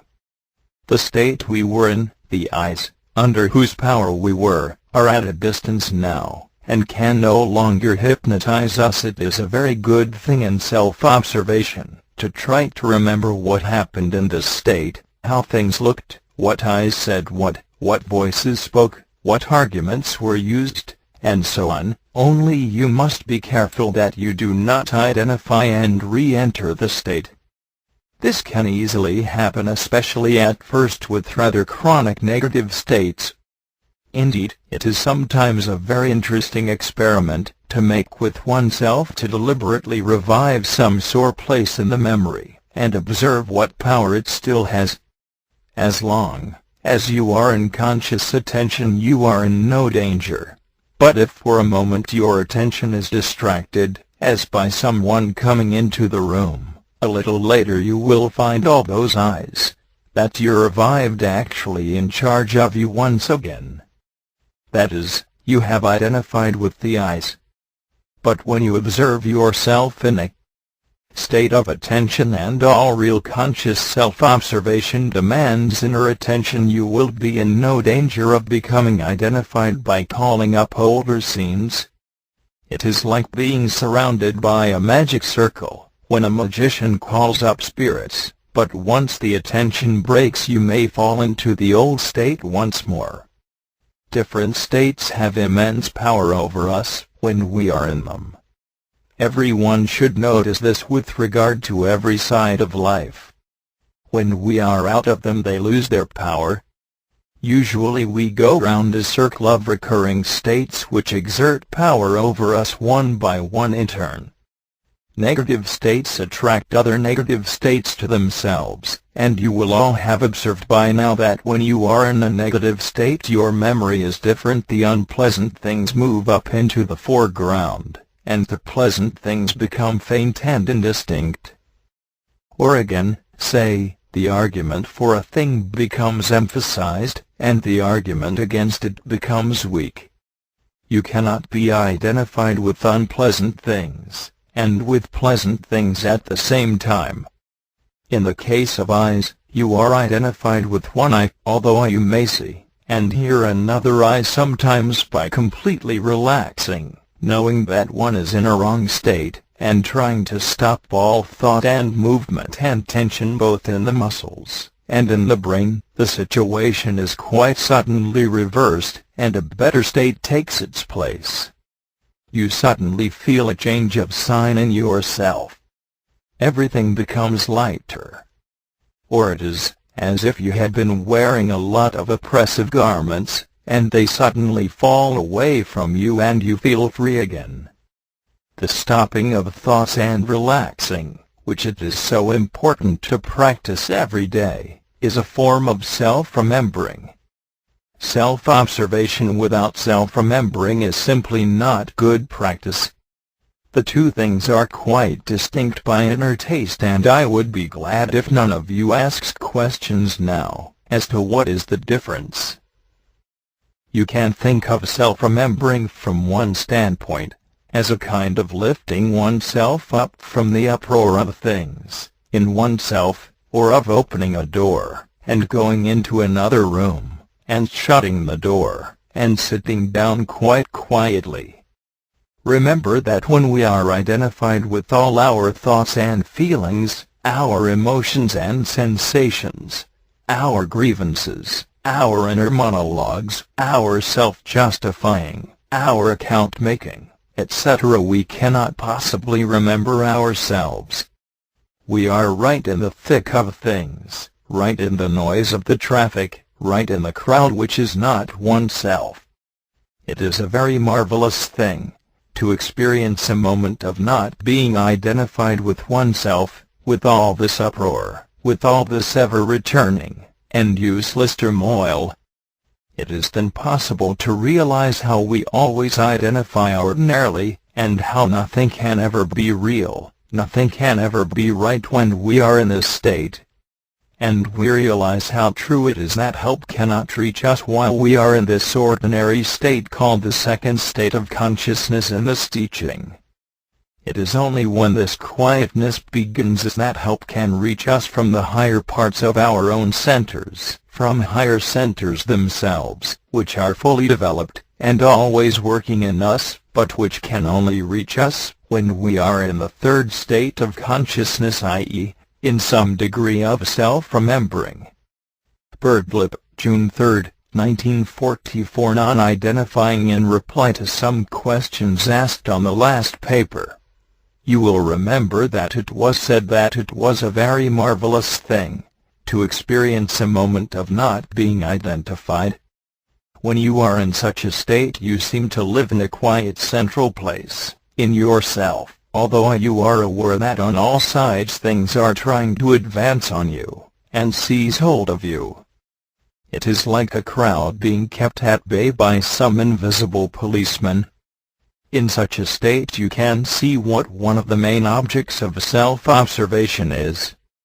It is to separate oneself from so much that is continually going on inside the heart and mind, and laying hold of oneself continually, and in fact often dragging oneself down. All this is, from another angle, the house in disorder in us. Now we can establish in this house a certain amount of order. For this reason I wish once more to speak about what non-identifying means, because I think that many of you get so far, and then stick completely in understanding what it is necessary to do.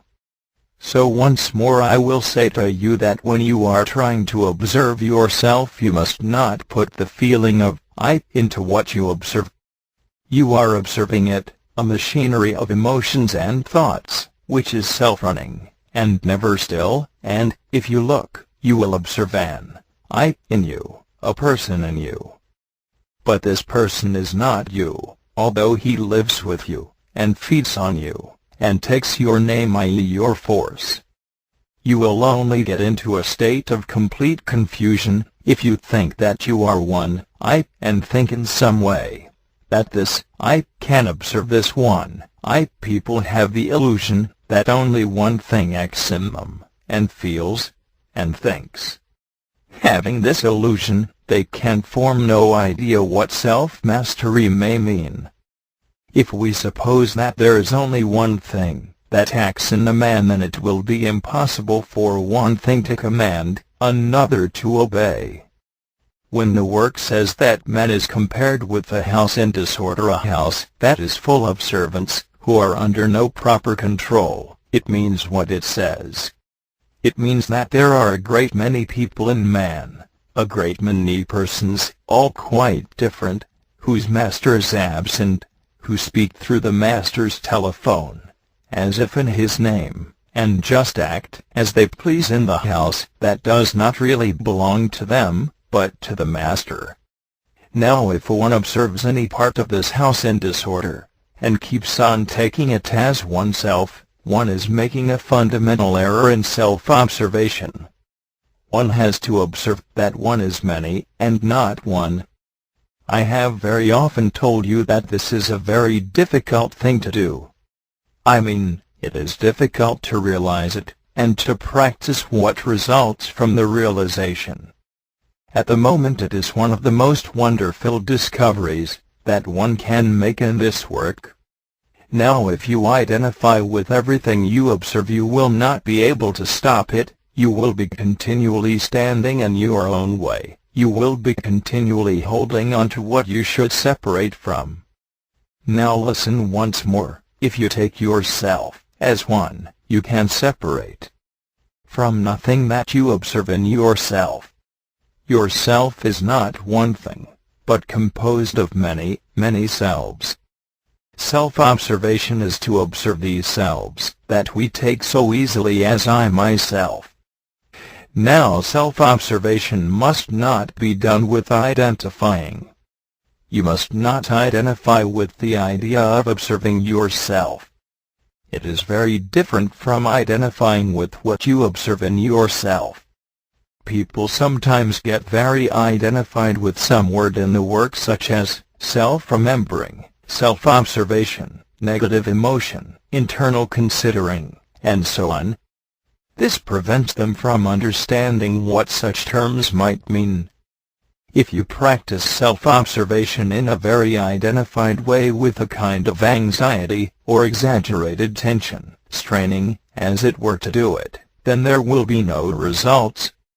You cannot do anything in this way.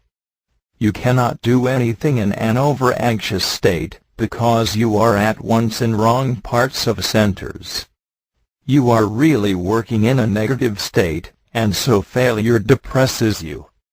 The practice of self-observation is done without showing it to others, and without showing it to yourself in a certain way. I sometimes think that it is looking sideways at something, that is, going on as if one were not paying much attention to it.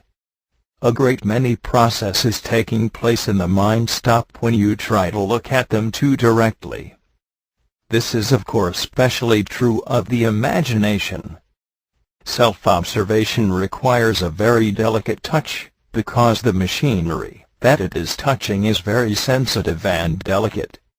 Then again, you must not expect that because you have observed yourself for a comparatively short time, you will get results right away.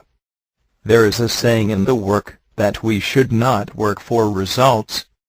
One reason for this is that if you work for results you get too easily disappointed, and the second reason is that very often results do come, but not the results that you expect. Self-observation gradually increases light. Sometimes in this work a man's inner state is compared with darkness. Self-observation lets in a little ray of light. Now many things cease to be able to take place in the presence of light. It is merely this letting in of light that may begin to change in a person quite different things from what he or she is expecting to be changed. Sometimes we have heard it said, and it was said to me, the light can cure you. Now I begin to understand what it means. The practice of self-observation gradually lets in more and more light, so much so that when one turns one's inner sight backwards onto one's life it is as though one saw it lit up, though still faintly, by all these moments of self-observation that lie in the past. Now man as a machine works better when he has some light in him. Mr. Ouspensky used to compare the centers in man with very complicated machines of extraordinary delicacy that man is trying to work in the dark. When he lets a little light into himself, when he begins to become more aware of himself along certain definite lines, he sees his machines better. He begins to know how to use them better, and he also begins to see where they are wrongly connected, and how many mistakes he made when he was working them in the dark. Now this light that a man lets in through self-observation enables him to distinguish his inner surroundings, for, as I have often said, we live in two environments, one revealed to us through our external senses which contains a great many people, some good, and some bad, and the second an inner environment which again contains a great many people, both good and bad. The second environment we live in, and when we live in the darkness we really know nothing about it. So we take it as ourselves. But through self-observation light enters, and it is this light that begins to separate us. Esoteric teaching is light, but only when it is understood, valued and applied. You will get no light without this valuation. You cannot use esoteric teaching simply for personal reasons, or to improve your memory, or something like that. This light also begins to make many of the ideas of the work much clearer. We cannot understand the ideas of the work unless we work on ourselves. This is because understanding is the result of a development of knowledge, and a development of being. Now your being will not change if you are completely identified with yourself. There is then no light. You are in a state of darkness. You cannot see that you have a single I in you. You think that everything is I myself. There is no light because you are identified with yourself. Then there can be no change of being. And if there is no change of being, then there can be no change in your understanding of this work. You may receive this work as knowledge, but you will not understand it. You will be unable to see anything in it at all. And this is because there is no light. When you begin to observe yourself, to catch glimpses of yourself, to notice what is going on in you, you begin to separate yourself from yourself. This lets in light. Self-observation lets in a ray of light. This light is called in the work consciousness. The object of this work is to increase consciousness. We do what we do because we are not properly conscious. We are the people mentioned in the Gospels who live in darkness. One of the fundamental ideas of this teaching is that all mankind is asleep, and this is why all these horrible things happen on the earth. What is the real reason? The real reason is absence of consciousness. If man would wake up, if he would become more conscious, everything would change. First, however, he must wake up to himself. His self-consciousness, his self-awareness must enormously increase. Now if he takes himself as one, this is impossible. He will remain as blind to the many different things in him as ever. In speaking about identifying, Mr. G said that it was one of the greatest evils, one of the most terrible diseases, and that first of all a man must struggle with identifying with himself. Man, he said, possesses all sorts of illusions, all sorts of pictures about himself, and with these illusions and pictures he is identified. He thinks himself one person who has will and full consciousness. This is identifying with oneself. It is one form of it. Now you may know all this, but the point is that you still go on acting and behaving as if you had will and full consciousness. This is because it has not yet penetrated, but lies simply in the mind as knowledge. Do you know it is said that the first form of self-remembering is the realization of one's mechanicalness?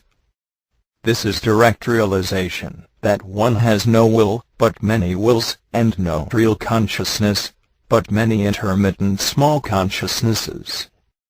Now people say that they observe themselves, and get to a certain point, and then they cannot bear to go on and turn away from what they see. If this is genuine, they will find they will be brought again to the same point by some other route. On the other hand, if this is not genuine, if it is merely a bit of self-dramatization, they will go to sleep at this point. It seems to me that the general teaching of the influences of the work acting on you, once you have sincerely begun to work, will always guide you if you do not interfere too much, and think that you know best. Now I will say something that is of considerable importance. I speak again to those who wish to work sincerely. Every morning, or at least every day, you must put yourself deliberately under the influence of the work. There are work states and life states in us. Now if you are in a work state, you are, as it were, protected from a number of unpleasant states that otherwise you might very easily fall into. Sometimes when you are in a work state you reach momentarily the central position that I spoke about, where you have the marvelous experience of a moment of not being identified. You must put yourself, I said, into a work state every day. To do so you must find the best way in your own case. There is, for example, the remembering of your aim, and the attempt to remember yourself at the same time. There is going over in your mind something that you have heard and read in connection with the work.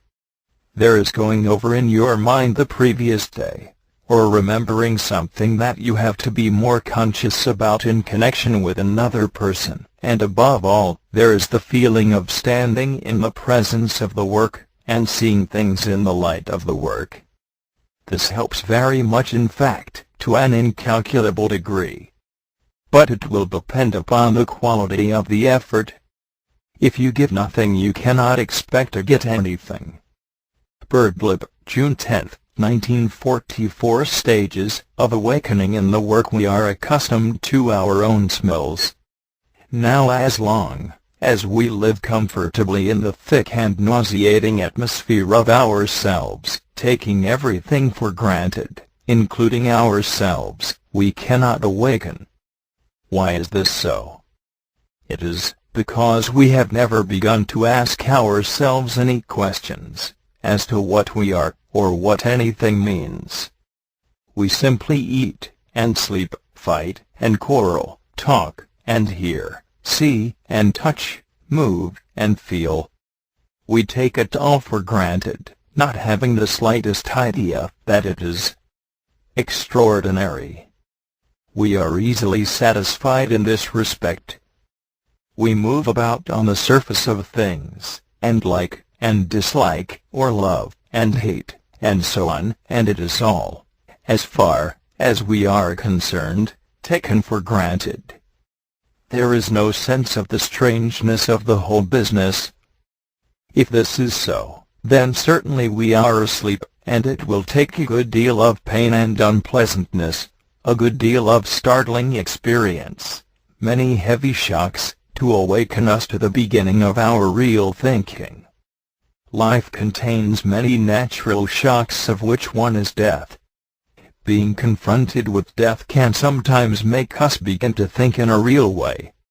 But the torrent of the senses, and the screaming note of modern life, dulls and deafens this thinking point, so that it rarely emerges, and becomes felt.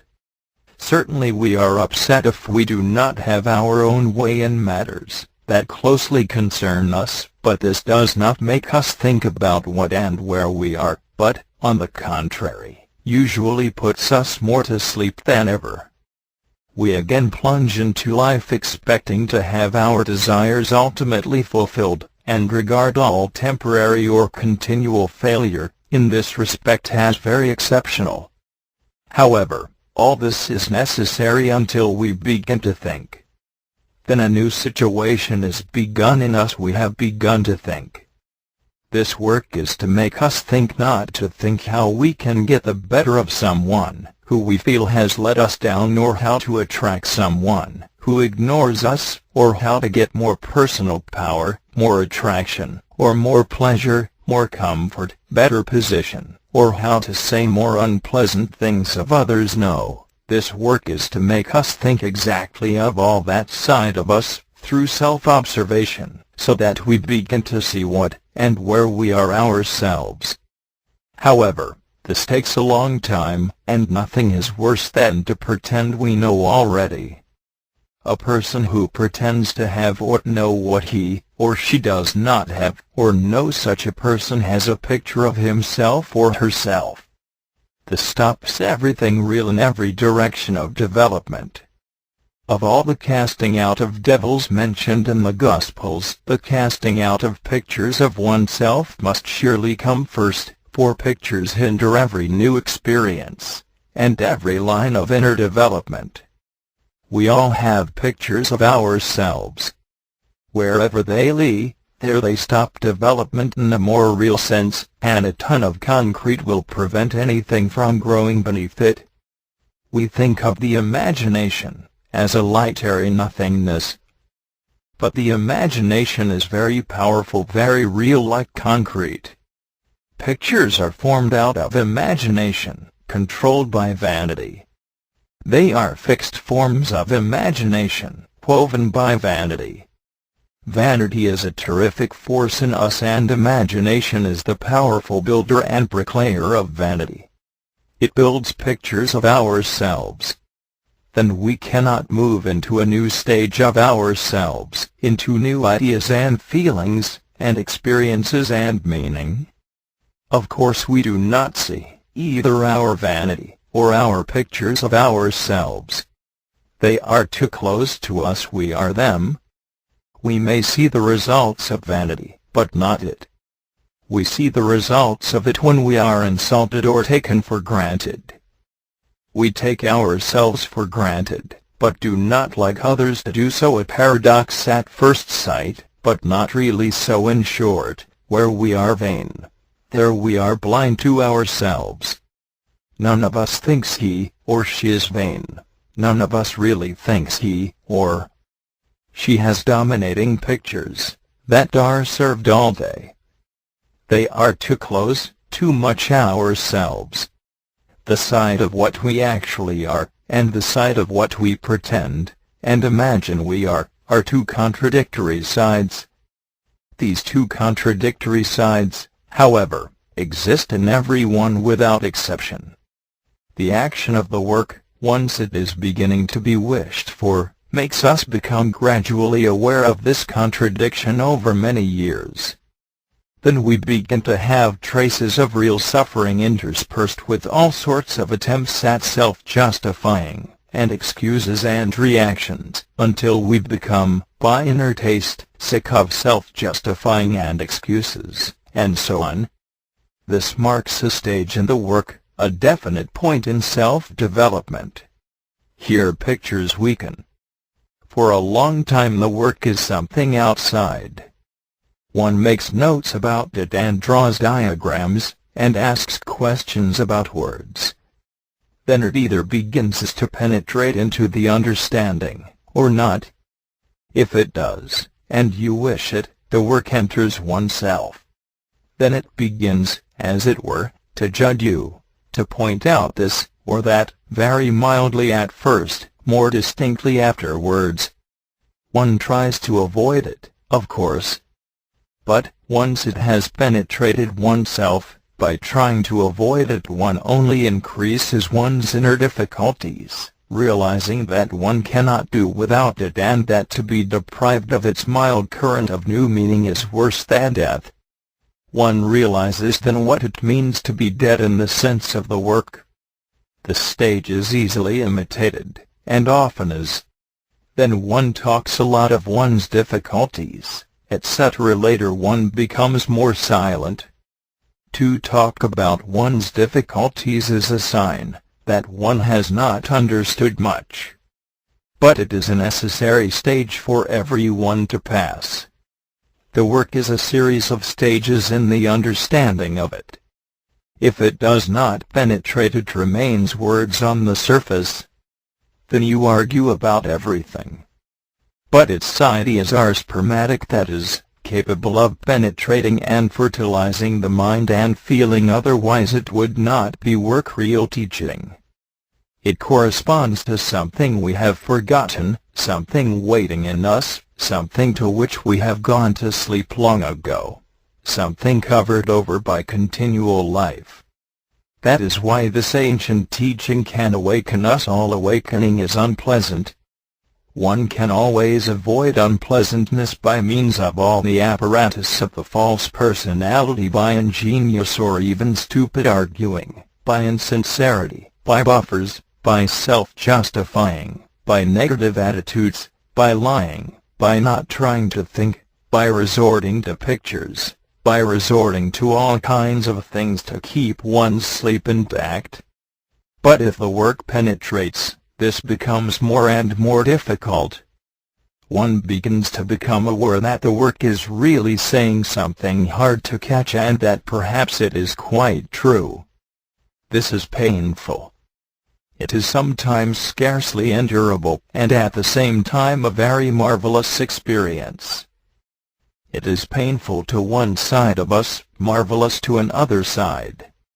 Of course all this will sound very strange to those who come to meetings expecting that the work will cure their rheumatism, or improve their business, or help them to have a jollier time, or tell them exactly what to eat and drink. I do not see how such a level of regarding the work can lead anywhere. The whole conception is too small, too selfish, too self-centered. A deeper sense of life is necessary, one that can eventually grasp the three lines of work: work for and on oneself, work with and for others, and work in and for the work itself. There is a saying in this work that it is to transmute lead into gold. This is speaking in the terms of ancient alchemical language.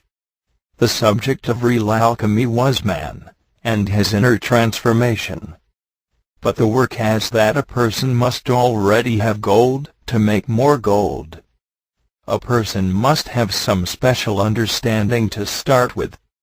This is called the possession of magnetic center, which is the first sign of different being. You would do well to reflect on this point, and discuss it. Speaking from another side, the work aims at the development of mechanical man, 1, 2, and 3, into number 4 man, that is, balanced man. In this respect certain kinds of efforts are expected apart from working on oneself in the line of non-identifying, self-remembering, inner separation, and so on. I must say here once more that self-remembering is the most important thing of all and has many degrees and stages. Everyone can, to a limited degree, begin to practice and understand self-remembering. Full self-remembering is one thing, but many degrees exist in the approach to it. Obeying the work at a critical moment is one form of self-remembering. But, to continue, since the goal of number 4 man refers to a man, whose centers all have some development, so that a person is not one-sided, merely a good golfer, or merely a good scientist, or merely an artist, and so on, it is necessary to educate oneself. How, said Mr. Ouspensky, on one occasion, how can you expect to come into the possession of great knowledge, when you have made no effort to get to know any of the ordinary knowledge that is accessible to everyone? Now if we divide a man's work into work on the line of his knowledge and work on the line of his being, it is possible to realize that work on the line of knowledge may include not only the special knowledge of this work, but also the ordinary knowledge, in which he finds himself too much lacking, that is, knowledge of all kinds. This demands normal effort, but efforts of this kind are necessary. Sometimes people enter this work with really hardly any ordinary knowledge. They then have no means of comparing the special knowledge of this work with ordinary knowledge. They have no power of judgment, and so take what they are taught, as if it were just ordinary knowledge. They have nothing ready to receive. This is a great difficulty because, having no power of contrasting, they take this work as ordinary knowledge, which means that it falls on ordinary parts of centers, just as the arithmetic table might, or a talk on ways to cook eggs, or make hydrogen from water, or find a square root.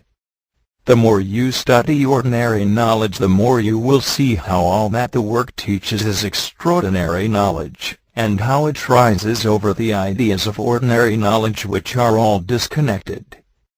But by filling roles in centers through the effort of getting to know what can be known, the whole machine is made stronger, and the breadth of the mind is increased.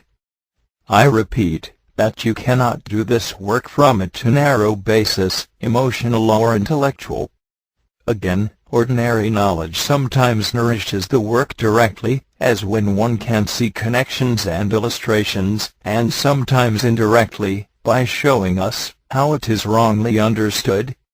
In the work, everything can become useful once the work has begun to penetrate into one's mind, and will, and being, and no longer merely lies in the memory. Then all life becomes your teacher, as G once said. Birdlip, June 24, 1944. Pictures and imagination. We spoke last time of imagination and pictures of oneself. It was said that as long as pictures of oneself are dominant, no change of oneself is possible in that direction. The reason is simple enough, and need scarcely be explained. If you have a picture of yourself as being a person who never tells a lie, then naturally you will never notice that you lie. Your picture of yourself as being the kind of person who never lies will satisfy you, however much you actually lie. Now here is something that has to become a personal experience as regards the practical psychology taught in this work. You have to experience yourself in a new way. Nevertheless, this teaching about pictures is little understood, even in theory. One reason is that people do not realize that they have pictures of themselves and that they live by their means a great part of their lives. Pictures are formed out of the powerful force of imagination, and govern us all, and can replace the actual by the imagined. As you know, imagination can easily satisfy the centers. We should all know something of this by now. It is not merely that we have imaginary pictures of ourselves, but we have them of others as well. And this is why it seems to us often that the work is brutal. Some older philosophers have asked whether everything is not imagination. The work says that the human family is hypnotized and asleep through the power of imagination, but that there are things in us that are not imagination. The curious thing is that much that the world thinks is imagination is not, and vice versa, from the standpoint of the work. For example, many think that this work and all esoteric ideas are imagination, and that the aims and affairs of life certainly are real. So people live in this century of abnormal war, and wonder why it is all as it is. Can we see that all is as it is because the human family is asleep, and all the horrors are done by people who are asleep? I remember Mr. Ouspensky once saying in connection with this idea of the work, that several writers have tried to express it dimly, realizing the situation, and he mentioned the early work of Wells, called In the Days of the Comet. This fantasy, as the critics called it, speaks of a cloud that passed over the earth, and made everyone awaken so that people all suddenly asked themselves what on earth they were all doing they were at or at the time. It was regarded as an amusing idea. Pictures of ourselves are formed from imagination, and keep us asleep. Everyone has a certain number of pictures that take charge of him or her, blinding people to themselves, making them believe that they are what they are not. This is the action of a picture. All of us live mostly in pictures of ourselves. Now, in studying any one thing in oneself from the work angle, we should connect it with the main teachings of this work. Suppose that you think the idea that mankind is asleep is all nonsense, then you will never be able to see the pictures of yourself that dominate you. You will never be able to accept the idea that you are largely imagination, largely imaginary, and that the modicum of what is real in you is very small. In order to understand better, more deeply, we must continually realize and re-realize our position on this earth, where so much that is obviously evil, and certainly unnecessary continually takes place, and will continuously take place, unless we awaken.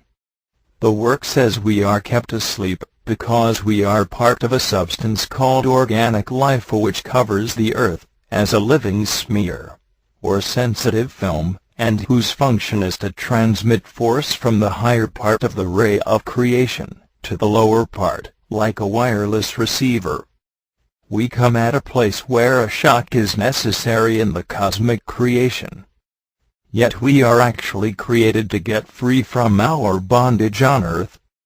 So we have a double function, and a double view of everything is possible. Man is kept asleep, but can awaken. In order to keep mankind asleep so that it serves nature, something must be done. A parable exists in the work in which it is said that man was deliberately hypnotized, that is, acted upon through his imagination, to keep him in bondage. Otherwise he would have escaped long ago from bondage, before other factors were fulfilled, that is, before a general evolution of the lower parts of the ray had taken place. I often think this explains very much in our inner feelings. We are between two fires, as it were. The explanation of everything is double. I will remind you again of this work parable, as it were, related by Mr. Ouspensky, on the basis of what she said. It describes our situation on earth. We are the sheep. In what follows, there is an Eastern tale which speaks of a very rich magician, who had a great many sheep. But at the same time this magician was very mean. He did not want to hire shepherds, nor did he want to erect a fence about the pasture, where his sheep were grazing. The sheep consequently often wandered into the forest, fell into ravines, and so on, and above all they ran away, for they knew that the magician wanted their flesh and skins, and this they did not like. At last the magician found a remedy. He hypnotized his sheep, and suggested to them first of all that they were immortal, and that no harm was being done to them when they were skinned, that, on the contrary, it would be very good for them, and even pleasant. Secondly, he suggested that the magician was a good master, who loved his flock so much that he was ready to do anything in the world for them, and in the third place he suggested to them that if anything at all were going to happen to them, it was not going to happen just then, at any rate not that day, and therefore they had no need to think about it. Further, the magician suggested to his sheep that they were not sheep at all. To some he suggested that they were lions, to others that they were eagles, to others that they were men, to others that they were magicians. And after this, all cares and worries about the sheep came to an end. They never ran away again, but quietly waited the time when the magician would require their flesh and skins. Starting from this big scale, we can begin to study this hypnotism in ourselves as particular examples. You will agree that, starting from this big scale, we cannot expect to be able to see quite easily how imagination works upon us. Something very powerful, in other words, is behind our small personal forms of imagination, and our pictures of ourselves. Something very powerful indeed, and not to be treated lightly. A terrific fight is necessary before this power of imagination can be loosened, and a great deal of thought and trial and experiment and failure and quietness and patience. Now let us try to get some superficial idea of what pictures of oneself mean. You see a person walking along looking rather important, smiling a little, nodding, suddenly bending down to smell a flower, gazing round to see if anyone is watching, and so on. This person is in the power of a picture. Or again, you see a person striding along, looking serious, frowning, ignoring others, somber, as if supporting the universe. This person is in the power of a picture. Or you see a person doing, as it were, his best not to be a gentleman, a hail fellow, well-met person, who laughs at everyone, who has some gentlemanly picture. This person is equally in the power of a picture. Pictures of every kind exist. You can have a picture of yourself as a good Democrat, or a Tory, or a gentleman, or a revolutionary Republican, or a tough guy, or an aristocrat, and so on. They are all pictures. They are all imagination. Behind all these pictures the real person stands, but the real person never stands in his or her pictures. A question was once asked, are pictures of oneself not sometimes real, true? The answer was, no, never. If you have a picture of yourself as a tough guy you are not one, and vice versa. I have often thought about this and I advise you to do so. What is genuine, and what is imaginary can never meet. They are two different orders of experience on different planes, and how long we take even to begin to see what depth of meaning lies here. The imaginary man and the real man are as different as the imaginary woman and the real woman. We live, however, chiefly in imagination, and meet via imagination, and a very exhausting nuisance it is for everyone concerned. However, it all happens in the only way it can, because we do not see these pictures that govern us, and interfere with everything. Only being conscious can alter mechanicalness. The destruction of pictures is not possible unless something else has begun to form itself behind them that we can hold on to. This comes from long and conscious self-observation, which on one side is debunking oneself, or seeing through oneself into something rather odd and strange lying behind. I fancy pictures may change a little according to one's age, but their power remains. Now people often say, and sometimes emphatically, well, granted I have pictures of myself, what ought I to be? This is certainly a question that shows a wrong approach. If you can begin to see a picture, if you become conscious of it, if you begin to dislike it, if you try to get away from it, to separate from its hypnotic power, if you begin to see you are not at all like that picture, but invented, then the change that results will be exactly what you need. You will fit into what has always been waiting for you, and what you went out of long ago, as a child. Let me remind you that so much of the work consists in getting rid of things, of stopping things, of not doing. For instance, if you have some well-developed systems of negative emotion or depression in you, it is useless to say, well, what should I do instead? It is necessary to see and continually separate from the hypnotic power of these well-developed systems of negative emotion. You may be sure that something else will gradually take their place, if you clear away the dirt. You may feel new feelings that you could not have imagined. But the task is that the dirt must be cleared away to expose the new. That is where practical work on oneself lies. It is not a question of what should I do, but what should I not do. It is the other way round, at least, in the main. One exception, and the greatest of all, is that one must try to remember oneself at least once a day, and deliberately. To give ourselves this shock, the first conscious shock, is a thing we can try to do.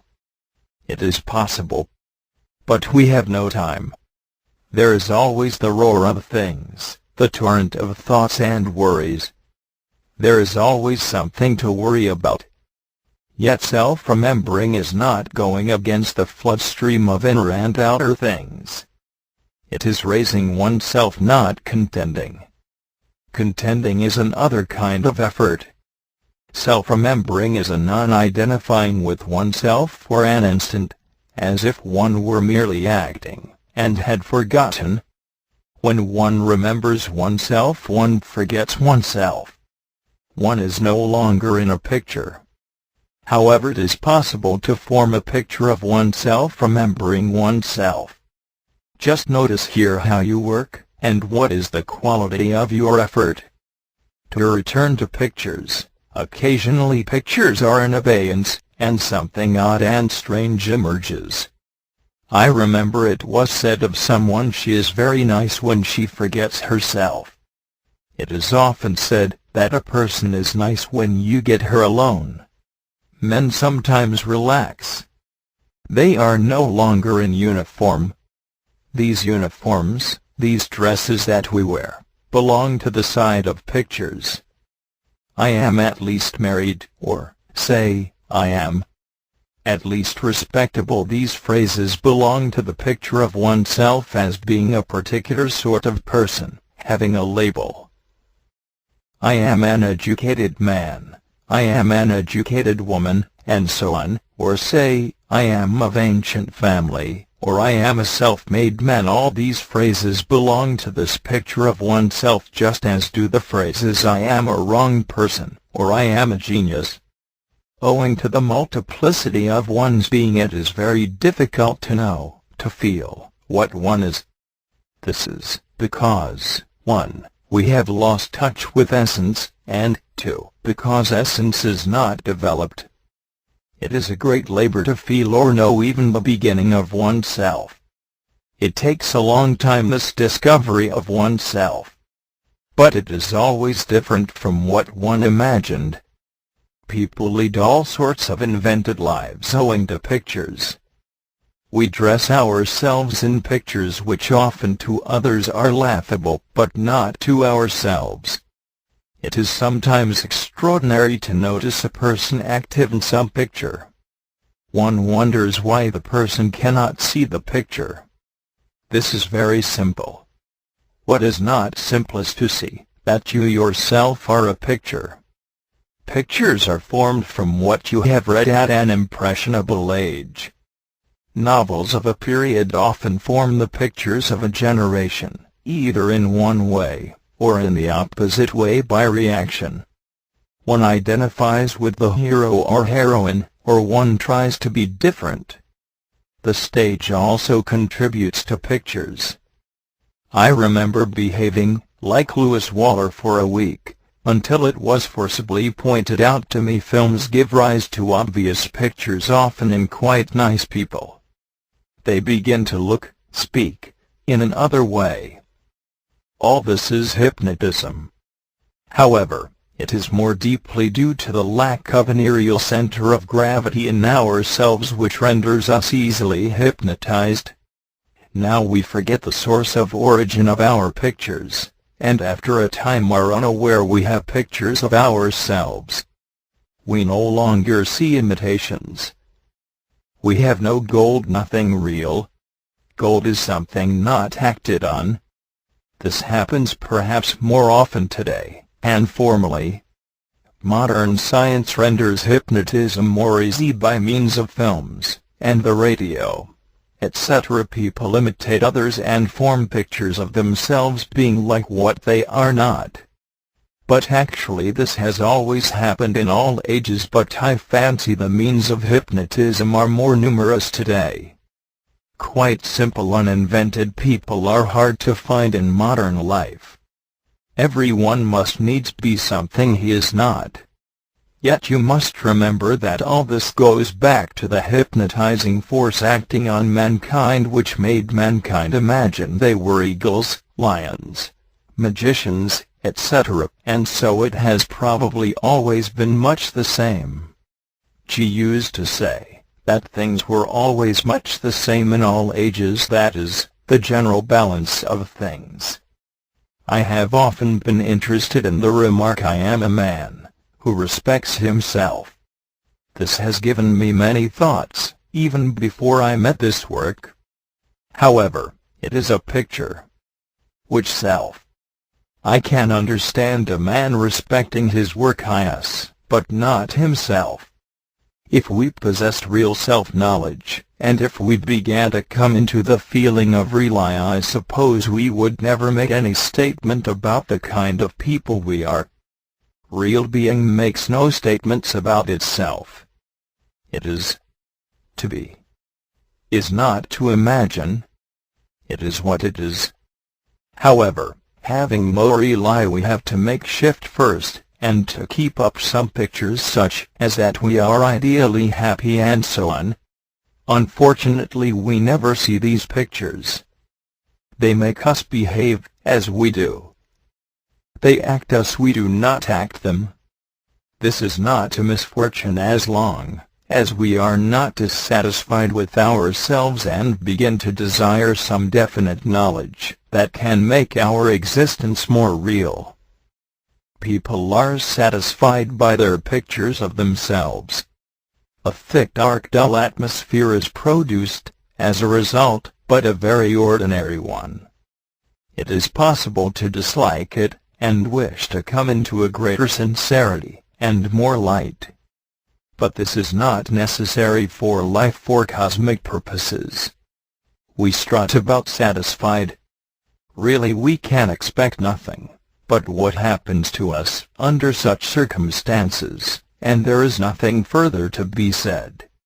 There is your food, there is your money, there is your position, there is your job, there is your motor car, and there are your pictures.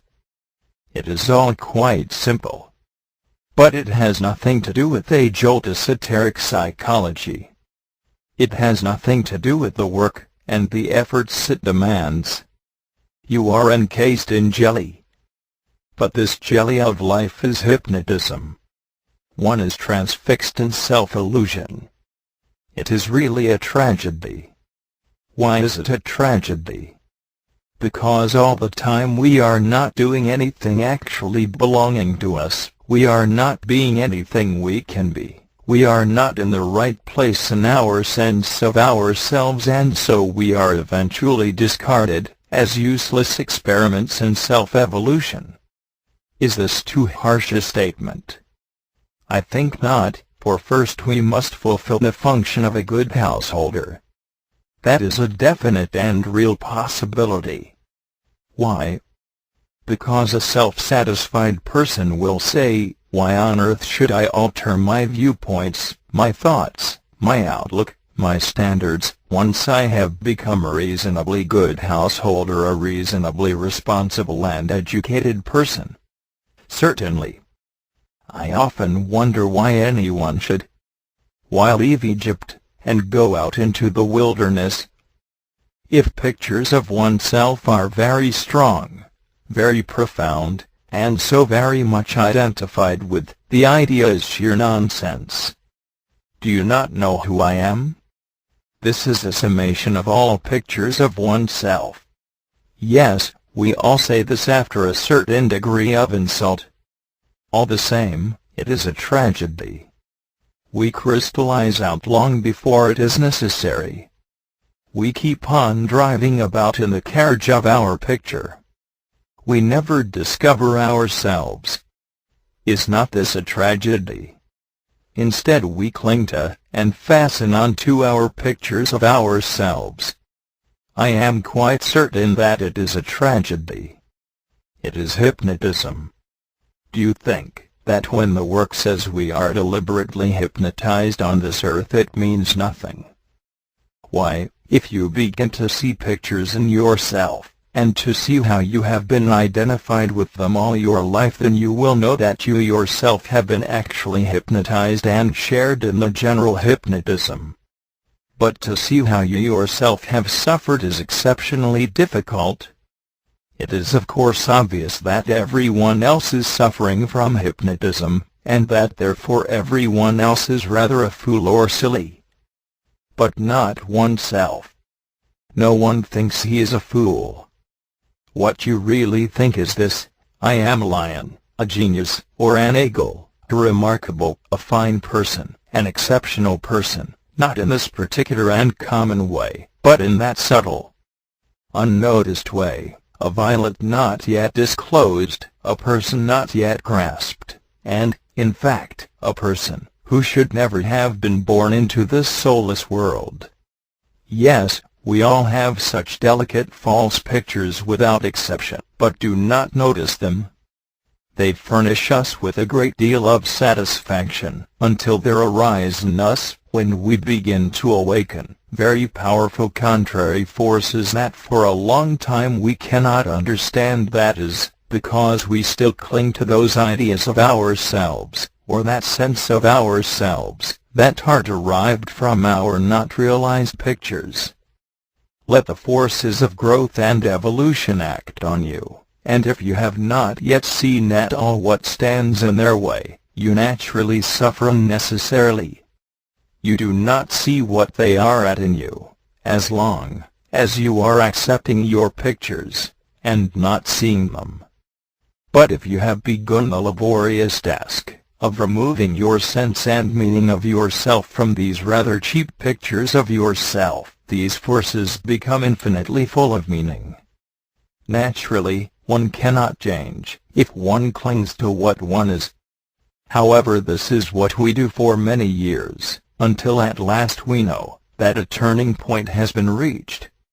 Thank you for Birdlip, July 1st, 1944. The Parable of the Horse, Carriage, and Driver. One of the many ways in which the work illustrates the position of man is found in the parable of the horse, carriage, and driver. In this parable or correspondence, man in his ordinary state is compared with the horse, carriage, and driver, in the following way. As man is, according to this parable, the driver, who should be on the box and control the horse and carriage, is drinking in a public house and spending nearly all his money there. The driver is not on the box because he is drunk, and, as a result, the horse gets little or no food and is in a bad condition, and the carriage is in a bad state and needs repairs. The first thing that is necessary is that the driver should wake up from his sleep and begin to think of his situation. Have you ever thought what the public house is, and what the drink is, and what the drunkenness is? Now supposing he does awaken to a certain extent, and leaves his pictures and his illusions about himself a little, and begins to think of his situation. He must leave the public house, and then he will begin to see the condition of the horse and carriage. The horse is starving, the carriage in very bad condition. He notices that the horse is not properly harnessed to the carriage, and that there are no reins between the horse and the box, that is, nothing to communicate between the driver and the horse. Let us take only this part of the parable, viz. that there are no reins. Obviously it would be useless for the driver to get on the box unless the reins were present. Perhaps you know by now that you have no reins between the intellectual center and the emotional center. In this parable the horse represents the emotional center, and the driver represents the mind. There is no proper connection between the thoughts and the emotions.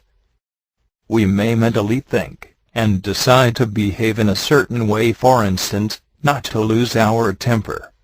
But when the actual situation arises, we find our thoughts have no control of our feelings, that is, no control of the horse. In the parable this means we have no reins between the driver and the horse. I am assuming the driver is on the box. Is it not true that we decide mentally that we will not allow ourselves to behave in a certain way, and fail? For what usually happens?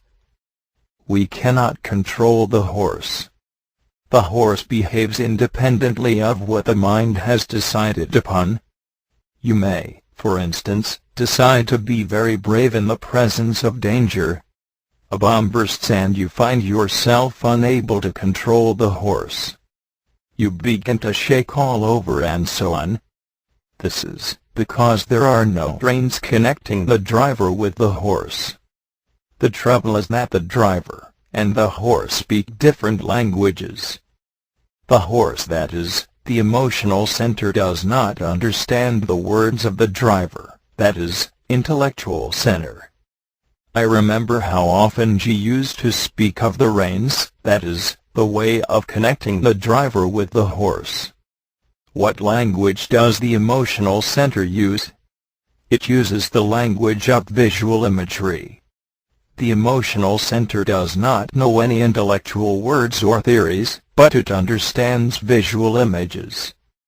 For instance, if you are in danger, and feel nervous, and you meet a man who is visibly quiet, it helps the horse, that is, the emotional center. The calm man is a visual image, and this affects the horse and calms him. From one side, then, the emotional center is governed through the language of visual imagery. How can the driver connect with emotional center? You understand, it is not enough to have thoughts alone, because the emotional center or horse does not understand those thoughts which usually take the form of words. I mean that ordinary thinking takes the form of language, words, such as I will be brave or I will not mind what he or she says. So you begin to see that these reins that connect the driver with the horse are interesting things, and the reason why G used often to talk of them. Now suppose you are up against some situation that can easily make you negative. You say to yourself, I will not be negative or I will not react to this situation, and you may use many phrases like that in the mind, that is, the driver, and yet when the situation arises the horse gets out of control. I remember G saying on one occasion in France, yes, driver he know, horse he not know. Horse he not understand. He not understand what driver says. That is to say, there are no reins passing from the driver to the horse. The driver does not know how to control the horse. He thinks he can control it himself by arranging his thoughts in a certain way. The horse does not know this language. It does not receive the messages. In fact, the horse does not know the decisions of the driver. And if the driver knows nothing about the horse, and how to approach the horse, and tell it things, then he is exactly as if he is in the position of a person on the box, who has no reins to control the horse. How can the horse understand the language of the driver? Whether the driver speaks and thinks in English, or in French, or in German or Hindustani, the horse does not know any such verbal language or thought. I suppose all of you have noticed this, that you have no reins between your thoughts and your feelings. I was talking to someone the other day who has been in the work a long time, and this person said it was so interesting to think of these reins that connect the driver and horse, and how obvious it was from self-observation that there was no connection. And this remark reminded me of many things said in the past. It also reminded me how easily we accept some parable of the work, some teaching, and never think deeply of what it means. I would like to remind you what has been said many times in the past, that the work is seeing more and more deeply what has already been heard. People understand the work superficially, for instance, that you must observe your negative emotions. But what a long time it takes to do this.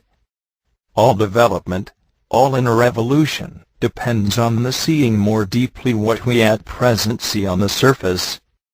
So people hear about this horse, carriage, and driver, and also hear there are no reins between the driver and the horse, and just take it as a statement. People may say, for example, why, don't you know the parable of the horse, carriage, and driver already? Don't you know there are no reins? Yes, but have you ever thought what it means?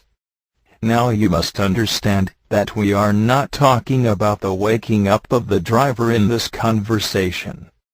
I am talking about the driver who has wakened up a little and is no longer in the public house. I am speaking of people who have got a little beyond sleep, vanity, and pictures of themselves, people who have seen through a little of their false personality, people who have begun to see that they are not in the least like what they thought they were. What does this mean, this first stage of waking up from drunkenness? After a time in this work, it is possible to see the people who are faster asleep than you are, people who are more drunk than you are, drunk with their own importance, their own negative states, drunk with the idea that they can do everything, etc. As I said, I am not talking of such people.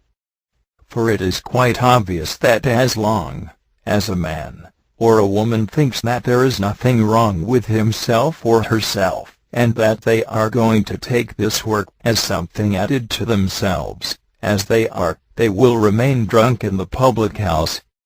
Of course, they will never think they are in a public house in a drunken condition.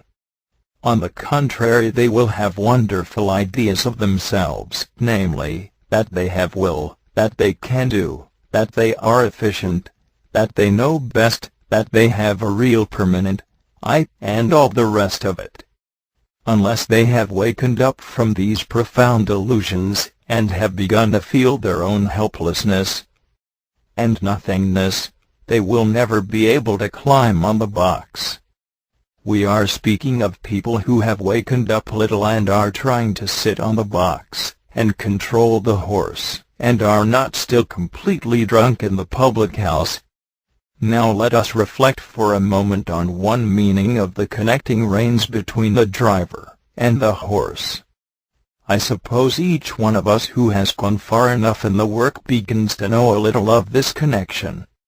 But I must assure you all that it is no good for me to try to tell you exactly what this connection is. You all know this type of question: will you tell me exactly what the reins are? It is often said that we have to pay for great knowledge by long work. When I meet a person who understands this, and does not ask me, what exactly does self-remembering mean? What exactly is self-observation? What exactly is this work about?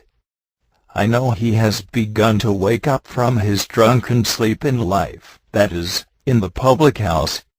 Then I know that this person is waking up from this terrible hypnotism that plays on mankind. Here then we have somebody who is emerging from the public house, perhaps not very steady on his feet, but possibly capable of looking at his horse and carriage. He may climb up to the box and fall off, as we all do, and yet there is some understanding that this is what we have to do. And I can assure you that if you have reached this point, you are in the work. Of course, you often go back to the public house. Often you get so far on the box and fall off again, but you have already got an idea of what this work is about. And I would add, do not mind if you fall off the box very often, so long as you have something more in you that knows you are off the box, and a real wish to get back. It is here that you have to work against negative emotions of a certain kind. The reins are not made between the driver and the horse, or rather only wrong reins are made mechanically. They are not made in the first and second states of consciousness. The first state is actual sleep, the second state is the so-called waking state. To establish a right connection between the intellectual center and the emotional center, that is, between the driver and the horse, you must be able to, however limited an extent, to remember yourself and be in attention. Now why does a parable exist? Why is the teaching in the Gospels in the form of parables? It is visual imagery. The horse understands visual language, the driver words, and the parable connects the two. Visual imagery is a universal language. It is the language of signs. The horse only understands a universal language of visual images. That is why, if you wish to control the horse from the mind, you must visualize, and not merely think. One of the things we are taught in this work is visualization. you must visualize what you have thought of in regard to your behavior to any particular person. That is, you must take that person into your visualization. To visualize a person is a form of external considering, in the deepest sense. I would say visualizing another as yourself, visualizing his or her individual troubles, as if you yourself were that person, is the beginning of making reins between the driver and the horse, and this really means visualizing the other person eventually. You cannot visualize a person in the right way if you are negative towards the person. You have heard that the emotional center is clairvoyant when it is purified of negative emotions. Now you cannot visualize another person if you are doing it from duty. I would advise you very strongly not to attempt it. Visualization is a very quiet activity, a very quiet process. As a rule you only get a quarter of the way, and give it up. You can only visualize another person rightly when you know something about yourself. We become human to one another when we know ourselves. An exercise was given to us to visualize one another, and to say to the person visualized, "What is your trouble?" And if rightly done it was said, that the person would tell you. That is, the image would speak to you. I can only say that I know this is possible but very difficult. The purification of the emotional center is one of the tasks in the work. We have to handle one another far more gently internally than externally. Many things, some illnesses, headaches, sudden loss of force, begin to happen to us at a certain stage of the work, if we treat one another wrongly. The work is a very pure thing, and depends on inner purity. You all understand what it means to be pure by now. What is meant by purity? Purity is sincerity. I was much amused the other day to hear someone had talked very badly about the work about which I was told, and then I was told that this person was furious with the person who told me about it. Is this purity? So when you try to visualize someone else, and it takes time to do so, and is certainly not worth doing if you are not pure in this sense, you must remember that the whole of the work comes in at this point. You can help one another, but not without the work behind you.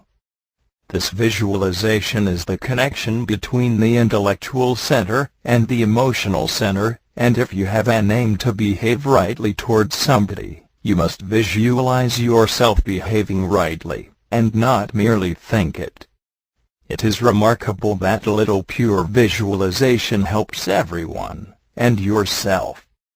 Merely thinking does not help enough, but is necessary. Mere talking is worse than anything, because by talking you are so often justifying yourself.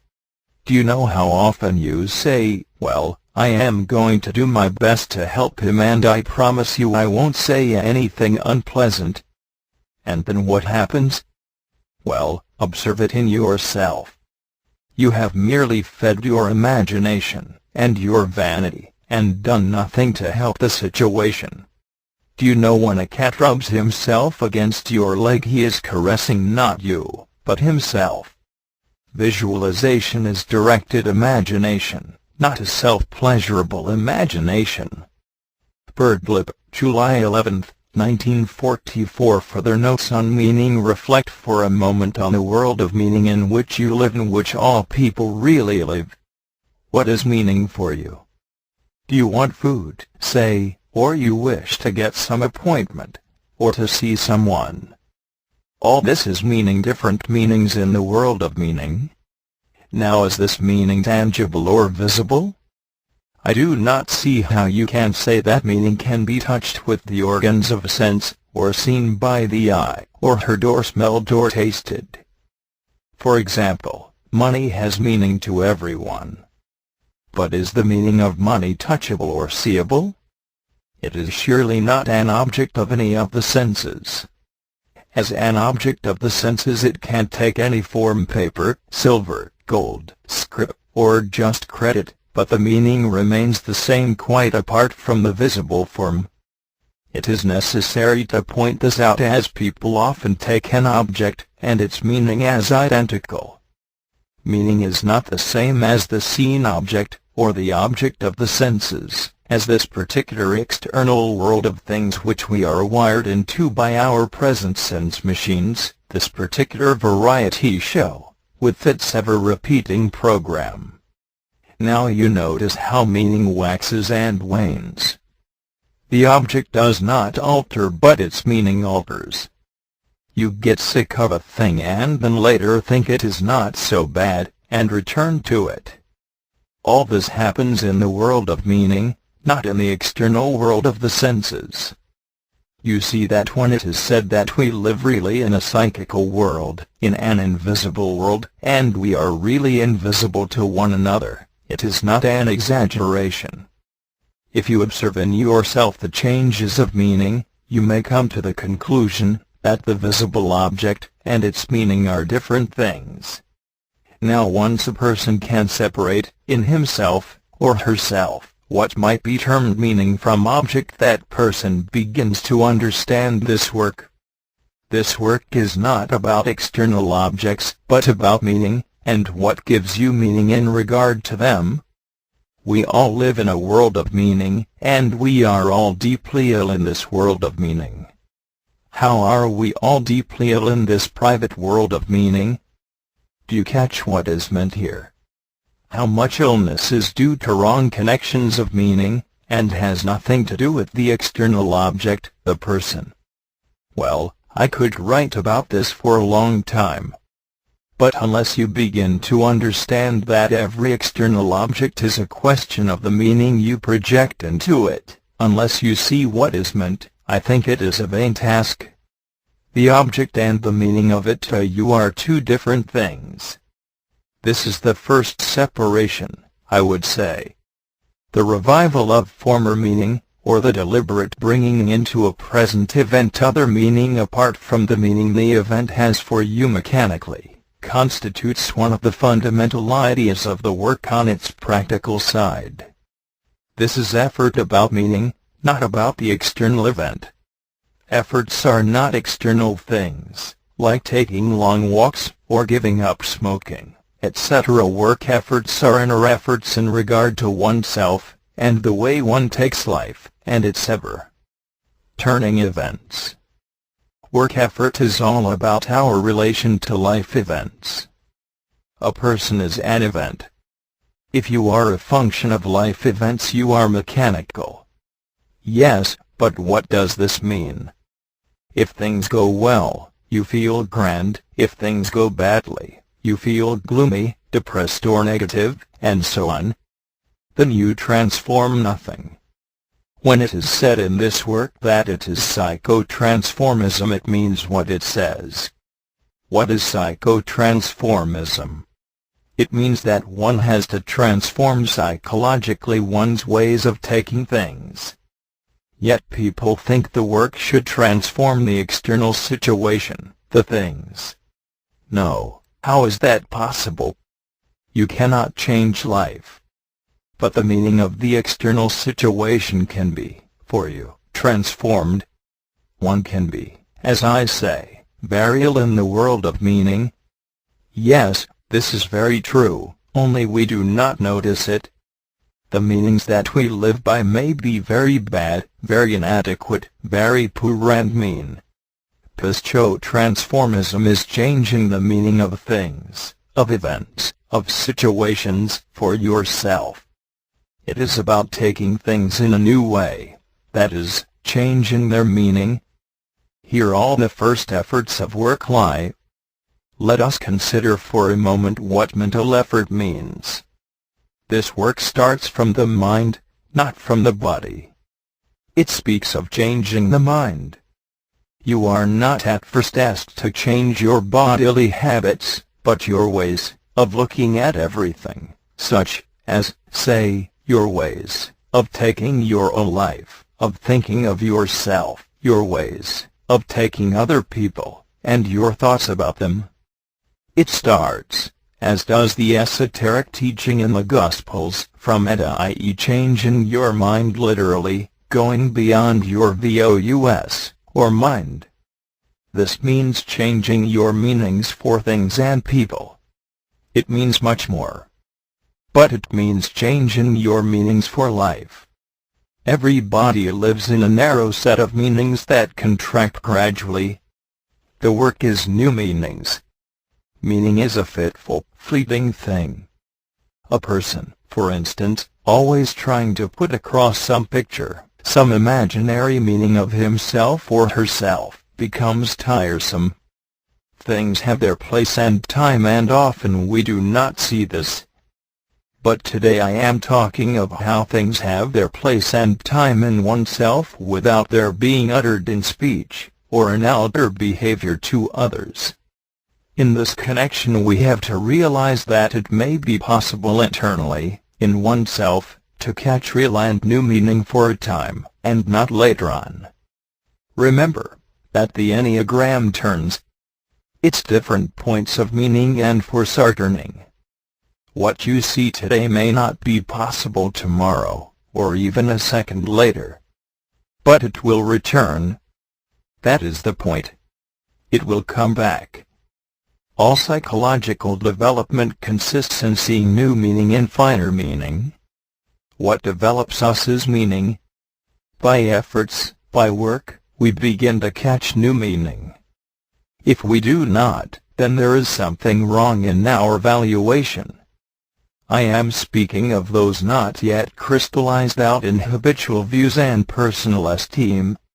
Certainly meaning is the best way to think of this work at first.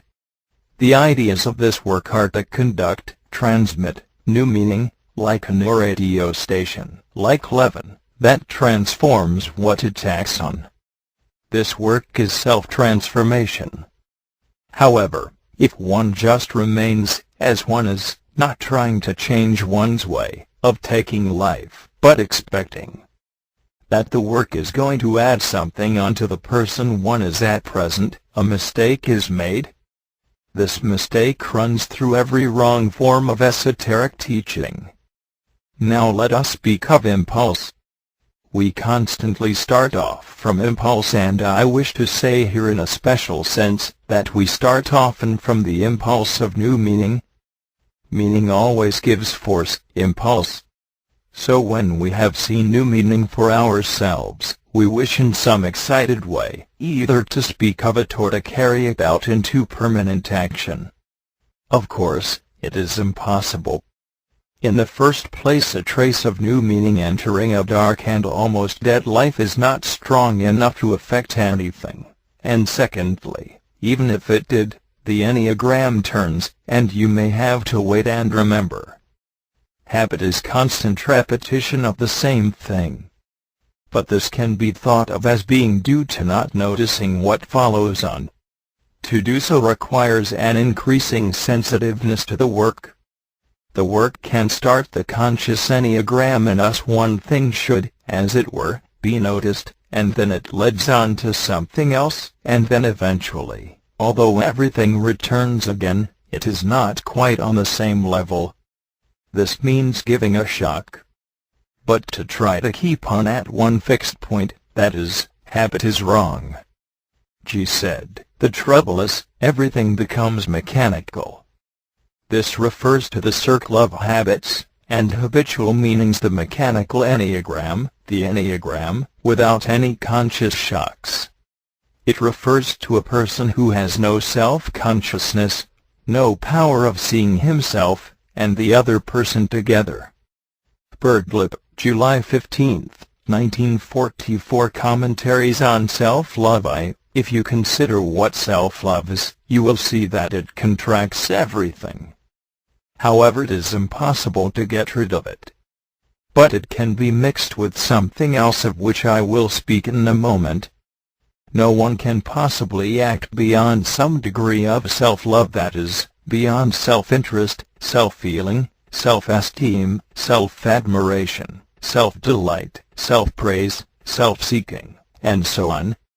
It is useless to talk of this unless a person has begun to notice self-love at work, in himself, or herself, and to feel its taste. So many things we attribute to disinterestedness, so many illusions we possess that make us feel we are only considering the other person's good, so easily do we fall into the self-picture, that we are sacrificing ourselves, especially if the other person does not follow our advice, that it is difficult to catch even a glimpse of the forest of self-love, and all its pseudo-creations. However, if one does, it is a very startling experience. It is a real shock, like the realization of mechanicalness. It creates a sense of being undermined, an empty feeling that apparently nothing can fill at the moment. When you feel you have been betrayed by a friend, you feel undermined. But to feel you have been betrayed by yourself is worse. The self-love shuts out certain things, and opens the door to others. It includes the circle of one's ordinary life, of people who on the whole do not disagree with or criticize one, the family, the pride in house, children, and friends, the daily personal interests, business interests, one's possessions, and so on. Now we are told that there is a development of the emotional center possible which is called the emotional center awakening. The development is one that goes beyond self-love, and has to do with the feeling of our nothingness. Ask yourself this question: what different kinds of love have you observed in yourself? Are they all the same? You love food, you love comfort, possessions, children, you love being praised, you love money, you love power, you love going to the theater, you love dress, you love smoking, you love hearing scandal, you love getting the better of someone else, you love scheming, you love your dog, you love being a success, you love chocolate, you love what? These loves, however moderate, are varieties of self-love. They all lead to oneself as the spokes of the wheel to the centerpiece. One can feel very startled when one realizes that it is always this thing called oneself that is being comforted, exalted, titivated, soothed, flattered, satisfied, and that when it is not, it begins to whimper like a baby. And it is always this odd restless thing that is being offended, upset, negative, indignant, downcast. Cast down from what? From its center point of self-love. How often have you perhaps by now come near to hitting this oneself, and all its tiresome intrigues and insincerities, and lying complications and crude ambitions and rivalries and account-making, and all the ways in which it ruins everything, and turns all good situations into dust. Yes, one can hit its falsities. But what do we find? We find it seems impossible to get rid of it. We seem fastened to it. We react to its influences continually. It has so many tricks, so many pretenses, and deceptions, that we simply cannot deal with it. We are just too late. But new emotions can catch it in time. You remember that the speed of emotions is greater than that of thoughts. In short, we cannot deal with it without the help of something else. Let us glance at something said in the scriptures. A great deal is said about hating. Let us begin with what is said in one place about living in malice and envy, hateful, and hating one another. Tit. I 3. This is the usual state of self-love. It is inevitable. For at bottom the self-love is against everything that does not feed it. A person may include others within the area of the self-love so that it looks like disinterested love of others. But it is not so, or a person may delude himself in 1,000 ways, for the self-love is very clever, and hides its true form. The point is that the self-love can only feel against others, fundamentally because it cannot love anything beyond itself. It is pointing in one way only to oneself. Whatever devious paths it traces, it leads to the same central place. It is self-love, it is self-liking. It is self-interest, it is self-everything. It sits down in its center and gathers everything round it and whispers to everything. Have you ever noticed it doing this? When you do, then you may begin to hate yourself. Now, something said in Scripture refer to hating oneself.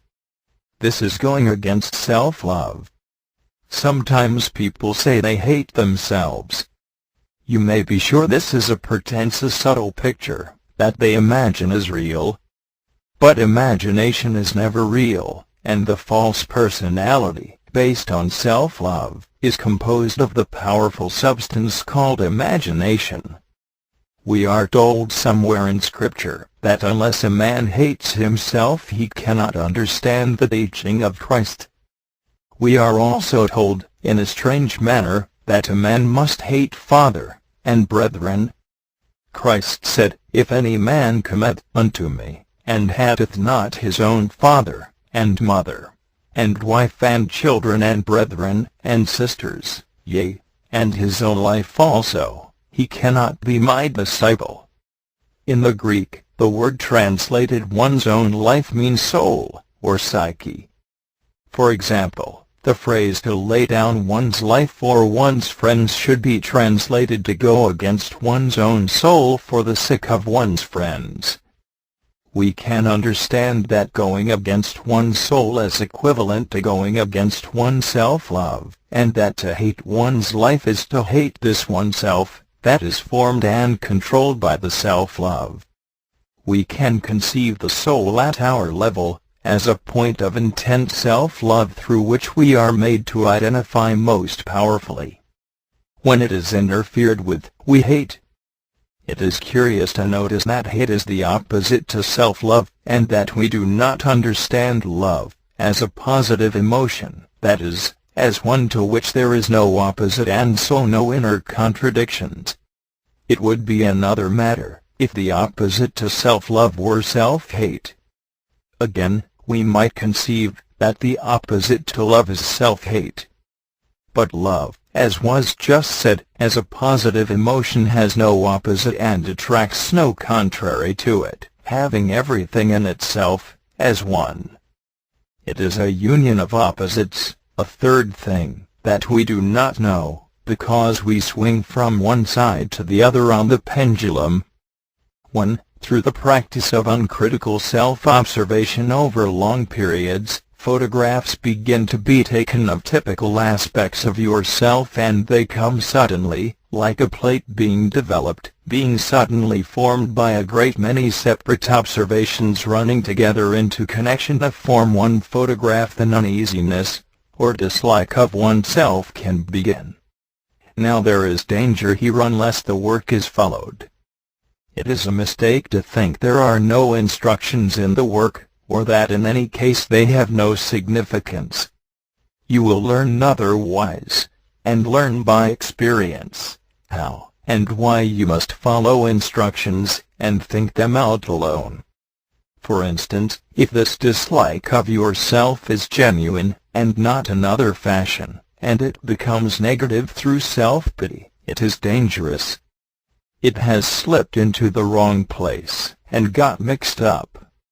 And again, if you still take yourself as one, it is dangerous.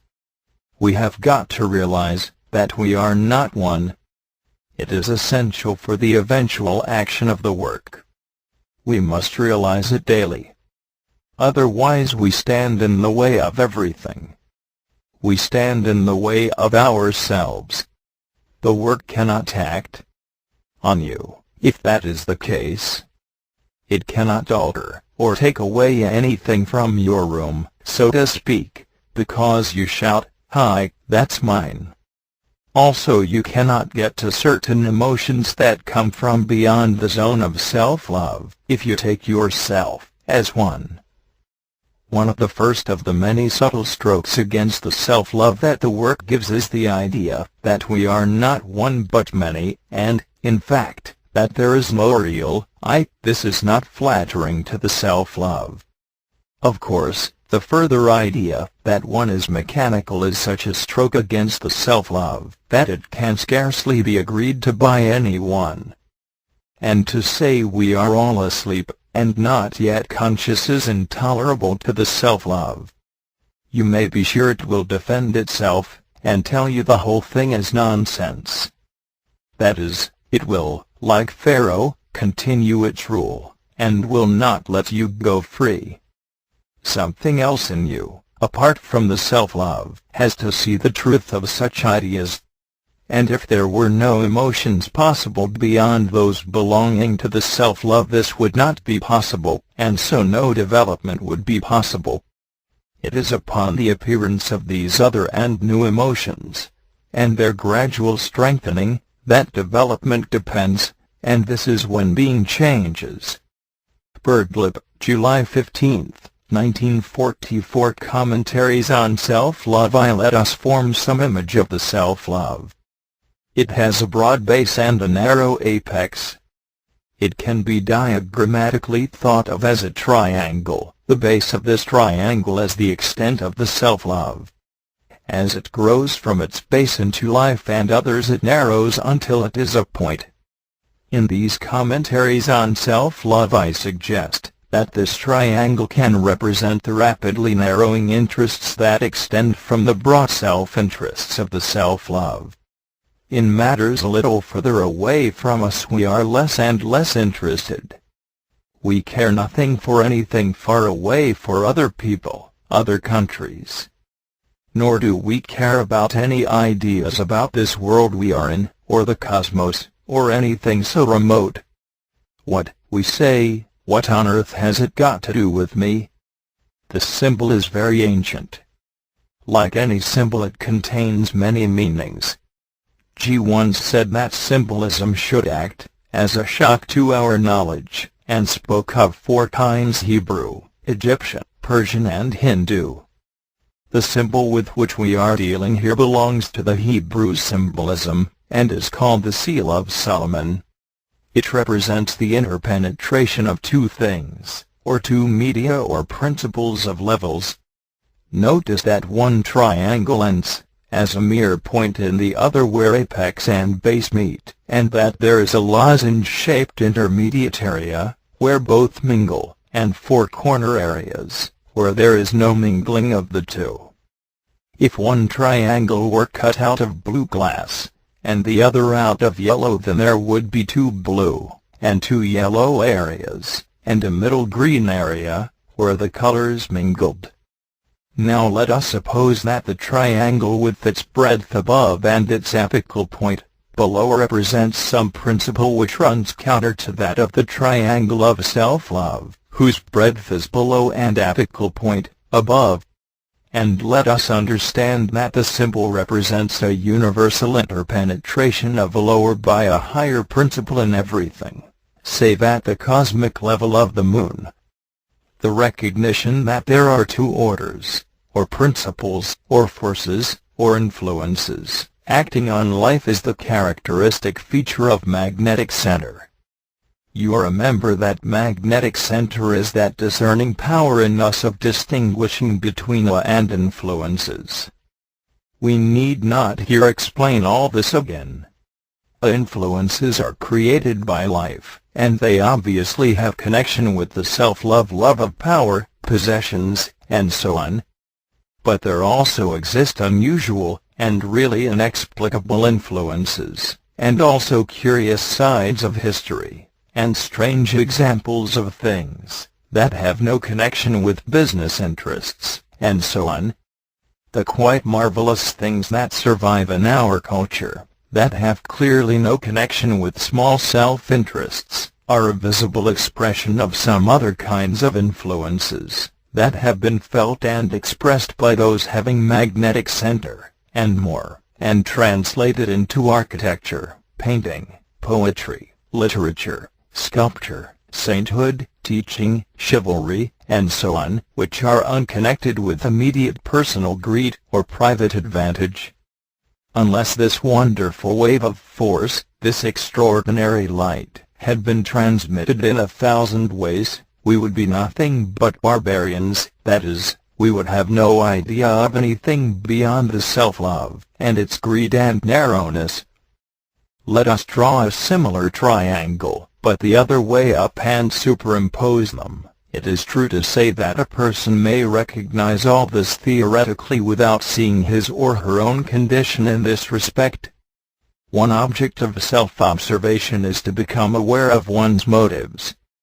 This is not a nice and easy process. Ask yourself sometimes, why am I doing this? Or why am I saying this?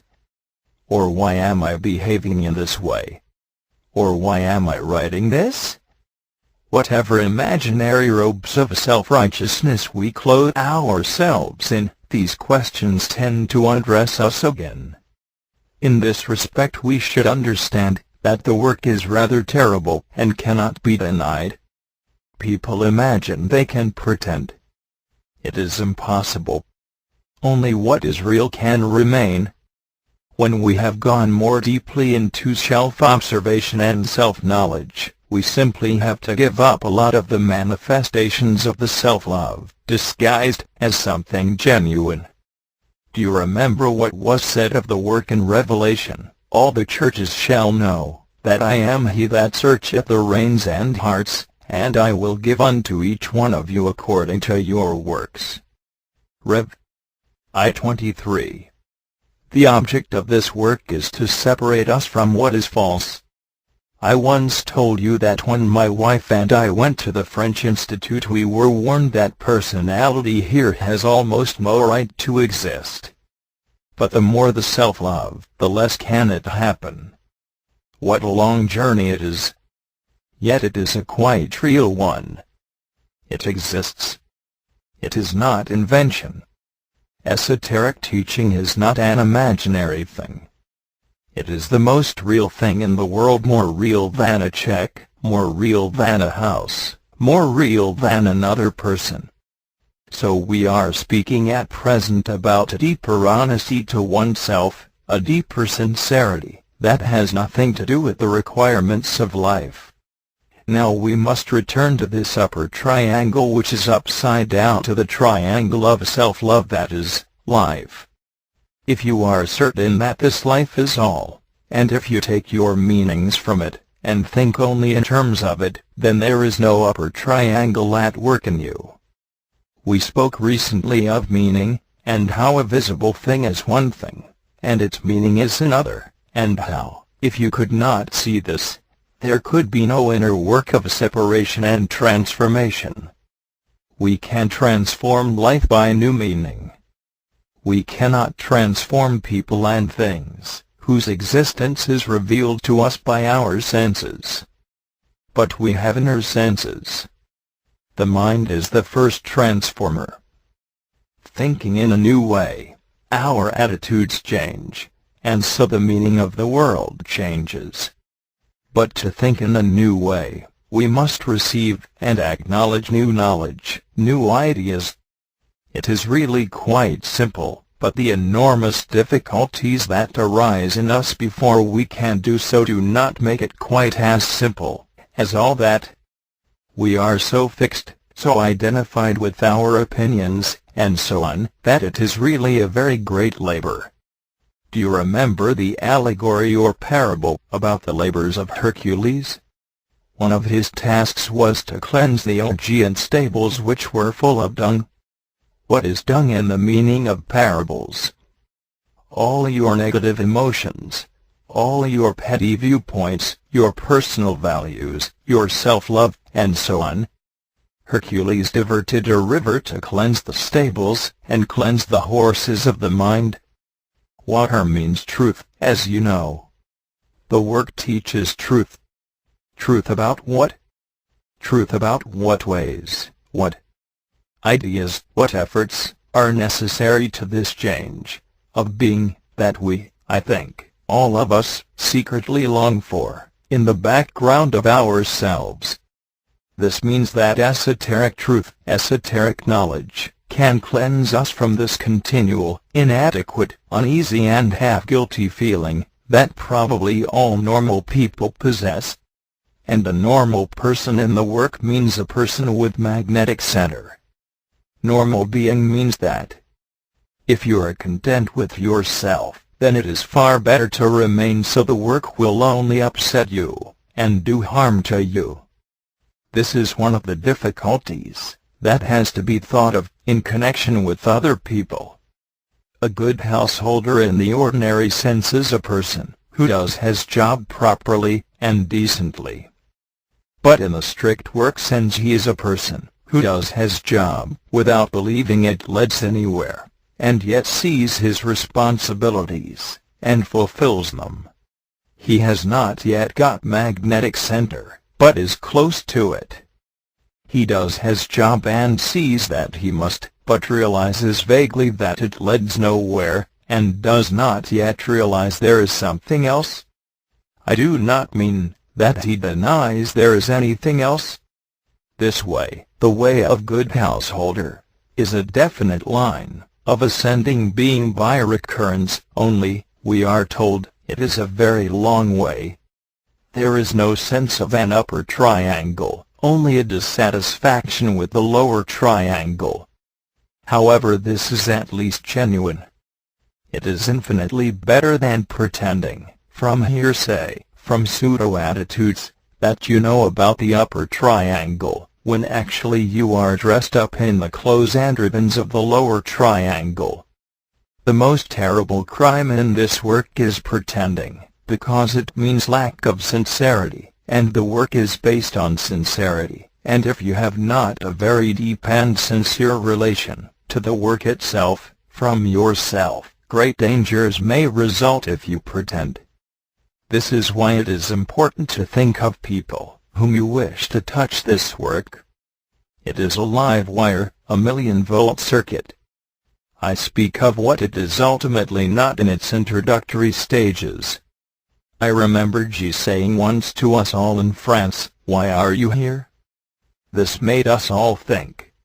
Why were we there? Could I say to myself deeply, I was there in order not to lose touch with the work, or was all vanity the lower triangle, or what? It was certainly not financial advantage, but I found then many things in myself that were spurious. This is an example of a shock, given at a certain moment rightly. Now let us speak of the upper triangle, which is reverse to the lower in principle, in motive, direction, feeling, and thought, attitude, and aim. The upper triangle is the work. It is the influences that come from the level of the sun psychologically, that is, the level of the conscious circle of humanity. This seems vague. Well, try and see for yourself. Does it change people? The upper triangle is esotericism. It is thinking in an utterly different way. It is new meaning, new ways of taking everything that happens on this earth with all its recurring events, as we see them through the senses. It is a sky fitted over the earth of ourselves.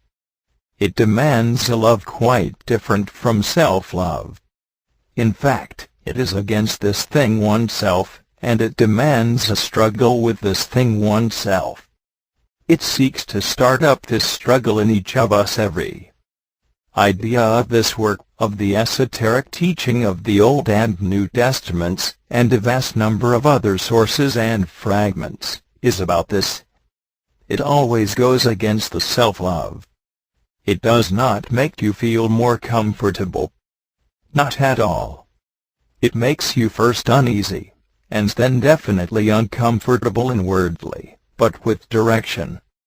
All this goes against the complacency of the self-love of this person you dream you are, and which you are not, of this brittle life mask of yourself.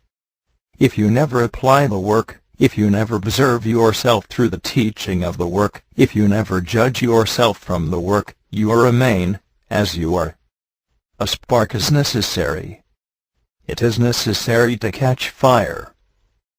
It is necessary to see we are in the presence of something real, yes, real, but finely made, and very gentle, very delicate, and beautiful. When new emotions begin, they catch and transmit the work. They are caused by the thoughts and private ponderings on this work. If you do not really need this work, nothing really will, or can happen. How could it? And how many people really need the work? I repeat the question, why are you here? Do you remember what is said in Hebrews, for the word of God is living, and active, and sharper than any two-edged sword, and piercing even to the dividing of soul and spirit, of both joints and marrow, and quick to discern the thoughts and intents of the heart. And there is no creature that is not manifest in his sight, but all things are naked and laid open before the eyes of him with whom we have to do. Heb. IV 12:13. As was said, these two triangles in reverse, this Hebrew symbol called the seal of Solomon, belonging of course to the esoteric and not the literal side of Hebraism, transmits to us the teaching that there is always an upper level acting on a lower level. But this does not mean that the lower level receives it. The same idea is contained in the work, when it says that higher centers are fully developed and constantly working, and lower centers cannot catch their meaning. If we could at any moment cease to identify with ourselves, cease to follow the influences of the lower triangle, we might receive influences from the upper triangle, but for a long time we would not understand them. The entirely new thoughts, the entirely new feelings, would not be recognized, or they would seem mere nonsense. When a man has magnetic center, when his level of being is characterized by this fact, he already has some sense of this triangle. But if he is entirely immersed, entirely identified with the lower triangle, i.e. with everything belonging to his self-love, his self-interest, everything of his senses, everything literal, he is entirely insensitive to the upper triangle, and seeks to interpret life in terms of itself. For him there is nothing. Birdlip, July 22, 1944. Introductory note to paper on will. Tonight I wish to talk to you about will, and what will means. In order to talk about will rightly, it is necessary to talk first about influences coming down the ray of creation. You have heard already that one of the objects of this work is to put us under new influences by means of certain work on ourselves, certain efforts. If there were no new influences to connect with, there would be no point in this work. As you know, the ray of creation shows different influences which come down from the top of the ray. Let us study these influences for a moment. I have often given people the task of drawing these influences in the form of a diagram. As you know, the will of the Absolute does not reach the earth. The will of the Absolute in passing down the ray of creation reaches us indirectly through an increasing number of mechanical laws or forces, which is one reason why it is said in the Lord's Prayer, "May thy will be done on earth." This means simply that the Word of God is not done on earth. However, the object of all real esotericism is to connect man with the will of God, and to break him from his own self-will. If one does this work from a good spirit, if one tries to work on oneself as regards non-identifying, non-internal considering, etc., if one tries to remember oneself in the sense of the work, knowing from its diagrams that there is something higher that one can touch, then it is possible to speak of what will means. Will consists in feeling finer influences, and finer influences reaching us from a higher level as forces coming down the ray of creation. If you feel your self-love and self-interests, you will not feel the presence of any other kind of influences. You will perhaps see that this paper tonight about will is connected with the two previous papers, one of which is about new meaning, and one about self-love. From self-love, of course, we only have self-will with all its interesting forms of imagination. We dream, for example, of having power, of everyone being our slaves, for instance, and so on. This kind of cruelty cannot possibly give any relationship to higher influences coming down the ray of creation. As you know, in this fourth way people must be in life, and must begin to know what life is like by experience. A person in this work who has not been through the influences and experience that life offers on this earth is not necessarily ready for it. Here a double thing comes in. On the one side, there is feeling that there is something else, that is, if a person has magnetic center. On the other side there is a feeling of lack of life experience. That is why it is so difficult in this work to see whether a person should be more in life or more in the work. I think that most of us by now understand this. But the point is that, unless we put ourselves under the influences that we know, and learn from these influences, we cannot get to new influences. Unless you have been to the primary school, you cannot possibly enter the secondary school. The idea of the work is to be able to connect with new influences, and the ray of creation shows how these influences exist. These different levels of forces, these different levels of influences, are like further schools of meaning and thought and feeling, and ultimately of action. When the work influences begin to act on you, you will find what was full of meaning becomes either more full of meaning, or less full. The highest school that we can belong to on this earth is the solar school, the school that sounds the note sol. The intermediary school is the planetary school, the note that sounds in the side octave, the note chi. The school on earth tells of the side octave, from the sun, and sounds the three-note slot, sol, fa. That means that we are all on this earth meeting one another in the school slot, sol, or fa. Unless there were this side octave, there would be no chance of development of any kind. By development we all imagine something that is quite impossible, quite contrary to what development means. Look at what the work teaches about negative emotions, non-identifying, and false personality. Going against these influences means rising in the ray of creation. All esotericism teaches that in order to go up you have to go down. And no one understands what this means. To get more you must go down, and to get less you go in the same way. As you always go, your being transmits your life. If you have nothing that at present satisfies you completely, it is because of the state of your being, and you will never get what you want as long as your being is tuned into that wavelength. You have to change yourself to get new influences. And changing yourself is always getting rid of yourself. If you want to have will, you must always have will about, as it were, what you are not from what you are. If you try to increase yourself, as you are, you will only become worse than you are at present. The development of real will consists of feeling new influences. Berglip, July 22, 1944. Commentary on Will. Let us speak tonight of what the work teaches about will. It says that such will as we have is the resultant of all our desires, and also that each I has its own will. In order to keep one's aim, will is required.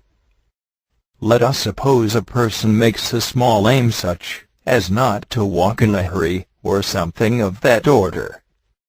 For a short time he manages to keep his aim. But next moment he hurries as before and for weeks forgets what he decided. Or say, a person makes a small aim, to keep a pleasant expression on his or her face, and does so for a time. Then dinner is served and the face assumes its ordinary expressions. How can we increase will? Let us take the example of a person who makes a bigger aim, and those mentioned. He or she wishes not to identify with a particular recurring negative emotion. One way is to think about what external considering means here, and then to try to practice it in reference to the source of the negative state. The self-love, however, does not wish to externally consider. It does not bother about people in far worse situations than we are in ourselves, and so feels a right to be negative when it chooses. Nothing is easier than to bear the misfortunes of others. One of the vows in the original Buddhist schools was to have compassion for all others. But it is curious to reflect on the connection between external considering and increase of will. I mean, it is curious to begin to see on what real will depends, for obviously real will is not self-will. One may imagine will means having one's own way. Yet this is not the case. But I will not speak more on this aspect of the development of will, because the work itself will show you where the connection lies. It is useless to hear and not to experience, to be told and not to practice. In fact, being told prevents experience. If a man is told something about himself that he is not within miles of yet experiencing for himself, it only hinders him. He says, I am told I am negative, or I am told I am greedy. The work acts on being according to our understanding of it, our level. Nothing can take the place of understanding. Being told is not the same as seeing. We are told all day long by kind friends. Now when people agree with us, we feel reinforced in our ordinary will, and vice versa. If we decide to do something and people approve or praise us, we feel as if we had more force, but if they disagree, we feel deprived of energy. Here lies a turning point. Of course, all sorts of complicated personal reactions take place under such circumstances. But we very rarely make aims or decisions that do not depend to some extent on the support of someone or other, or possibly the public, or the press, and so on. This is aim made in public. A decision, an aim, made in solitariness seems unreal, thin, without color, uninteresting. This means that we do things usually with some admixture of being seen of men. We do not do our in secret. In making an aim and in thinking about real will and its quality and taste, it is always worthwhile reading the 6th chapter of Matthew in its opening verses.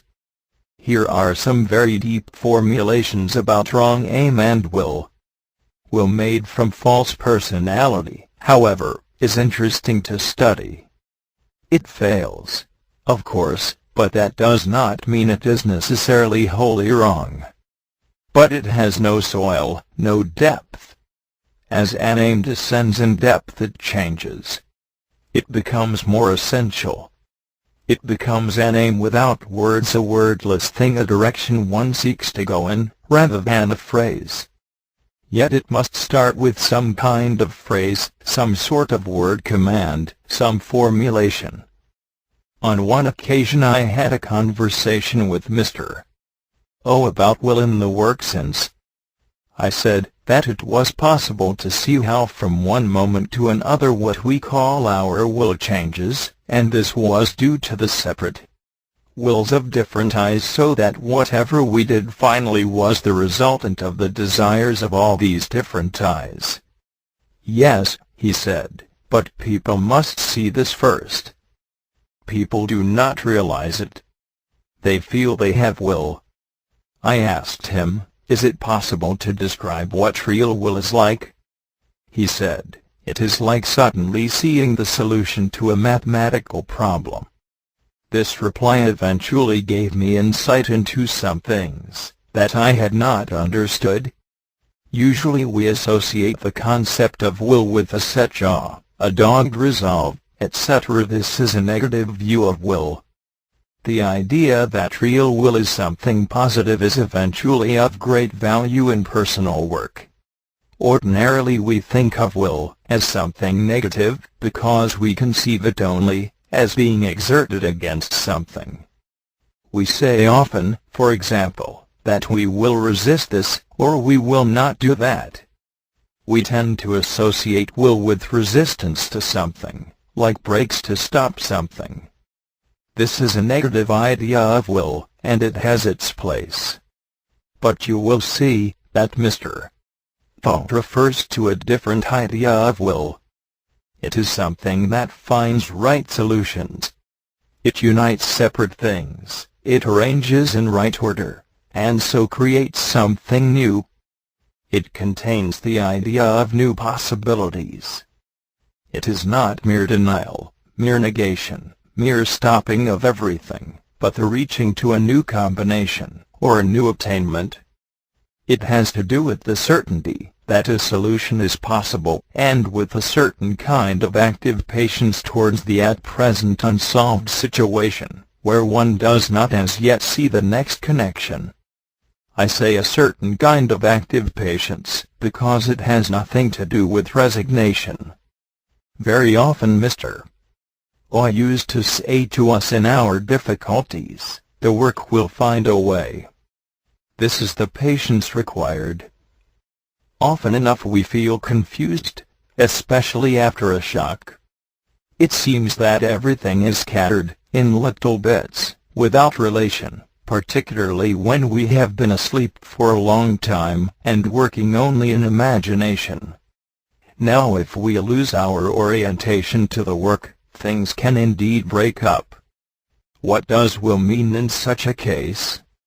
A mathematician who has called a lot of facts, and cannot see how they are connected to get as certain a solution as possible is in the same situation. Suppose, however, he is actively patient. G1 said that patience is the mother of will. There is some solution. There is some possibility. The confidence of a mathematician is based on his feeling that relations between physical things are expressible in terms of mathematical formulae, and that some sort of solution for a mass of scattered observations can be found eventually. It is the same with the work. It has meaning, or rather, out of every situation it is possible to get meaning. Things apparently diverse can be brought into some unity of meaning. It is like asking and waiting. Now change of meaning must mean change from former ruling meaning. So we can connect the positive idea of will with the attaining of new meaning, and not merely with negation and deprivation. When a mathematician suddenly sees a solution, he sees new meaning. It was to this that Mr. O compared will. When we begin to realize that will is delight rather than privation, we begin to realize what aim might mean, as something worth attaining. First we all have to make aim. That is negative. We understand no aim otherwise at first. It has often been said in the teaching of the work, that negative things breed only negative things. We are very fond of this negative garden and collect and resow its seeds and bulbs with care. Its atmosphere is bad, and we catch a lot of illness while walking about in it. The center of gravity of the will is in the emotional center, the center that it is the object of the work to awaken, and which works so badly in us, as we are at present. Let us put up the three-story house of man once more, and write in each story the function chiefly connected with it. We have been speaking recently on new meaning, and new emotions. Will is connected mainly with the emotional center. It is from the development of this center that will begins. To return to what I said earlier, our ordinary concept of will is a set jaw, a stern resolve, and so on. Actually, it is a new emotion, a new insight, very quiet, and without violence. To have, speaking in a relative way, a new will in any familiar situation is to have a new emotion entering this familiar situation. I mean, that it is one way in which one can begin to think of will. It has many sides. Again, as was said, it is a unity of things rather than a splitting up, a synthesis rather than an analysis. The next idea about real will, already touched on, is that it is infinitely flexible. If you live on the causal plane of life, the level of cause in the past and effect in the future, you will have that kind of will derived from the past. Why? Because in time a cause always seems to be in the past. Yet causes can be in the future. This is an odd and strange idea. Everything you build up in yourself by work becomes a transforming cause in the future. To live mechanically on the level of cause and effect is one thing that we have to notice to know about. Here nothing can happen save that the past gives rise to a mechanical effect in the future. One must know a great deal about this aspect of life, this possible viewpoint. If there were no mercy of God, it would work out as inevitable. Yet even science, which was based on the study of cause and effect, has reached that point at which it says that things are not determined, but causal. Causal is not causal. To regard one's life as nothing but causal is not to grasp the idea that everyone can come into new causal influences by self-remembering. Otherwise, there would be only truth and no mercy. This idea is expressed in religious literature as forgiveness of sins. But if you feel there is nothing else than literal cause and effect, it is really impossible to transform life. All transformation depends on the idea that you can be under one set or another set of influences. And the ray of creation teaches that there are many orders of influences. Now will is a question of new emotions, new thoughts, new feelings, and its quality depends on transmitting them, hearing them. On one scale of influences things look like this by the cause and effect of that level of influences. But it is possible to see everything in a new light. Then the whole series of cause and effect in your life takes on a new meaning. But if you believe that life is just as you see it, then new orientation does not visit you. That is one of the central teachings in the Gospels, in the fragments of Christ's teaching. Is there not a great deal said about the forgiveness of sins, the forgiveness of your neighbor, and so on? And why? One has to see that on one plane, one level, of living, there can be only mechanical cause and effect, the level of cause and effect belonging to it. But the Gospels and this work teach that if you do this work there is a totally different line of cause and effect, and a transforming force enters your existence. I will continue later to speak of what will in the work sense means. You will realize that it is a very great subject. But it depends on getting under influences higher than oneself. Will is not self-will. Read the Gospels and read what Christ says in his temptation. Whose will was he following? To will the work is an easy phrase. To see what it means is another question. I remember once that Mr. O said that before you can have will in a real sense you must feel your own nothingness, that is, the nothingness of your own personal and vanity aims. He was asked, how can you feel your own nothingness? He said, apart from many other things, there is one way, like what you dislike. Is it not strange that real will depends on going in a direction that has nothing to do with one's own wishes? Birdlip, July 29, 1944. Commentary on Will. Let us continue the commentaries on what will is from the work point of view. It is necessary to recapitulate a little We have at present, the work teaches, only the diverse wills of many different I's. We have no real, no permanent and steady will.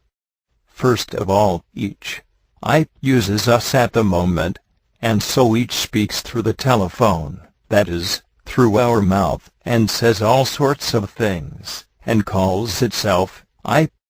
If there is any doubt, any hesitation, what speaks is the resultant of the several wills of these different I's.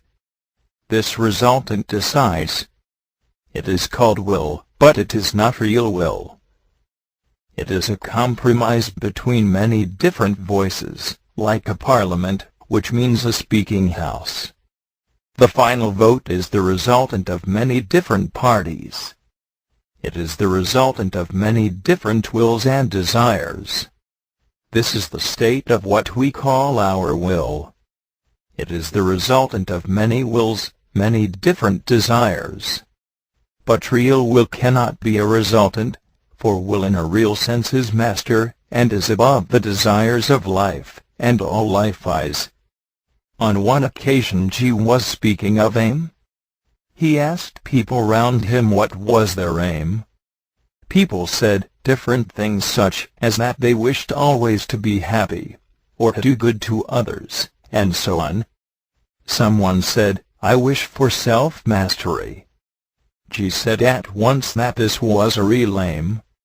This, he said in so many words, is something the work is about. This I can teach you if you are willing to go through all the difficulties that must be overcome to attain it. Real will is possible because it exists in man. It is master, but man is cut off from it. Now you have heard that master will not come until the horse, carriage, and driver are in a proper state and relation. The driver must emerge from the inn, and eventually get on the box. This is the first step. Let us think once more of this first step. The work teaches that it is impossible for the master, that is, real I, to come, unless certain conditions are fulfilled. The first condition is that the driver, wasting his money in the public house, that is, in dreams and illusions and pictures of himself, and especially in imagining he is master of him, self wakes up and begins to see what he, or she, is really like.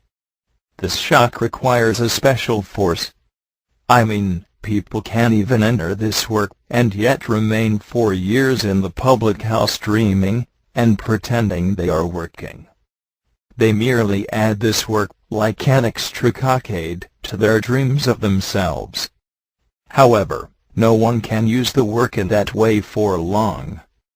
In the full swell of personality, one may imagine one can strut about with an extra adornment, or use the work in some other way. The work, however, is rather ancient and well-versed, and no one can possibly deceive it. But to understand this, it is necessary to realize there is something higher than oneself. This work comes from what is higher.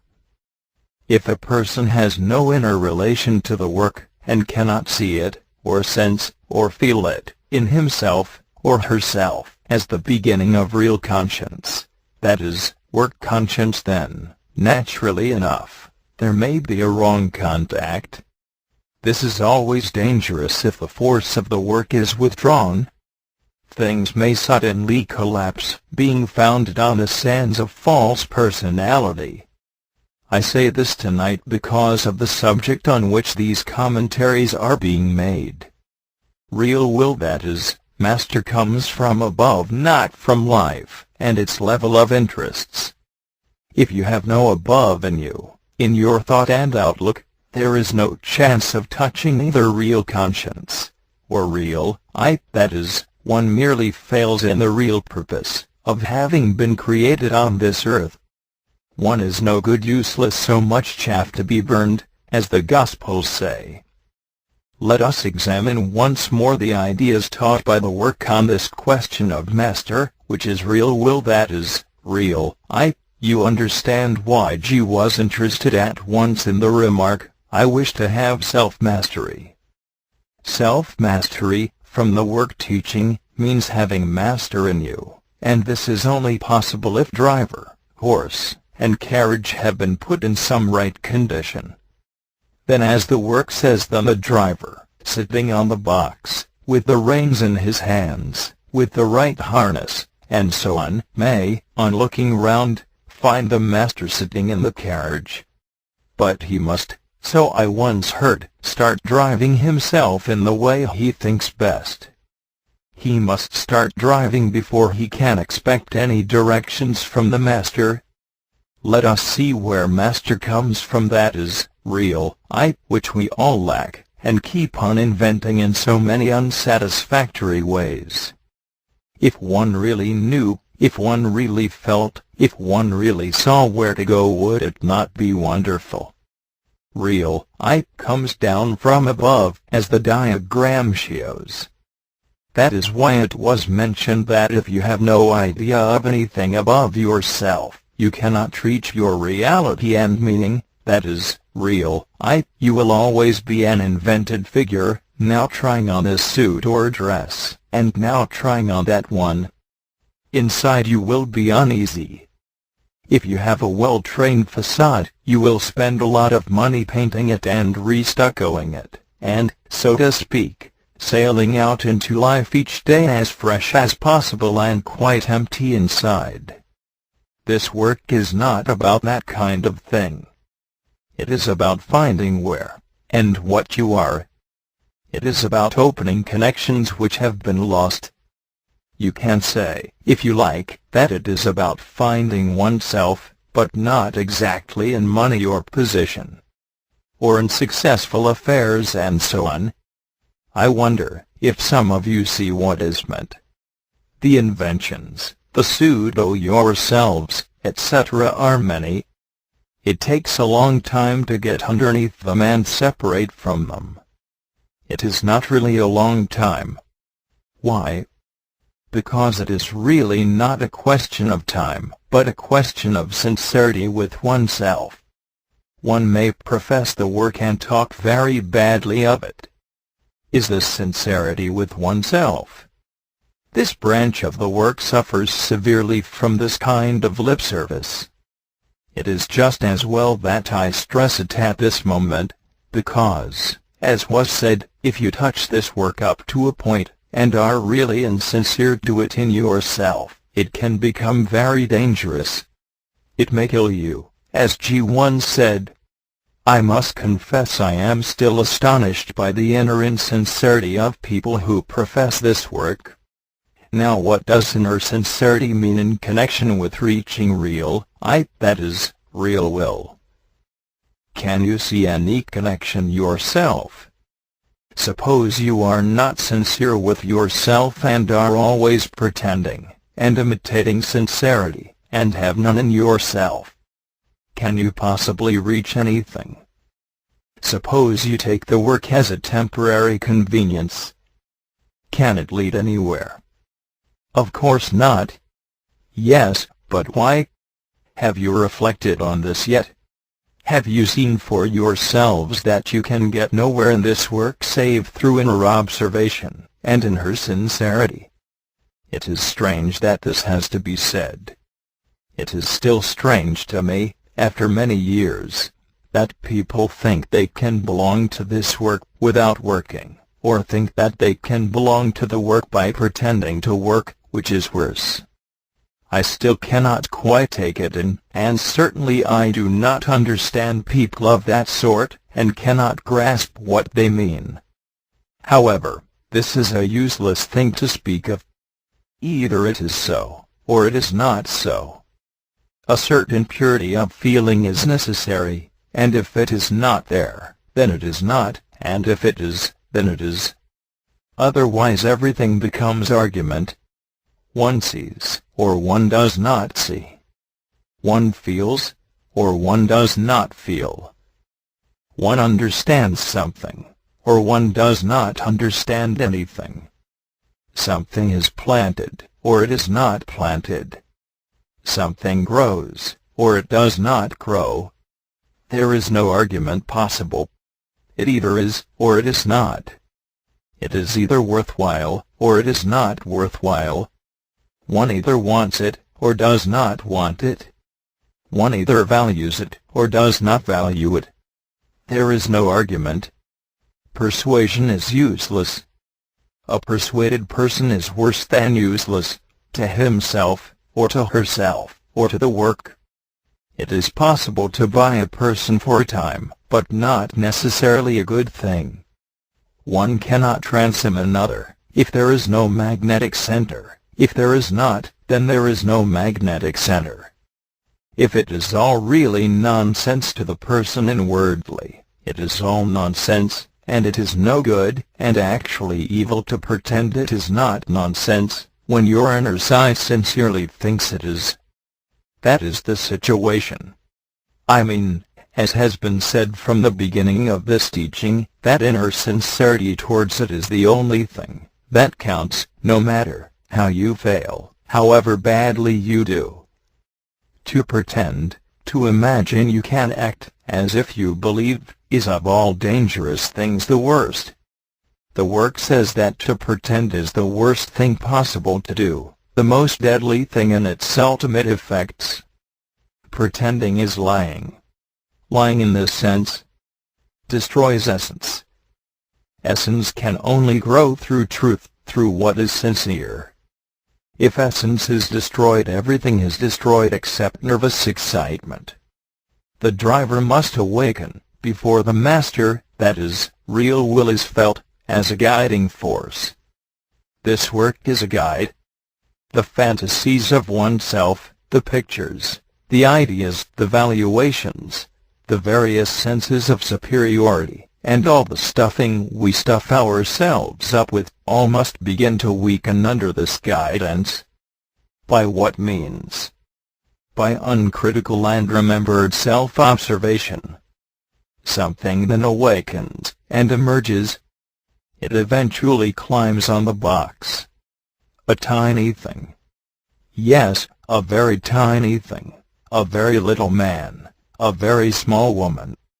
But it emerges from the uproar of the public house, that is, life, and one's ideas of life, and of oneself in life, and this tiny thing begins to move in the direction of the box, and tries to sit on it. No doubt it cannot for long, but it really wishes to. This is the point. If it really wishes to, then this tiny thing, this grain of mustard seed, can attract a trace of real, now real, as said, comes down from above, but only when there is something to come down to. Let us speak of real will again in connection with the feeling that there is something above, something higher than oneself, something beyond the level of one's inordinate, and usually undetected self-love, self-will, self-liking, self-admiration, and self-exertions, beyond one's vanity, and self-prejudices, beyond one's selfishness, beyond oneself. All work leads in this direction. All esoteric teaching leads in this strange direction. It is called a desert. What does it mean, this direction, this journey through oneself and all the false eyes in oneself? After a time in this work it is necessary to look every day at the whole matter of the work, and at what it is saying. For such a long time we lay prone on the ground beneath Jacob's ladder. What does it mean to get up? It is to get out of the public house. Jacob lies asleep at the bottom of the ladder. Yes, but what does it mean to get up? There is a very curious series of inner mental actions that lead us to get up. Have you ever had real private thoughts that have nothing to do with outside matters, with passing examinations, with putting up your daily show? Have you ever really thought, quite deep down thought, what it is all about and who you are, and so on? It is here, at this level, that the work begins, and that real will begins. It is very difficult to describe. Such thoughts are not about duty, or about other people, or about keeping up your idea of yourself or power or money, or anything like that.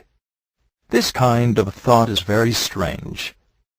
One of the remarkable things about this indefinable kind of thought is that it easily understands the ideas of the work. It seems, in fact, to be the work itself. When you get away from yourself, you can reach this level of thought. But, of course, for the time being, you do not really exist. You are nothing. It is not strange that here, at this level, you can find and see what real will might mean, and that you can realize that ordinary will, as it is called, is by comparison lie, and simply nonsense. In this state of thought and inner perception you can even detect what it is you really need to do, which is always surprising, always something you could never have thought of yourself. And you then can know for certain that it is not self-will. But if there is no sense of the work, no affirmation of anything higher, no belief in influences coming down from the ray of creation, well, how can you expect to get even one single taste of what real will is? How, if you deny an unknown, can you ever expect to feel what you have as yet never known? Do you not know everything already? One is a small opera, a short play, always repeating. There are other larger operas, other longer plays. Yes, but who really feels this, and acts on it? Who really feels deeply that he or she does not know? Who realizes his or her ignorance? One knows surely? Is that not so with every one of you here? Well, then, there is no room for anything else to enter in. One knows already. One knows everything. How do you think, and move? Do you know? Just look, and observe yourselves. You all act, and think, and judge, as if you know already. The more you know, the less you know. Is this right? Of course, but have you seen both sides, like that? When you feel you do not know, you feel deprived of personality.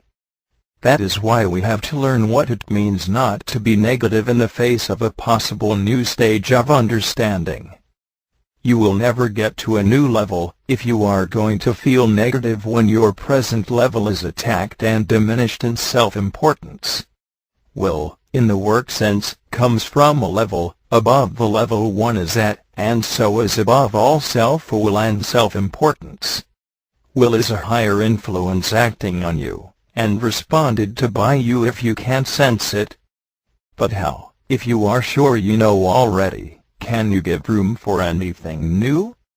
It is our knowing like that that stops the first entry of new will. Change knowing, and you may feel something entering that is new, and often strange provided you do not get negative.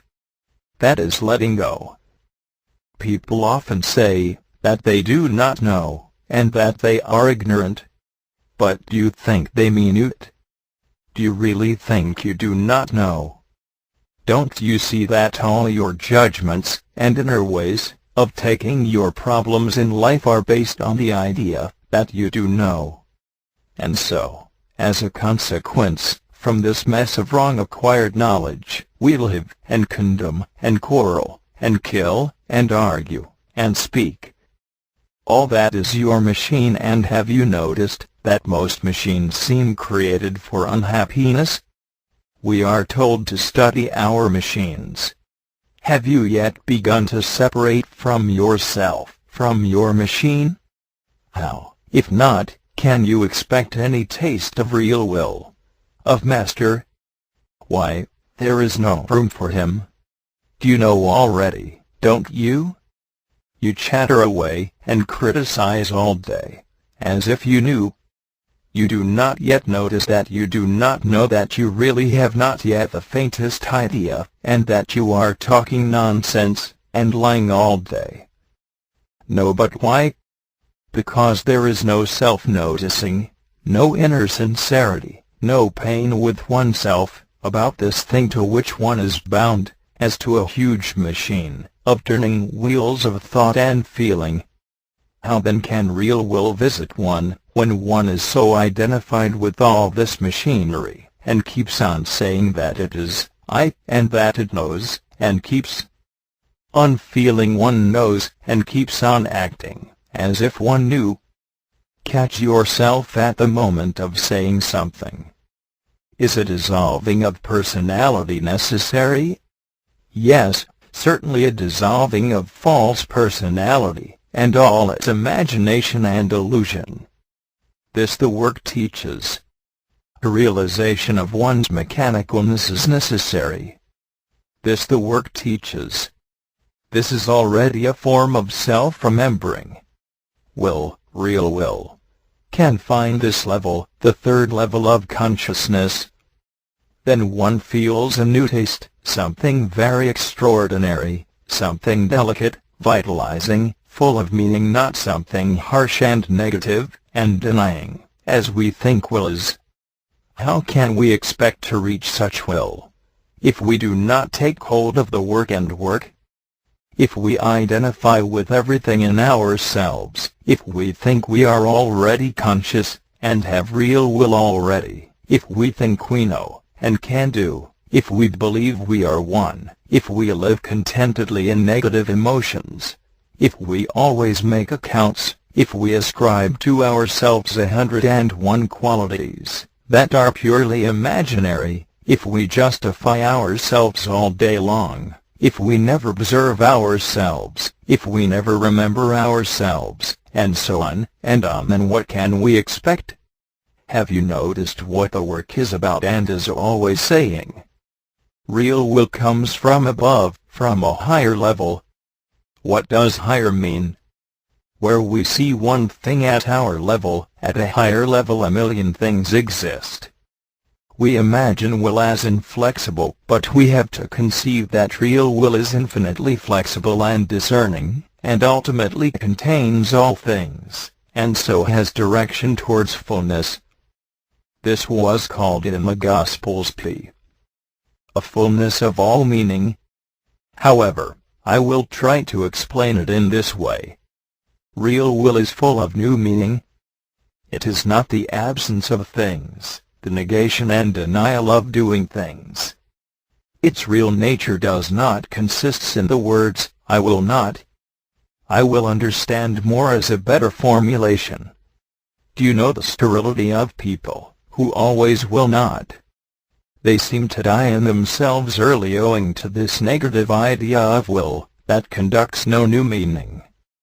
Negative things can only conduct negative things. In connection with the idea that real will is increasingly fuller meaning, and so is positive, and not negative in quality, we can bring into the thought associations of tonight another idea of the work. The work ideas are to establish new associations, and so new ways of seeing and feeling life. The idea that can be brought in here is that of inner octaves. Let us take two notes do and re. Between them a whole octave exists, namely, do, re do re mi fa sol la si do. And again, between each of the notes of the small octave a whole octave exists. Now how is it possible to understand what is meant by this?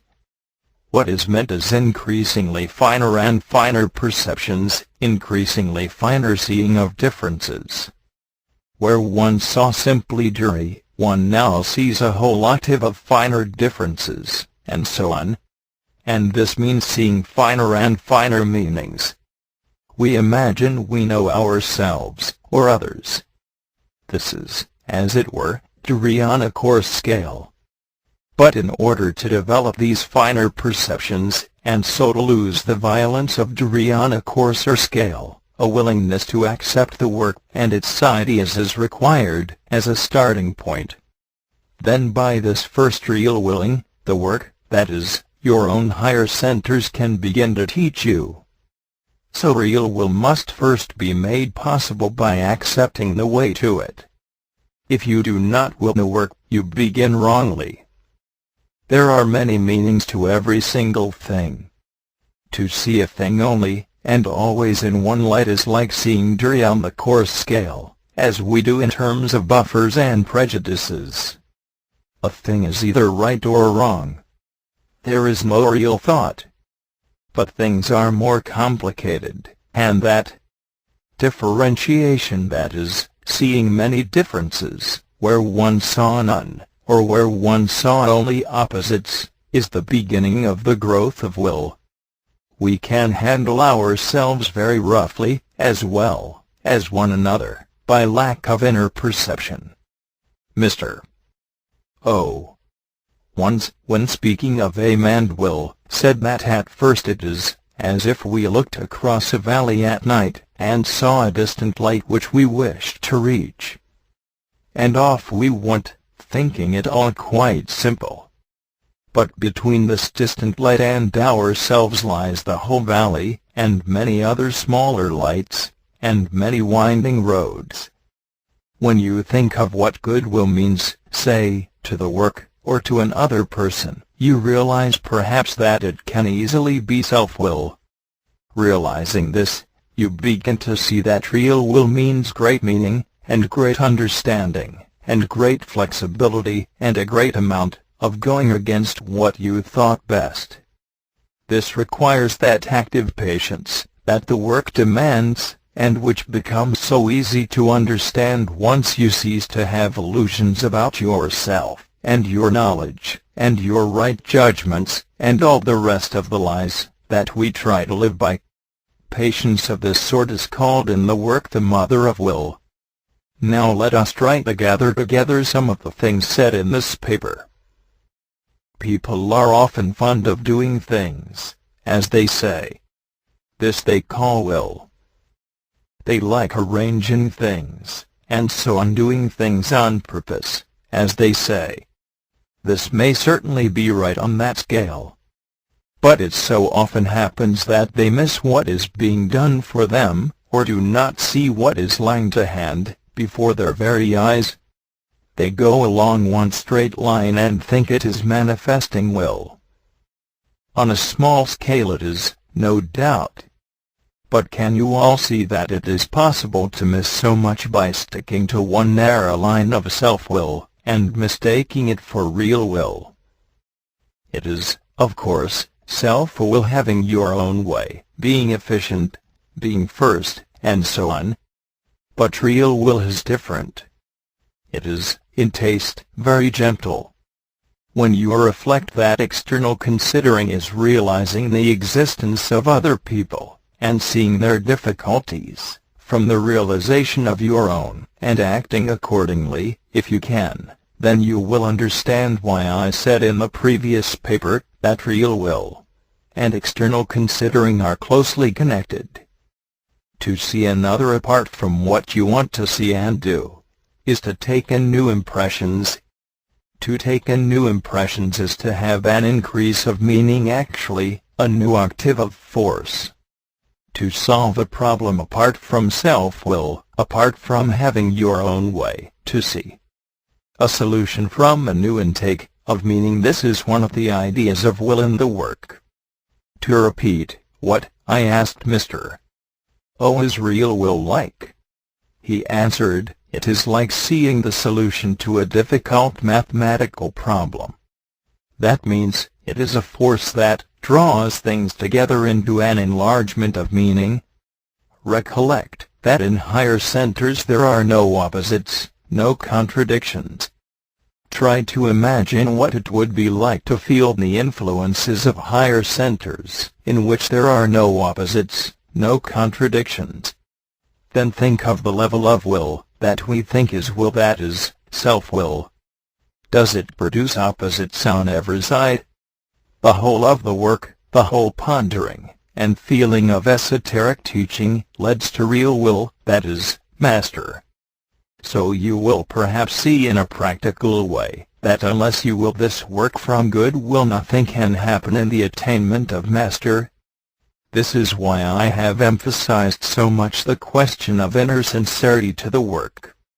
This is why the work octave begins with evaluation of the ideas of the work, and why it starts from the level of being of a man who has magnetic center. This is the first sign of special being. Birdlip, August 5, 1944. Introductory note: a commentary on will. Before the paper is read, I would like to remind you that ideas have a real existence. What are the most powerful forces acting, say, at present? Ideas and the clash of ideas. Now the ideas of the work are such that if you have something in you that can receive them, they begin to act on you. Modern psychology does not teach the difference between certain ideas, nor does it understand the reality of ideas. Ancient and medieval psychology, as Mr. Ouspensky said, understood better. But certain ideas require long preparation for right contact, including the idea of master, or real I, or real will. First, a definite teaching, a definite knowledge, is required, and must be studied.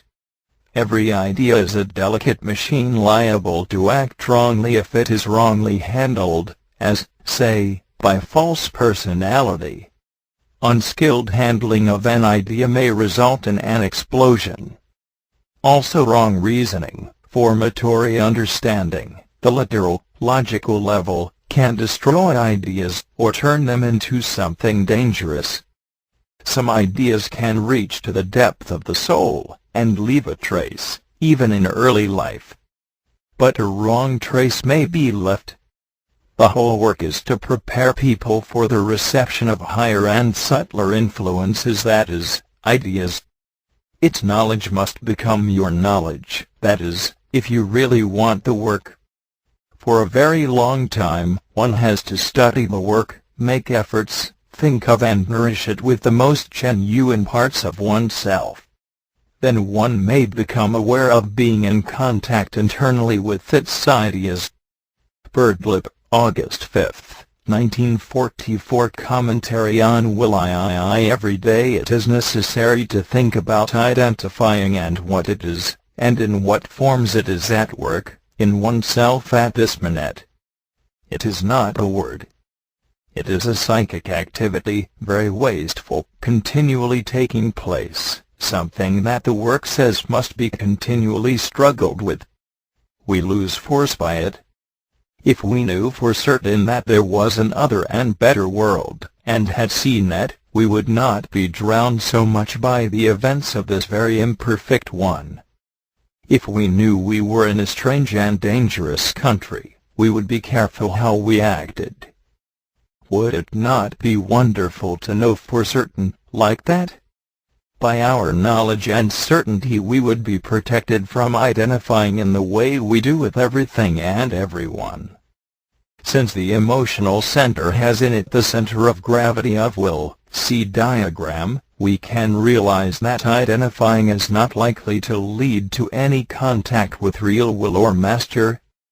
We are told we really only know the emotional feeling of being identified with everything and everyone.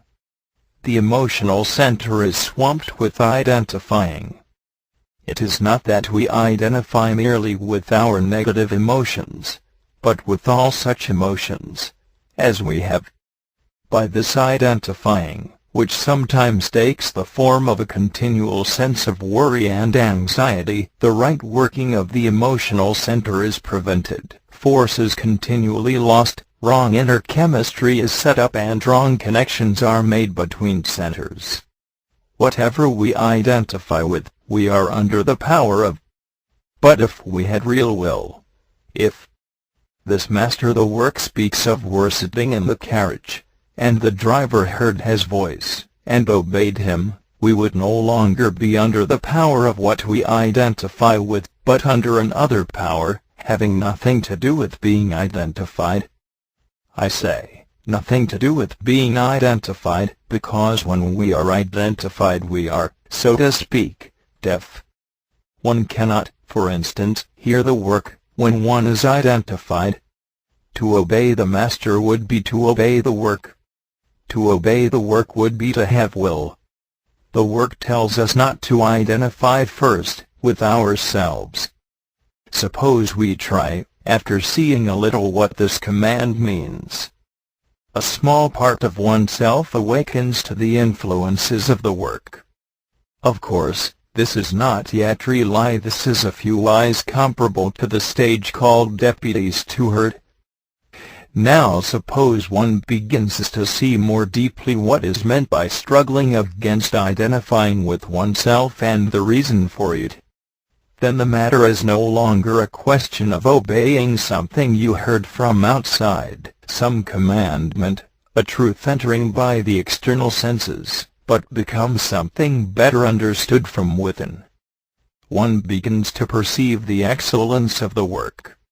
It makes an inside connection. Then one is under deeper influences of the work, that is, higher in the ray, and so more internally perceived. The ray is internal. This is the direction of master and steward. First, steward, he is deeper in sight. He is not external a command. He understands for himself. He knows. His state is like that which I mentioned at the beginning. He knows there is a better level. He knows it is necessary to walk carefully. The stage called deputy steward does not. For deputy steward the work still comes from outside, as something taught, something in notebooks, something you are told to do without seeing internally its excellence. If we believe there is nothing else, no higher state, no other meanings, no other levels, no other insights and understandings, no new ways of taking our lives, no other kind of people, no levels in the universe save this earth, how can we stop identifying with everything we see? How and why should we seek to draw the force of identifying into self-remembering? It has been said that to remember oneself one must have a sense of something superior to oneself. Self-remembering is a lifting up of oneself to another set of influences. However, this is rarely understood because people are interested only in life. Still, look at life and think about it for yourselves. The work starts with the mind, not with the will. It says certain things. These things refer to the mind at first to thinking. Have you ever tried to look at life from the ideas of the work? Everyone at their present age must have noticed that life is not what they expected. Yes, but have you begun to see life from the work ideas?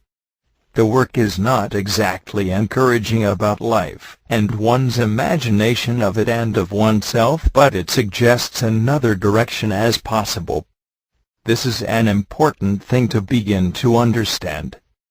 If this work were about being a greater and vainer success in life, I do not see how it could be the work which is about coming under new influences, new neutralizing force, different from the neutralizing force of life. Shall we have talks on how to be more popular, how to attract more money, how to gain more power?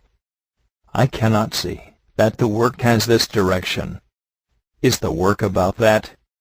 Some understand the strange direction of the work from the first, some gradually see it, and some never understand what on earth the whole thing is about but hang on from some insincere personal advantage.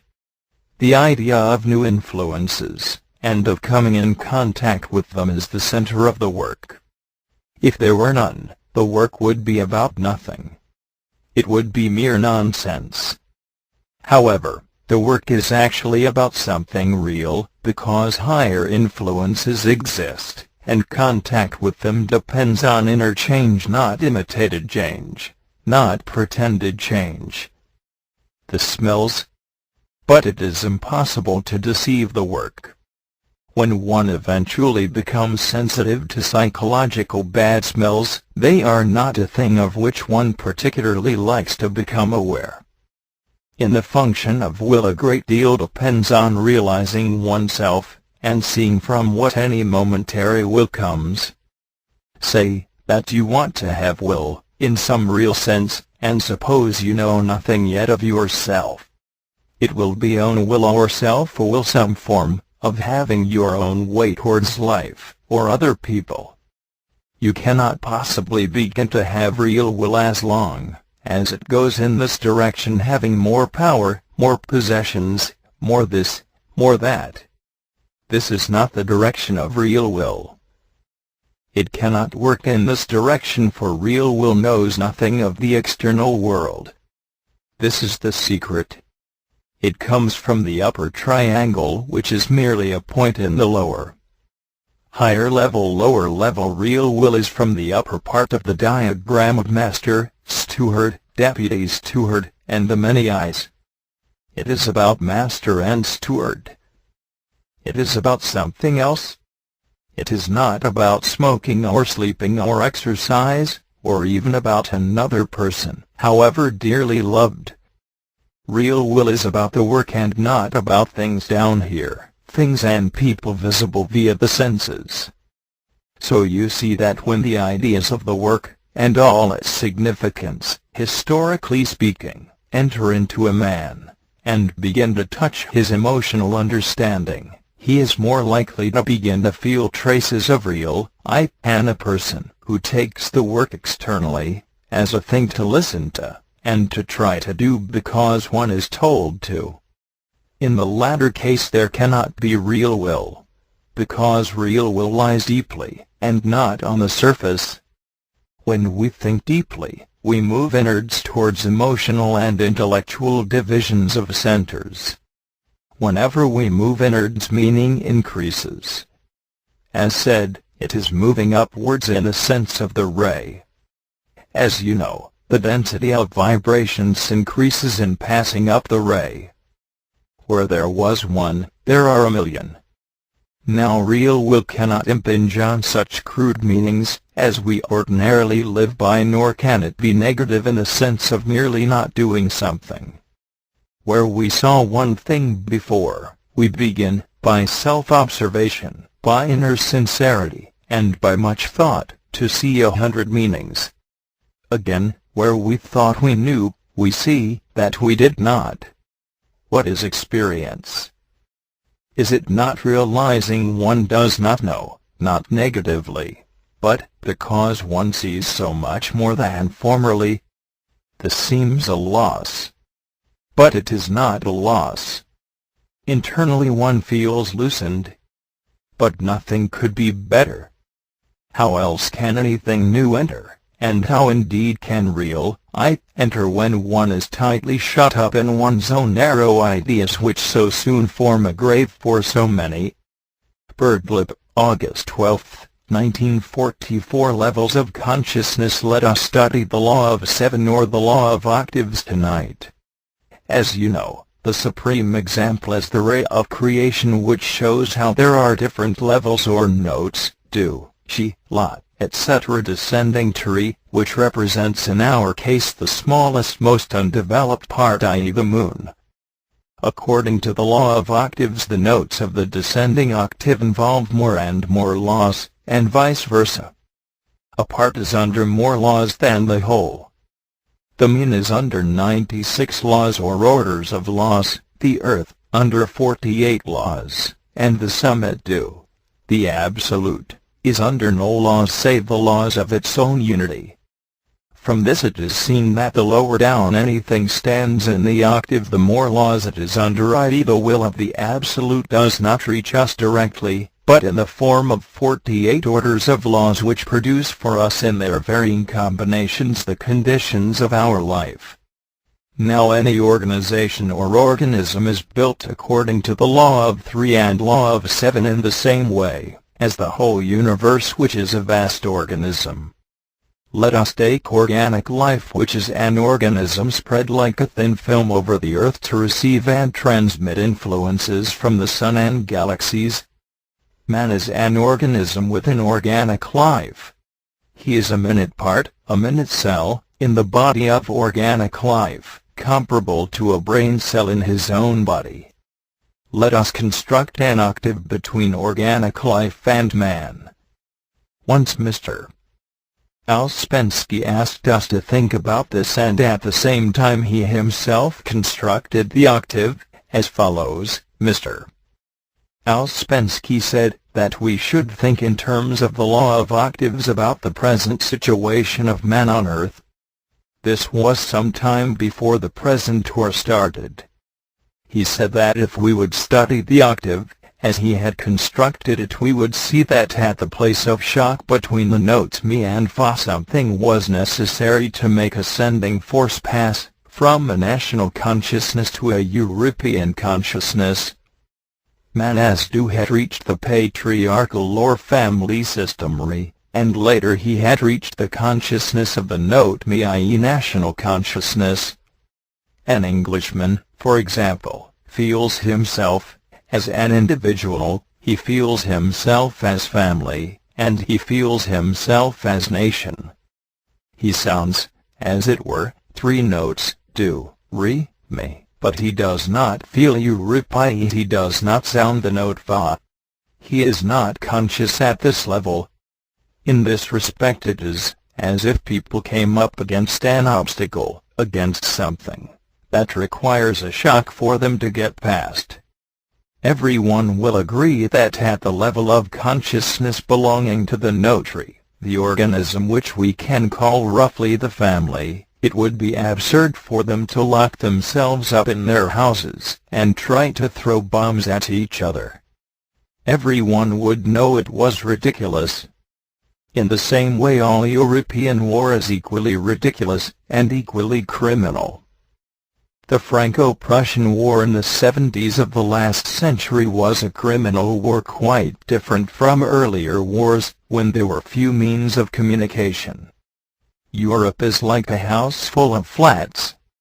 For one flat to make war on another flat is criminal, and is really liable to destroy the whole block of flats, for just as man himself is an organism, and a family or class is an organism, and a nation is an organism, so should Europe now become an organism, especially with the development of methods of communication that has taken place within the last 100 years.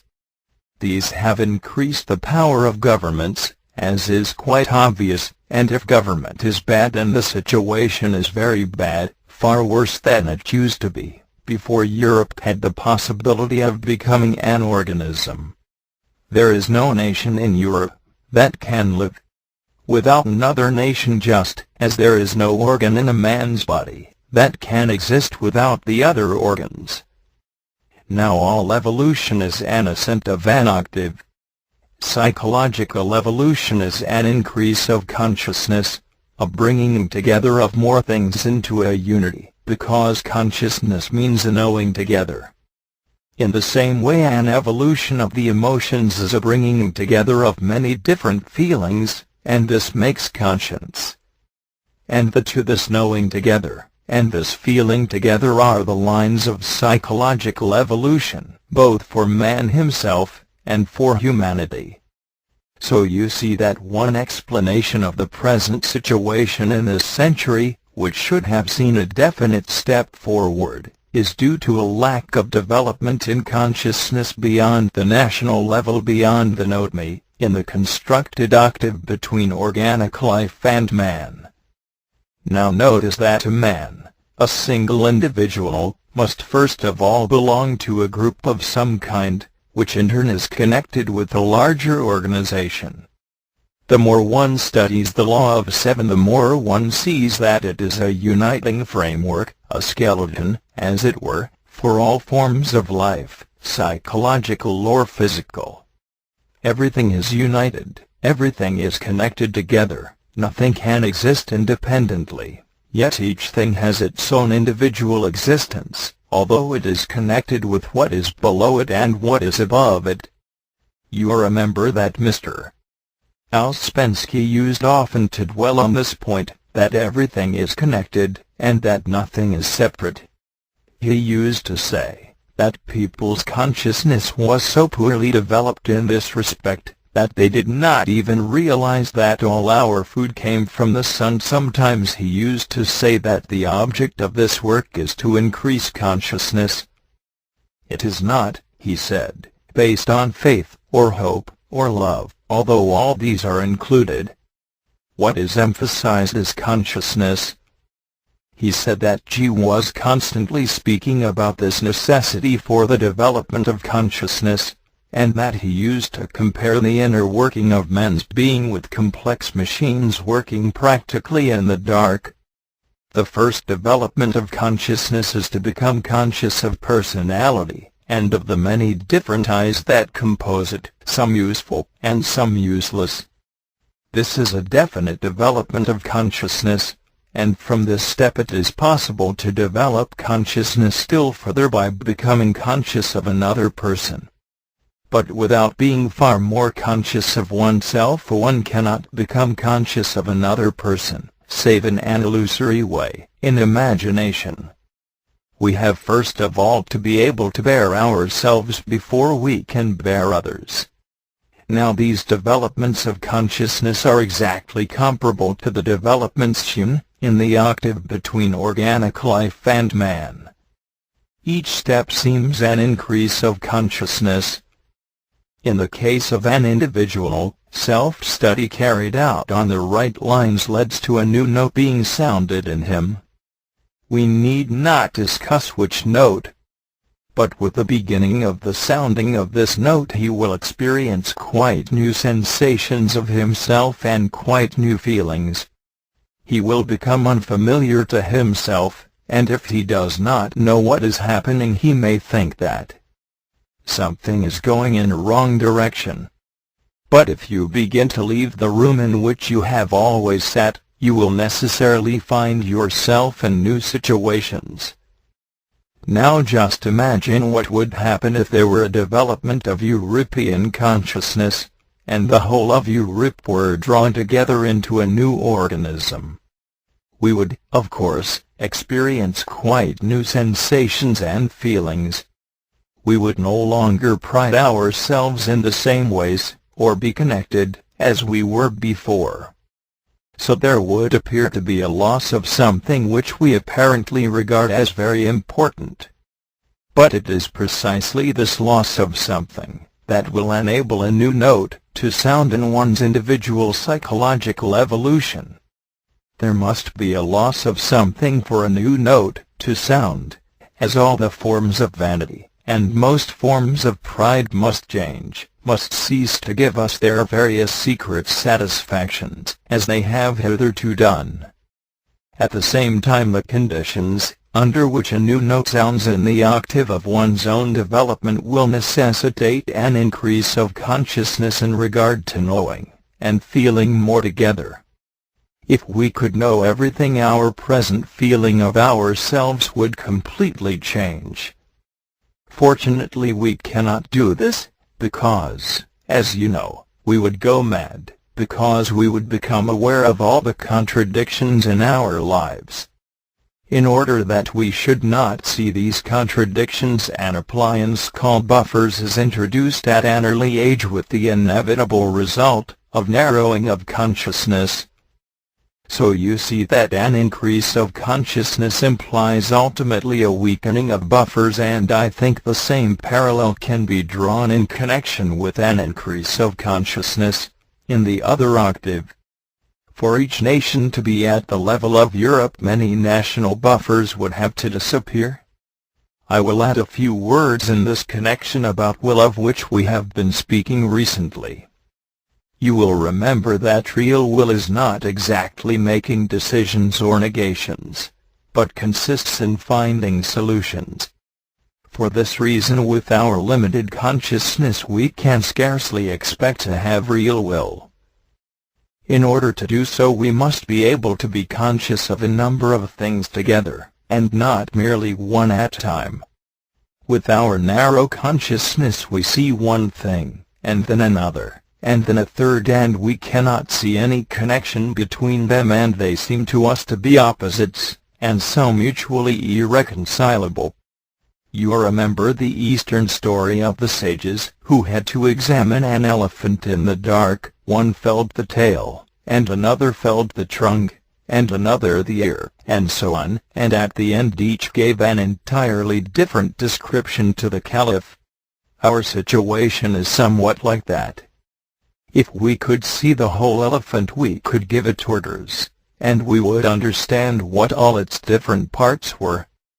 But as it is, we see little bits at a time, and we try to make aim, and have will about these little bits, without seeing their connection with the whole. But even as we are, we can have small aim, and believe we have will to keep it. But the supreme aim, without which we can never reach master, or real I, is the work, and all that it means.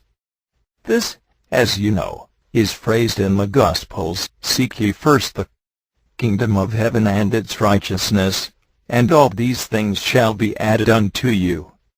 How can we really expect, save for purposes of experiment and observation, to get any result from making aims based on self-will, and how can we expect that in this way our consciousness will be able to increase beyond its present level?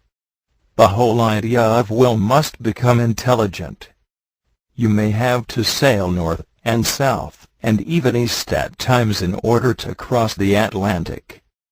But if you have got some real self-observation, and if you have sounded the do of the work strongly enough, and if above all you feel that you cannot lose hold of this work, then, although you may find that you have often to go in apparently contradictory ways, which are often very confusing, yet something will give you a kind of feeling when you are really going in the wrong way, but it will never tell you when you are going in the right way. As you know, in the parable of the horse, carriage, and driver, when the driver is on the box, and has the reins, he must start as best he can, and then the master may be found sitting in the carriage, and may say something. Remember that real will or master comes down from a higher level, and cannot reach the ordinary so-called waking state of consciousness. Something must be awake in one to have any contact, and that means that there must be some state of self-remembering present. After a time one can begin to tell when one is asleep inside, i.e., when there is no kind of self-remembering taking place. It is said sometimes when you are in difficulties, that the work will find a way for you. Yes, this is so, but only when you feel the work and value it. It must be in you, not merely something outside you. When you have affection for something, when you value something, it is in you. The master can speak through the work, and the work can speak to us, but the master cannot speak to us directly. Birdlip, August 20th, 1944. Vanity. Let me say a few things about vanity. First, I will quote the derivation and meanings given in the dictionary. Vanity, from Latin vanitas emptiness, worthlessness, Latin vanus empty. 1. Quality of being vain, empty or worthless, futility, unsubstantialness, worthlessness, emptiness, the vanity of human wishes, of earthly greatness. 2. That which is vain, worthless, and unprofitable, futile thing, act, etc. all as vanity, the pomps and vanity of this wicked world. 3. Quality of being personally vain, exaggeratedly high opinion, pride in one's own appearance, physical or mental capacities, conceit. An injury to vanity will never be forgiven. Before I speak of this subject, there is one thing that everyone who has been in this work for some time must realize, i.e., that everything you have done genuinely remains for you, and will help you at difficult moments, and everything you have done from vanity is lost to you. As you have often heard, G always hit hard at vanity and pretense. Recently I have found that many conversations that I had with returned to me, conversations that I had forgotten. This is one of the interesting things about memory. Memory is not one thing, but many things. There are many kinds of memory. Things are laid down on different roles in different parts of centers, according to their emotional reception. Under certain circumstances roles turn, and, lo, and behold, forgotten things enter consciousness. Small eyes remember only small things. Bigger eyes remember other things. Memory is in scale. A person is not all at the same level. First he is a 3-story house, and then each center in each story is again a 3-story house, and then again. She took vanity and self-conceit as the worst possible evil in regard to right relation to centers. What is the reason? The reason is that false personality is composed of vanity, and all its unreal imaginations, and that these invented eyes cannot ever connect with real eye. Vanity is the contrary of inner sincerity, and only inner sincerity can lead to real will, or real eye. However, in all of us vanity is difficult to notice and separate from.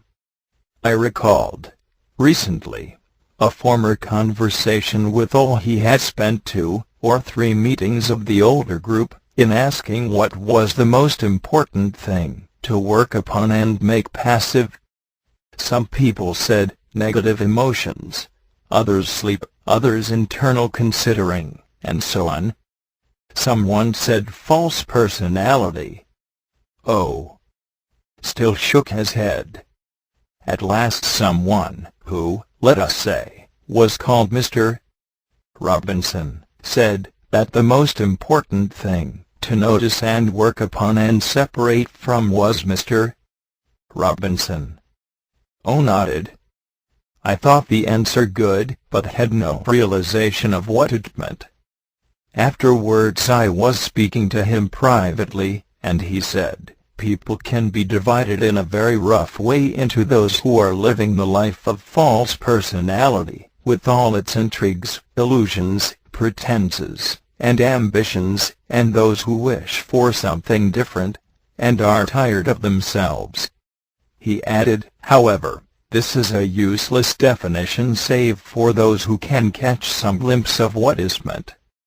It is useless to argue about it, and if you mention it everyone will argue. You will remember that it was previously said that arguing is useless. One either sees the truth of something or does not see it. The point has been emphasized so many times in the work that arguing is useless. To argue is not to understand. It is necessary to avoid a person who wants always to argue about the ideas. He does not see their meaning. He will never be convinced. He is not ready. He does not wish to cook a dish of the work, but to smash up everything in the kitchen. Literally, to argue means to turn things into argentum, which is the Latin for silver. Silver in parable represents truth. But mechanical arguing turns things into lead, into dirt. If you have no inner perception of the truth of any idea of the work, if you do not see it as so, then it is in the wrong part of a center, and has become sown in the wrong place, by the wayside. On the other hand, to argue in order to make things clearer, more silver, and more shining, is different, but this is not the ordinary mode of arguing. The ordinary mode is not positive but negative, to negate what you hear, to pick holes, to use words, and not meaning, as a weapon in fact, to argue. Now, if you know by experience that China exists, you will not argue. It is so. On one occasion years ago I was sitting with O in a small old-fashioned inn, in which were many old colored prints of former bucks and generals, and grand ladies, all dressed in the most extraordinary costumes, wigs, hair fashions, and so on, belonging to the period. I pointed them out to him. He said, yes, you can see how everyone represented there has a mental disease, namely, vanity. And then he turned to me with a smile, and said, you are a psychological doctor, whatever it is called. Why do you not write a book about real mental diseases? I said, as carefully as I could, whom should I begin with? His eyes twinkled, and I knew, of course, that he meant with myself, and then he said, "Well, with his nameless men. Start with Lentramas." This term G invented and formed out of Lenin, Trotsky, and Mussolini. His nameless men are people like Napoleon who derive their well-being from the ill-being of others. He went on to say, actually, no one is sane. To the circle of conscious humanity, we on this earth are all insane, much more insane than the vain monkeys appear to us in the East. It was once the custom to regard lunatics as sacred and visited by God. I have often thought of this. Are you sure that our ordinary ideas of what a lunatic is, and what a sane man is, are not wrong? Are not we perhaps the lunatics, and the lunatics sane? To really see what we are like ourselves, he shrugged his shoulders, and became silent. Having begun to notice my own forms of vanity, after being certain for a long time that I had none, I often used to try to get him to speak more about vanity, and its forms and power over people. He said once, "Vanity is an unnatural, outward manifestation of yourself." He used to remind me of the magician farmers, who hypnotized the sheep, and told them they were eagles, etc., and finally that they were men. On another occasion I was telling him of a patient I had, an extremely rich woman, who dressed expensively, always in new dresses every day. He said, "Yes, now, that is a disease, you know. She is really insane, from vanity. You will find nothing in her save this illness of vanity. But no doubt she thinks she is charming, and imagines she is a woman." I agreed that this was so. He nodded and said, "Well, something, but not to repeat," which referred to the Egyptian custom of embalming dead corpses expensively. He said that men had vanity as much as women, and that in different ages it might take rather similar forms, but usually different forms. He said, "People always dress a point of vanity. But a few may dress apart from vanity. Vanity separates us from everything real in ourselves, because it is unreal. So it prevents all real interconnections. A person may have the moment's reward that vanity gives, but, feeling nothing real, must continue to produce an effect. Nothing can grow from false personality, save increasing inventions of oneself, increasing falseness." He said, and this reminded me of something G had said, that vanity, by causing continual, unnatural, outward manifestations of oneself, produced a certain formation, or psychic substance, that surrounded a person's inner life, and shut him, or her in, as in a prison of their own daily manufacture. A person becomes enclosed in his or her vanity pictures, and then cannot make contact with anything real, after a time, even though he or she wishes to. Their own creations, their own posturing and pretense and self-absorption, that they have nourished with so much force, render them impotent to understand anything, or be anything. "Oh," said once, about serious people who do not appear vain, but take themselves very seriously, all day long, that it was just the same thing, they enclose themselves in their own seriousness, of which they are vain.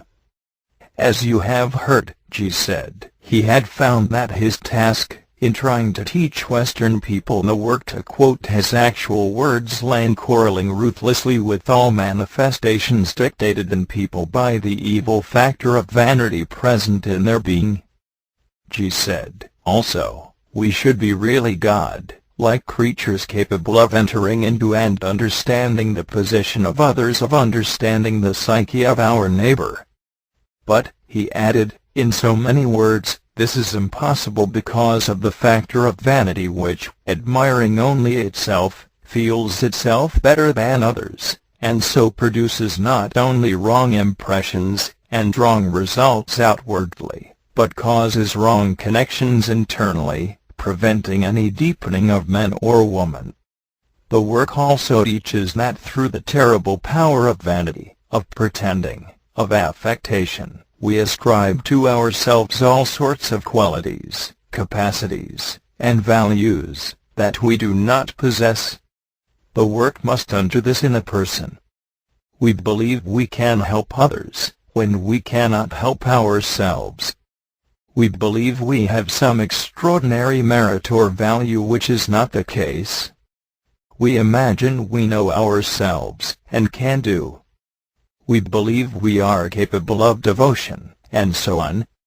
To gain an insight into vanity in oneself, that is, into this imaginary pseudo-side, is to begin to become more free. It is half pleasant and half painful. One part is glad.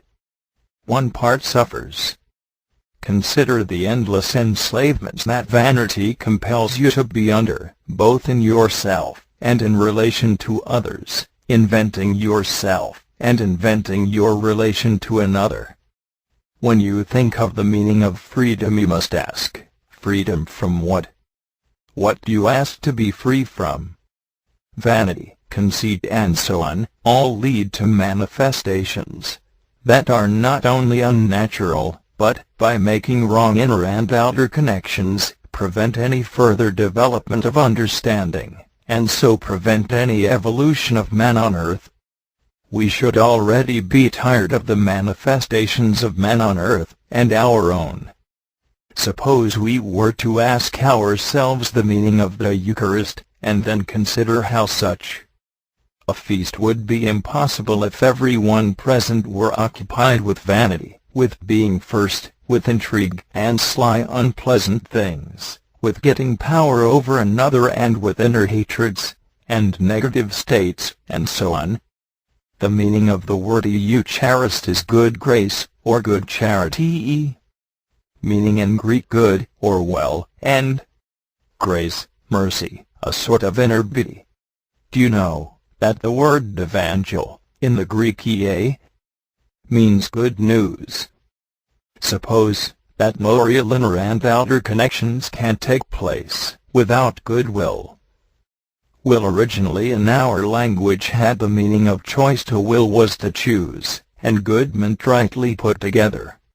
It would seem therefore that goodwill has always had the meaning of something conscious. The feast of the Eucharist, which is the commemoration of the Last Supper, was originally only possible among people who had in some sense goodwill to each other. Now think how this can ever be with vanity, conceit, and false personality. Continuation of Commentary on Real Will. Let us return again to the question of will, and what it might mean to have real will. As you have seen, real will, or real I, which alone has real will, or master, comes down from a higher level. As we are, with many conflicting I's in our personality, we have only that quality of will that is the result of their different small personal wills. It seems necessary to say again that real will, or realtor master, comes down from above. Let me ask you this question: have you formed any idea of what this means, or have you had any trace of experience of it? When we make up our minds, it is really the different I's in us that do this. Now when you make up your mind, as it is called, you follow the ideas of little I's. Real will, however, is above them and operates through quite different ideas. What does above mean? Above is the same as inner. What is inner in you? Today I want to speak of what is inner, that is, above or higher. What is higher is inner. The higher influences coming from the ray of creation are inner in you. The outer part, the personality, this Mrs. So-and-so, or Miss So-and-so, or Mr. So-and-so, are under outer influences relatively the lowest in the ray. To climb the ray, and now I speak of the side octave coming down from the sun, to climb it is to become more internal in everything you think, and feel, and do, and say. What does this mean, to become more internal? From what do you act, and feel, and think? Yes, I think this is a very good thing for everyone to reflect upon. Let us take a person who wishes to get attention, who is vain, and from vanity wishes to get on in the work, and behaves in certain ways with the same in view. From what is this person acting? Is this person acting from personality, or not? Well, what do you think? Now, can this give anything in the work? Of course not. Yes, but why not? Here we come up against the very work itself and its real meaning. The work is to weaken personality, and to make what is real in us, that is, essence, grow. Do you think that if you act in the work in such a way as to get some advantage, some place, and so on, your efforts will be any good, in the work sense? I do not see how, in view of all the work teaches, this can be expected. However, one may ignore the teaching of the ideas of the work, and make an aim that is entirely from personality, and so useless for any growth of essence. Now I wish to talk rather seriously to all of you. First, everything pseudo, everything pretended, everything false, is of no use in the work. To reach anywhere, to get anything, you must be sincere with yourself.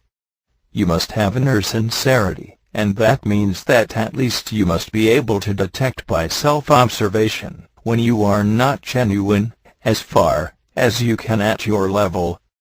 When you try to make will from an insincere basis, that is, insincere for oneself at one's present level, you will not touch essence, and so not real I, which is close to essence. I often think now how remarkable it is to ponder alone with oneself the meaning of the work, and all esotericism, and notice what in one's being wishes it genuinely. Everyone enters the work with his or her personality at full blast. For a long time everything is mixed up. I know this very well myself. Later, one begins to think those more inner thoughts about the whole matter. And here is where a person is close to sounding due, or not. To sound due is to value the work with inner sincerity. Yes, but what does this mean, to value the work? It means you do all that you can call you. Yes, but that sounds vague. This is right. How many years does it take to sound due strongly, more deeply? You may catch a glimpse and sound a weak due, partly through another force. That is a good thing. But this weak due is easily caught away elsewhere, as it were, by trials, so the due is not yet a real starting point. The work begins in you when you have to struggle for it yourself, and keep it alive for, and by yourself, because all that is best in you really wants it, and feels a loss if it is not present. People can think they have sounded a genuine due, and have as yet done nothing of that kind. When you are in false personality, everything you do is outer, superficial, for the sake of attention, self-interest, or praise, or merit. This is outer and so lower. What then does inner or higher mean? It means something very interesting once you begin to see. It means a continual struggle in yourself to get to what is real, and to discard the pretended and invented side. Here one enters a sort of desert in which one is tempted a great deal in regard to the work itself. Now I wish to speak about the place will comes from, ordinarily speaking. Can you will what you know? As you know, lying destroys essence. This is only another way of saying that essence can only grow through what is sincere in you.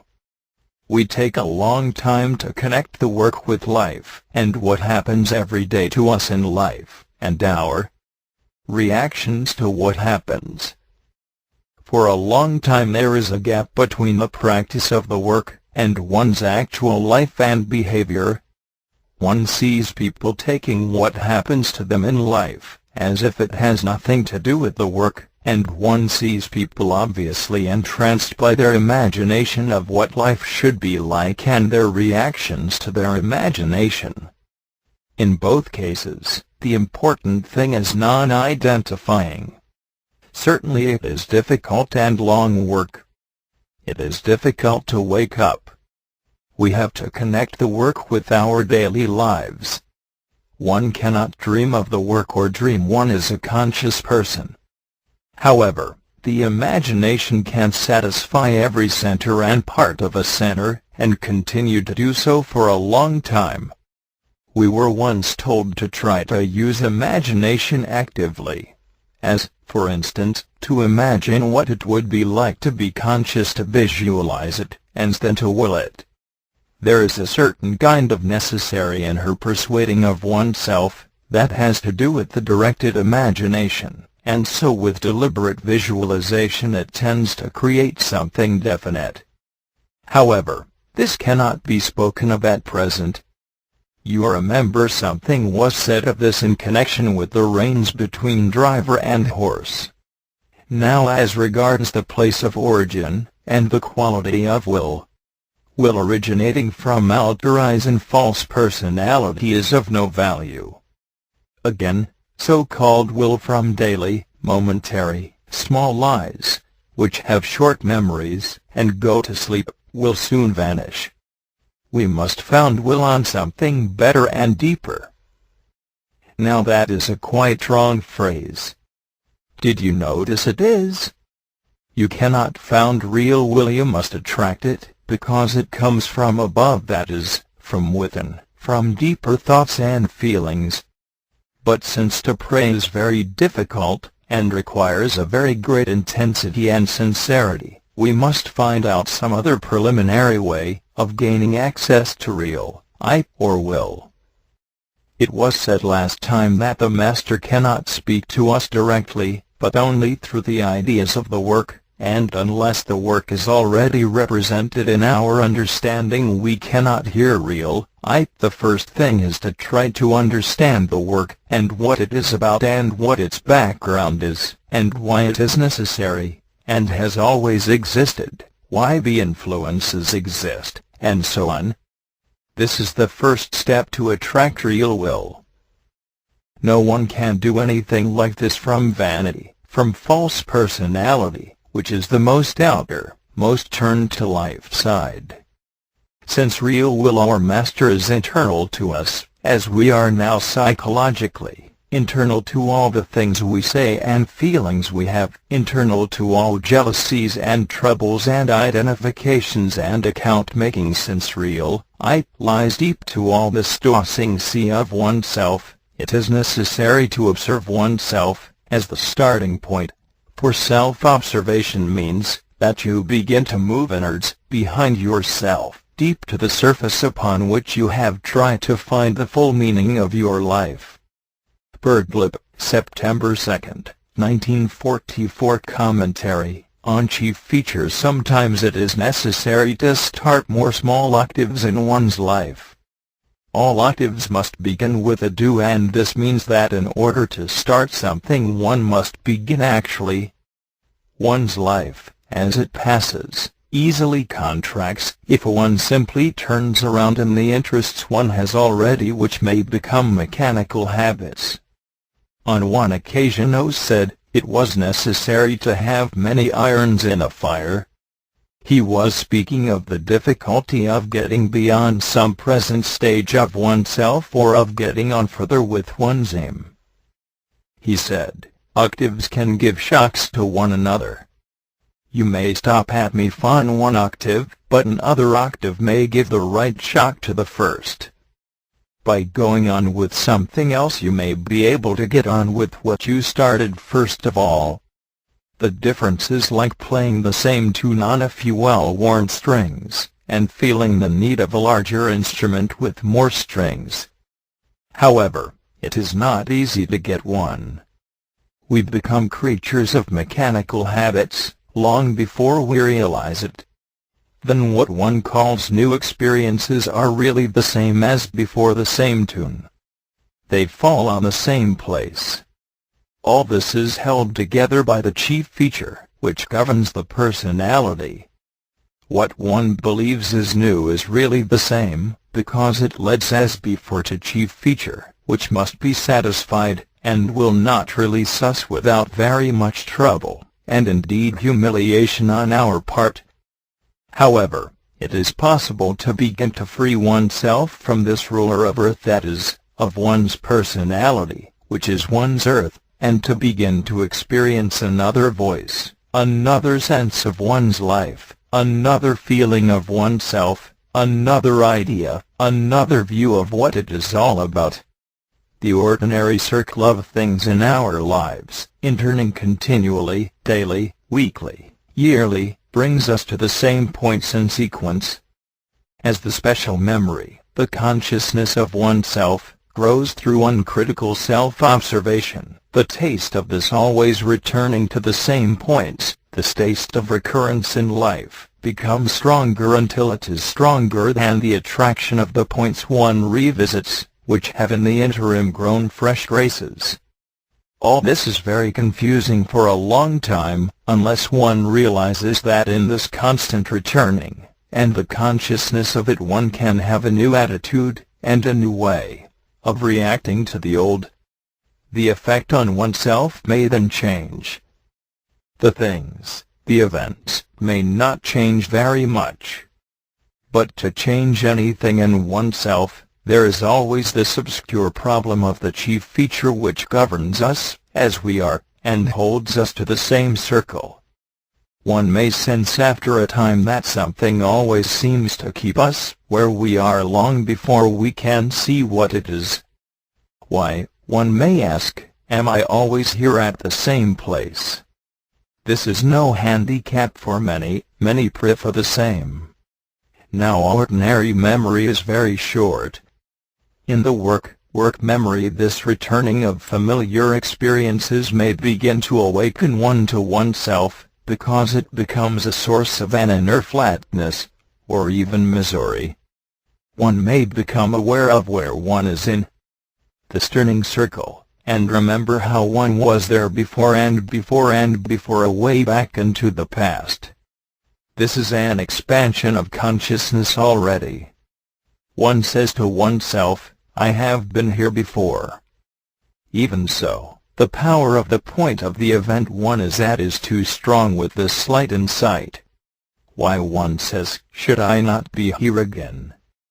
This will not of course occur, if one has no sense of the turning circle of oneself one's life.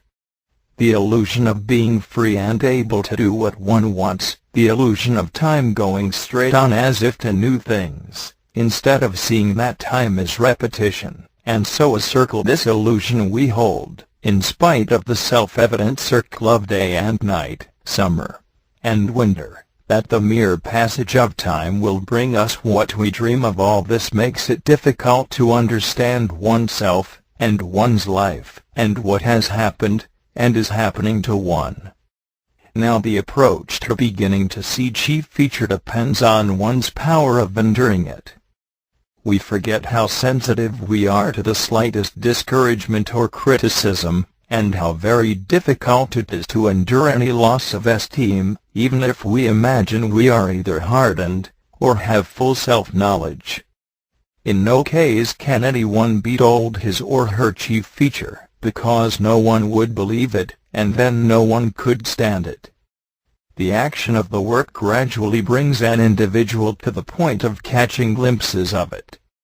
It is like being undermined, it is incredible, it is like being accused of theft or murder, or criminal lying. Not only is it very painful, but at first impossible. However, it is true. What does true mean? All truth is relative to one's power of comprehending it. To be told that something is true, when one cannot see it, and is 1,000 miles away from the power of seeing it, does not make it true for us. Truth is a development, That is why all truth must be relative to the power of being able to see it. Take for example a phrase like this from some ancient book of Indian esotericism: by the delusion of the pairs of opposites, that spring from desire, and from hate all born beings fall into bewilderment. Who can see for himself the truth of this truth? No one is ready yet to see it, so it has no power over anyone, for one must have the power to see the truth of a truth in order that it may have power over one. Just to hear it is nothing. Anyone can hear anything with his ears. To hear with the mind is another, and a very long matter. And finally to hear with the understanding is a still longer matter. But, in that case, the truth can begin to exert power over one's life. And that again is a long matter. How much stands in between? Can we believe that the chief feature in each of us is going to let us understand truths that are utterly opposed to its hidden power over us? Can you, in ordinary life, turn out people who hold supreme official posts, and have done so for years as easily as that? It is the same thing. The chief feature is not to be turned out of office easily. He is established where he is, and he is not going to let go his hold upon you, and you are entirely in his power, and he knows very well how to conceal himself, and how to argue with you reasonably, and make out that he only wishes to help you. He will make it difficult for you to start new octaves, new interests. He will always explain why it is silly or unnecessary, and so on, especially if you try to start something that might weaken his power directly. As long as he is satisfied, you will feel satisfied. You will feel at peace with the world of yourself. However, this work is not to make us feel at peace with ourselves as we are. There is another peace described as passing all understanding, but we do not possess that peace as yet, and certainly cannot, as we are. The kind of small, mean peace we feel is very different. When we awaken a little, we feel less of the somewhat smug, small peace. I said above that our power of seeing chief feature depends upon our power of enduring it. The work does not allow us to go beyond ourselves, if you can understand the expression. Since chief feature belongs to our being, and since work on being is only possible by self-observation, we cannot expect to catch a glimpse of chief feature, unless we have begun to see our level of being. What does it mean to begin to see our level of being which has attracted our life? Certainly, mere isolated observations of oneself will not make it possible for us to catch a glimpse of our level of being, and you must also remember that it would be impossible to catch a glimpse of one's level of being unless one could endure it. Now the only way that you can endure it is by having something else that you can hold on to. If you have something else that you value, and that you can hold on to, and trust, you can then endure a certain amount of devaluation of yourself. In other words, you may be able to endure catching a glimpse from time to time of your level of being. These glimpses run very far back. They do not begin until the stage of taking mental photographs has been reached. Isolated momentary self-observation is like turning a small flash lamp onto a small part of the room that one lives in, but a mental photograph is like seeing a number of things together in the room in a certain relation to each other just for a moment. Suppose that you have observed yourself for some considerable time, and you begin to see yourself over the period of time acting in a certain way. You see how something starts, leads to something else, and so on. In fact, you see yourself in action, in movement, so to speak, inner and outer, in some typical way of behavior. This is a photograph. You can't say that it is a photograph of an eye, or that it is a photograph of a group of eyes, of some subdivision of the personality, of a personality in your personality. G1 said that it was necessary to collect a large number of photographs of oneself and keep them in an album, so that one could see them together. Now seeing one's level of being means of course an increase of consciousness, an increase of self-consciousness. As consciousness grows, the result is always a greater power of seeing together. What you saw as separate and apparently without relation becomes connected to form a larger design, and from this larger design you see another meaning, just as in fitting together the bits of a jigsaw puzzle you suddenly begin to see the picture emerging, and see what it means. Now for all this to take place it is necessary to make continual contributions to one's consciousness, even although one does not apparently get results. The work teaches us the method whereby results can be obtained, if we apply the method. But how, and when the results will come belongs to the interaction of the work itself, which always remains an incomprehensible secret to us. The method tells us to observe ourselves, and become more conscious. Now when these photographs begin to form themselves, the next stage is that one notices flashes of insight into one's life that go far back. Then one begins to become more conscious of one's level of being, of the kind of person one has been all this time, and has never seen, owing to the action of buffers. Now is the time when it begins to be possible to gain some idea of what one's chief feature is. When this stage is reached you will be uncertain whether it is one out of three things, as a starting point. Now at this stage you will notice a great decline in confidence both in yourself, and in things in general. You will feel an inner weakness, and will have to be careful about certain new forms of negative emotion. Another thing that you will begin to notice is that the necessity of the work becomes far stronger. Do you notice that it is all quite true, and that you cannot ignore it? If you have not prepared yourself for this stage, if you have not done the work that you ought to have done, and you meet this stage, you will inevitably collapse, simply because you have got to a place which you should never have got into. You will begin to try to swim, before you have learned how to swim.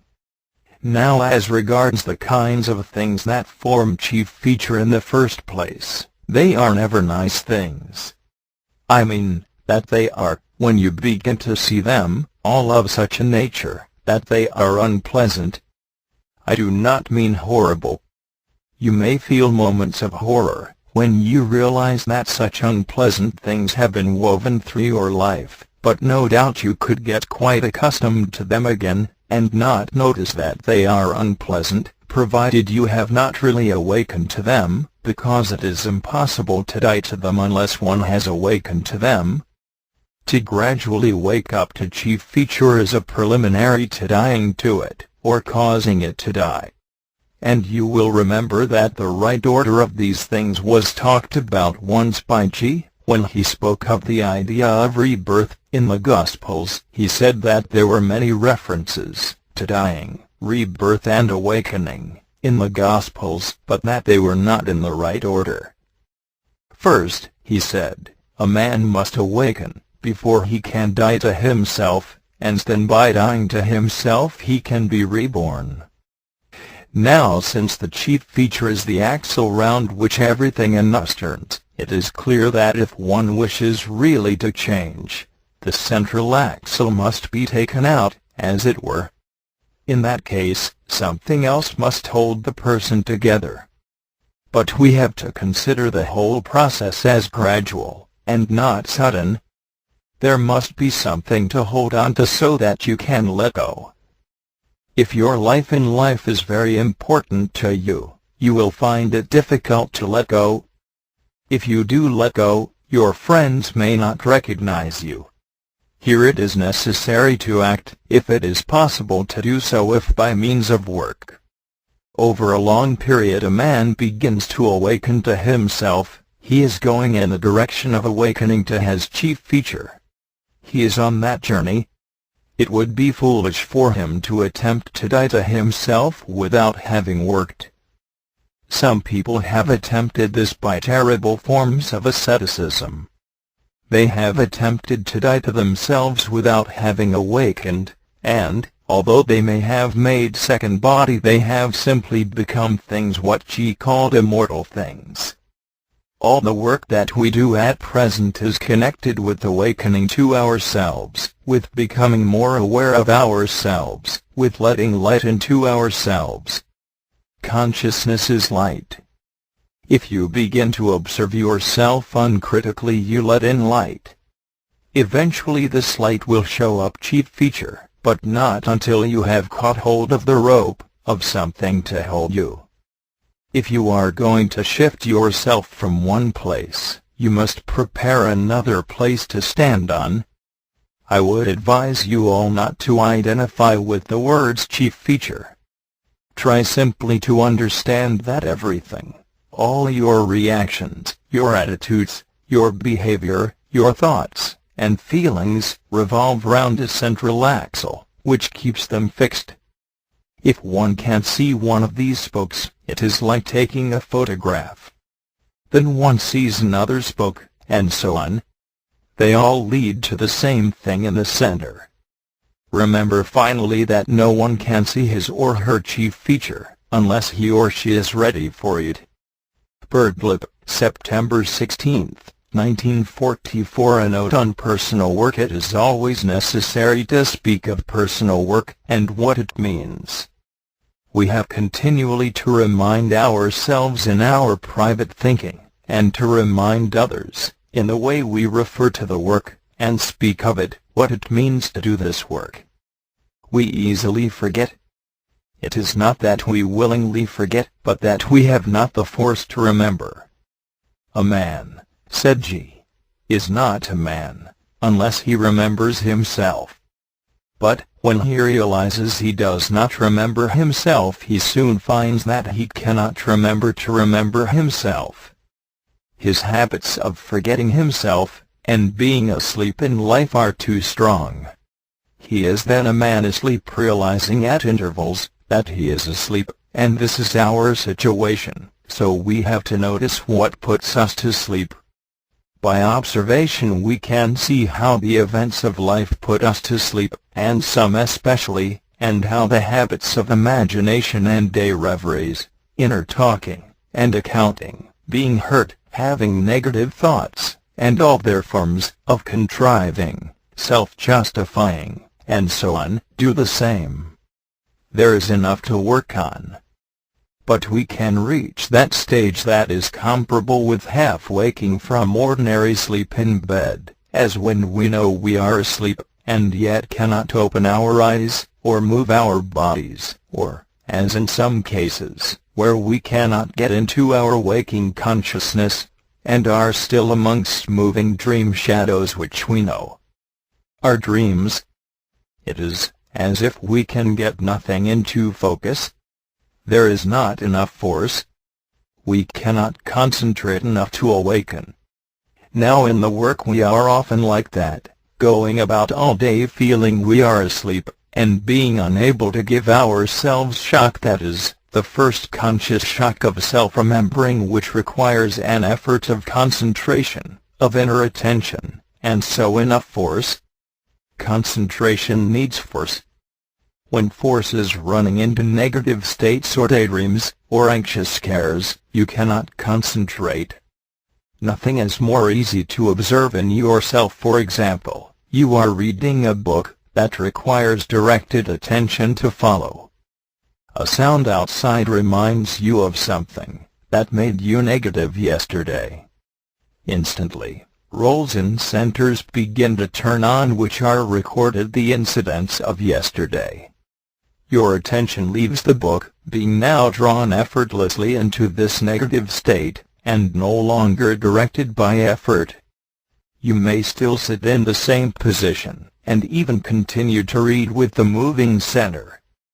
But you are taking in nothing. you cannot concentrate. This shows how we lose force so easily for any particular thing we are aiming at. We become distracted, and sit biting our nails metaphorically, or actually, while all sorts of mists, fogs, whirlwinds, thunders, lightnings, inundations, eruptions of steam and torrents of rain take place within our delicate psychic life, all of which we contemplate with satisfaction. It follows that if our force passes into such natural phenomena, our psychic country does not produce very much in the way of crops. When G said, in connection with his different definitions of what he meant by man, that a man must remember himself, he referred of course to a state of consciousness which in this work is called the third state of consciousness. And in saying this we can easily understand that he meant that no one was a man, unless by raising himself up internally he made it possible for new influences to reach him.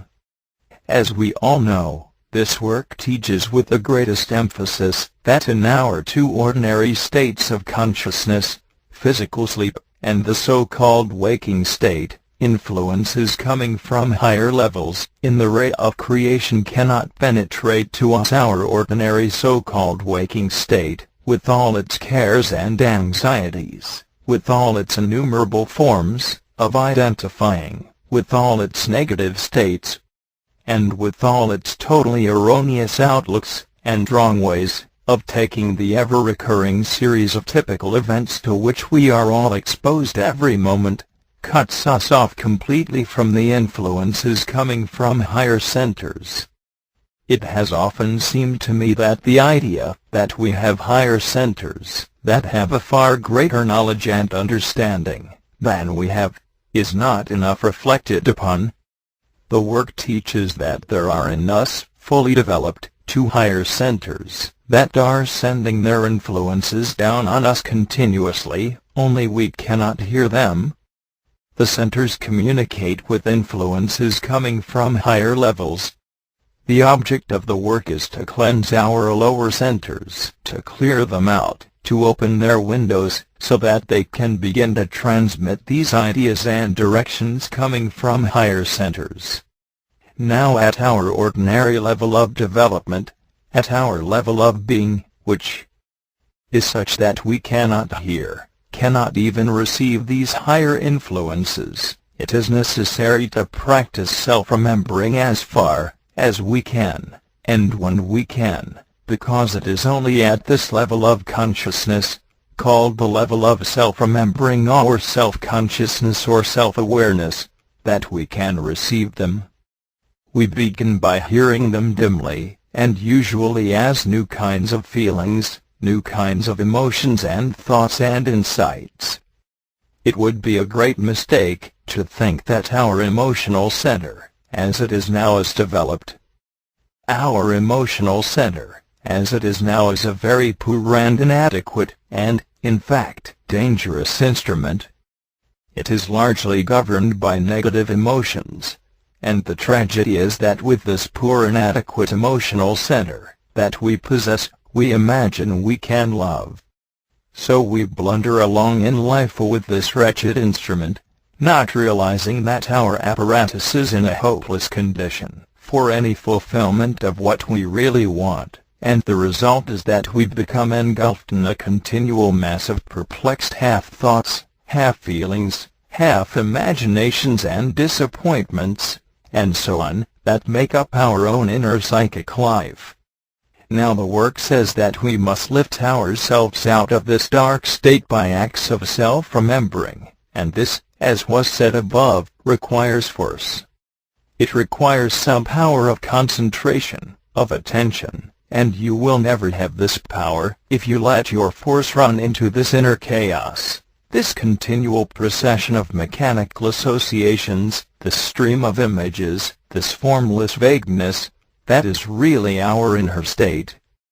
The work says that we must at intervals gather ourselves up inside, and, as it were, stand on all this shifting mass, and feel our individual existence, and remember what we are aiming at and why we exist.